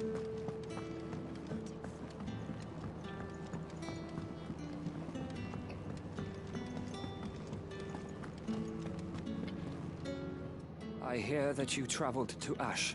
Cid, did you by any chance recover the names of my fallen friends? I did. Yes.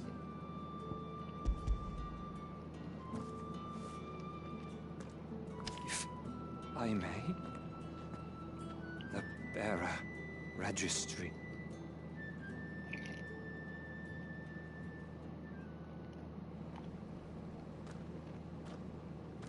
The director was a brutal man. He got no worse than he deserved. The registry was all I found beneath the tree. There was no sign of a body. Nor any record of what happened to the children after the orphanage closed. I pray that at least some of them survived. All their names are here. The ones we lost. My friends. My light in those dark times. I can still remember their faces, like it was yesterday. Children who were taken from their bunks in the morning, never to return. No explanation ever offered. They'd be happy to know that you survived, Herman. But why did I make it out alive, when so many others died in that awful place? It's not your fault. And blaming yourself won't bring them back. Honor their memory. See that their names live on. That way, at least. They're never truly gone. Thank you. Cid, I'm going to write a book. An account of the horrors of Bad Bach, and the spirit of those its custodians sought to crush. All of Valisthea will know of our suffering. And in the name of those I lost, I will not let it happen again. Neither will I. These records would have been buried for all eternity, were it not for you. Thank you.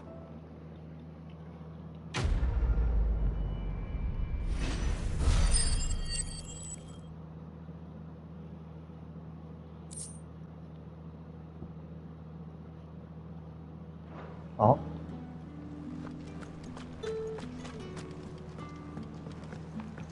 I did a whole lot of talking. I did a little bit of eating.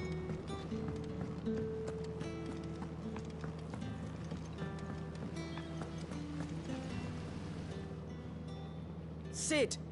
Is Mid still hiding from us? She wasn't hiding. She's fine. She's just busy working on her next project. A new invention? What is it? What is it? Is it an airship? I bet it's an airship! Do you think she'll let us help? That just so happens to be why I'm here. She needs something special, something only you three can provide. A brass gear. A tiny one. One that might fit on, say, a set of scales. Oh, the one you forgot! We remember! We saved it, just in case. It's in the bag of bits. Since your lesson, we've been disassembling, then reassembling everything we can find. All the pieces that are left over, we keep under our beds, just in case. That's good to know. Look! Mm-hmm. I found it!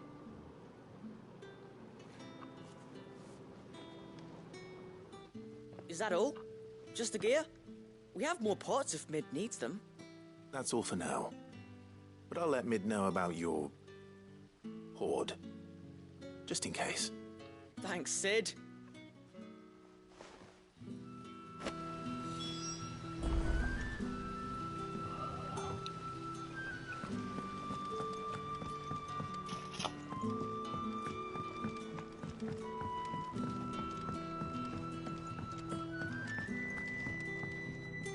Well, did they have it? Maybe not. I don't know. They did. And they kept it somewhere nice and safe. Will it work? Will it work? It's perfect! You're a genius, Clive. What exactly are you going to use it for? Only the most important job of all.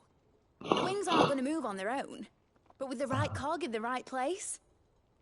Well, you just wait and see.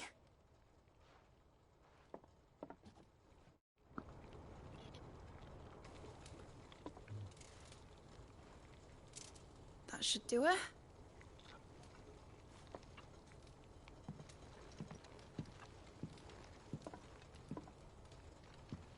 Here goes nothing.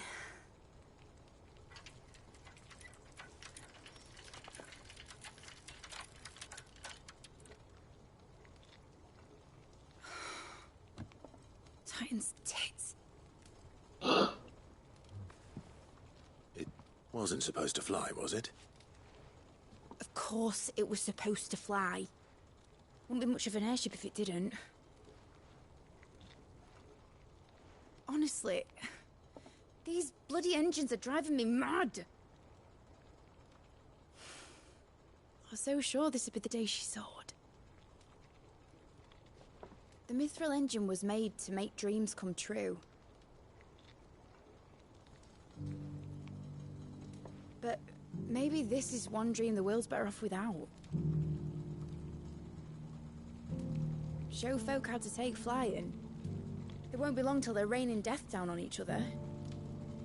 People will lose their homes, children, their mums and their dads. Like I lost mine. I'm sorry. So am I, Clive. So am I. Sorry that I have to choose. Do I follow my head, or do I follow my heart?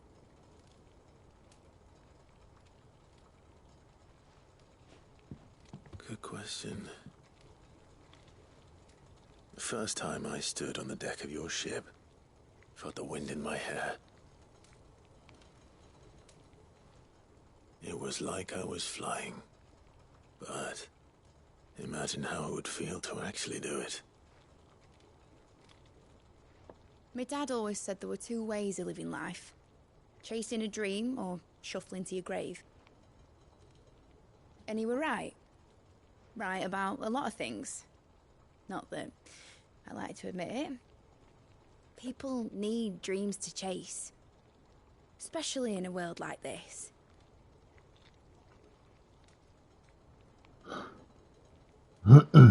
Get on with it. Right.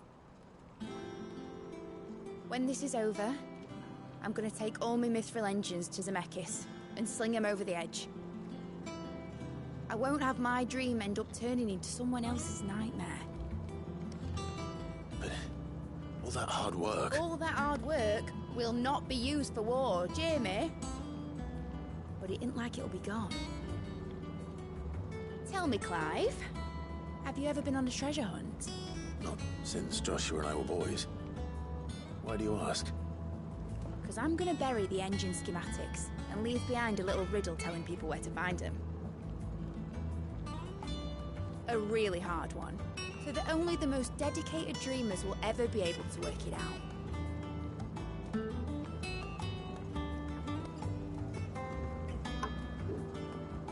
Ooh, I can picture it now. Some daft general squinting at the words with a gormless expression on his mug. Like that one, yeah. Right.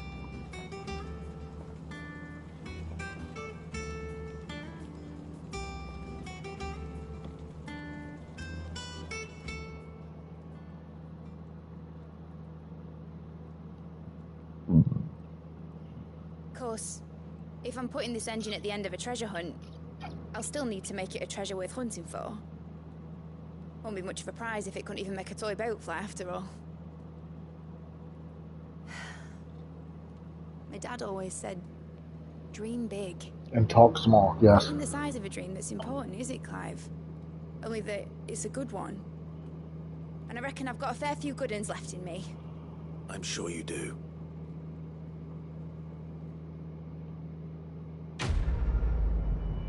Woo, woo, woo, woo.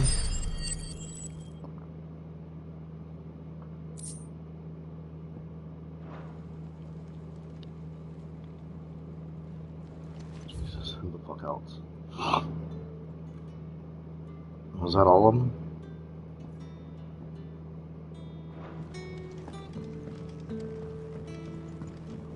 Guess we can go get rid of Vivian's dot. Why not? I'll let you go ask her your fucking self, you lazy dick.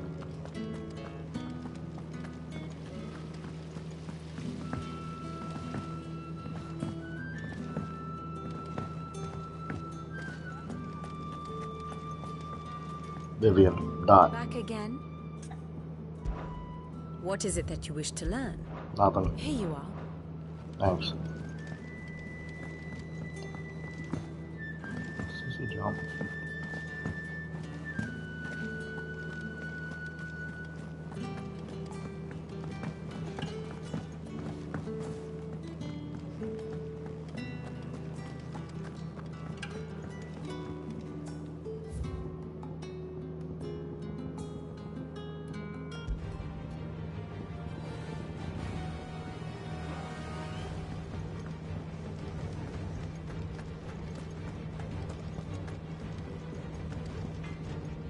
Trouble with your gear, or so will it be?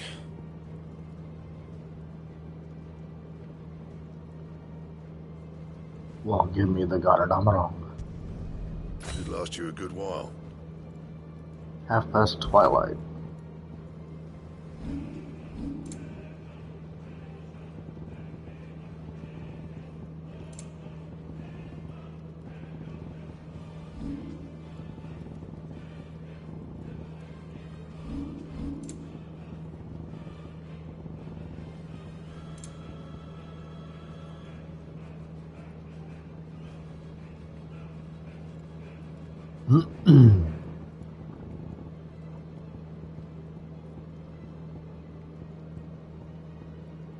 That it?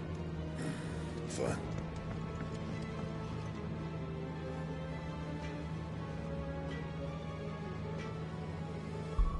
Doesn't look all that great, does it?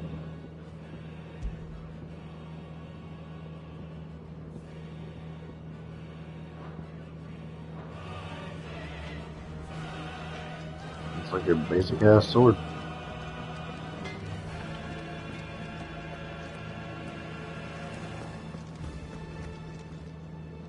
Aye, it's a dangerous world out there. You'll not find a better price than that.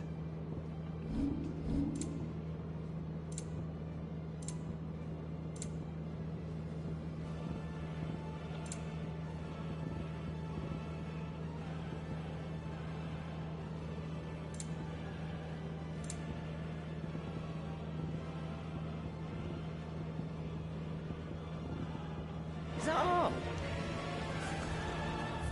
Yeah, that's all.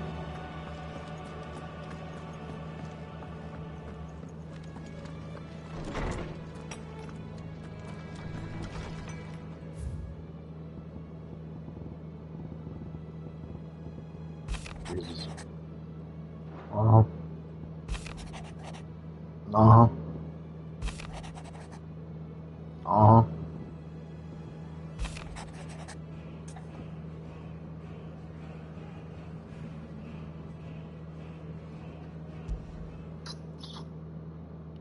If Joshua's worried about Jill, I should go and speak with him. Him? No, let's go speak to her. Boy's got his priorities all fucked up. You're welcome. That's nice. Cool.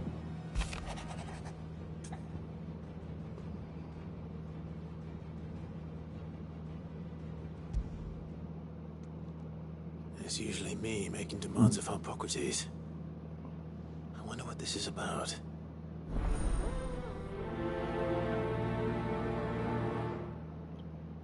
And this is the last thing we're going to be doing.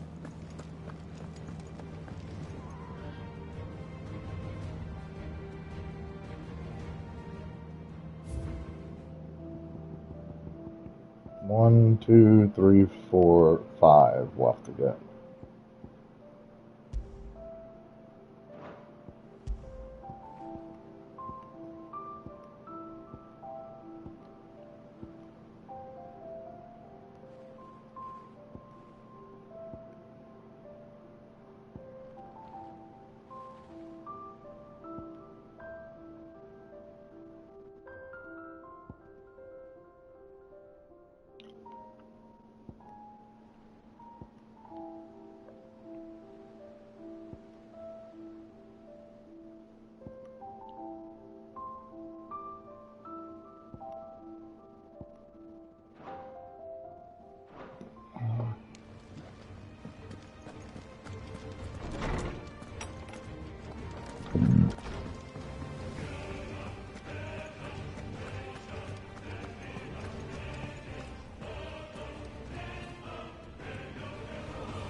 Alright, so thanks everybody for watching. This is 4.5 hours of side quests and hunts, and we got the majority of them out of the way. We got a few more to do. Got our Gardamadon, so we're wearing legendary gear, or, you know, whatever.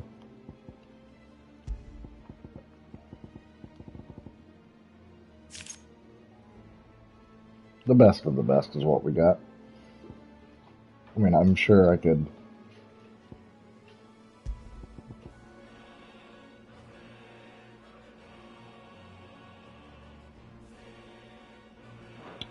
Sure, I can do that, but going with Genji Glove and all that stuff, that's all good. I haven't spent any of my points.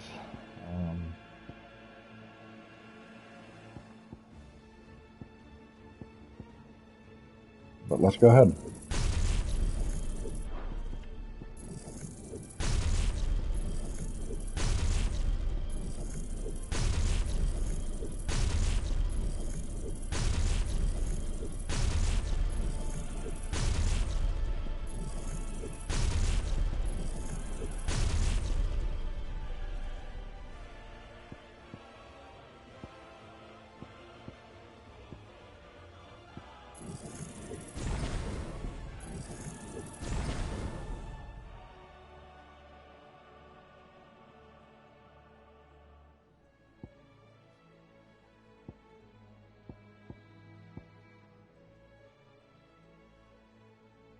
I still have a shit ton of points.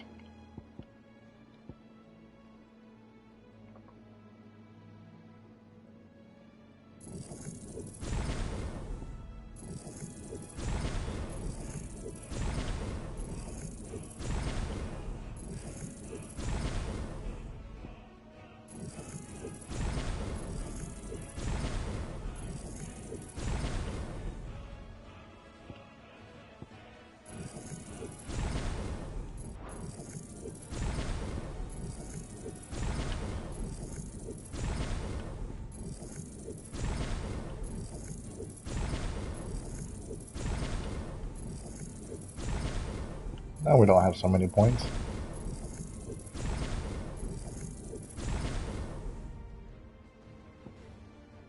I've almost mastered everything.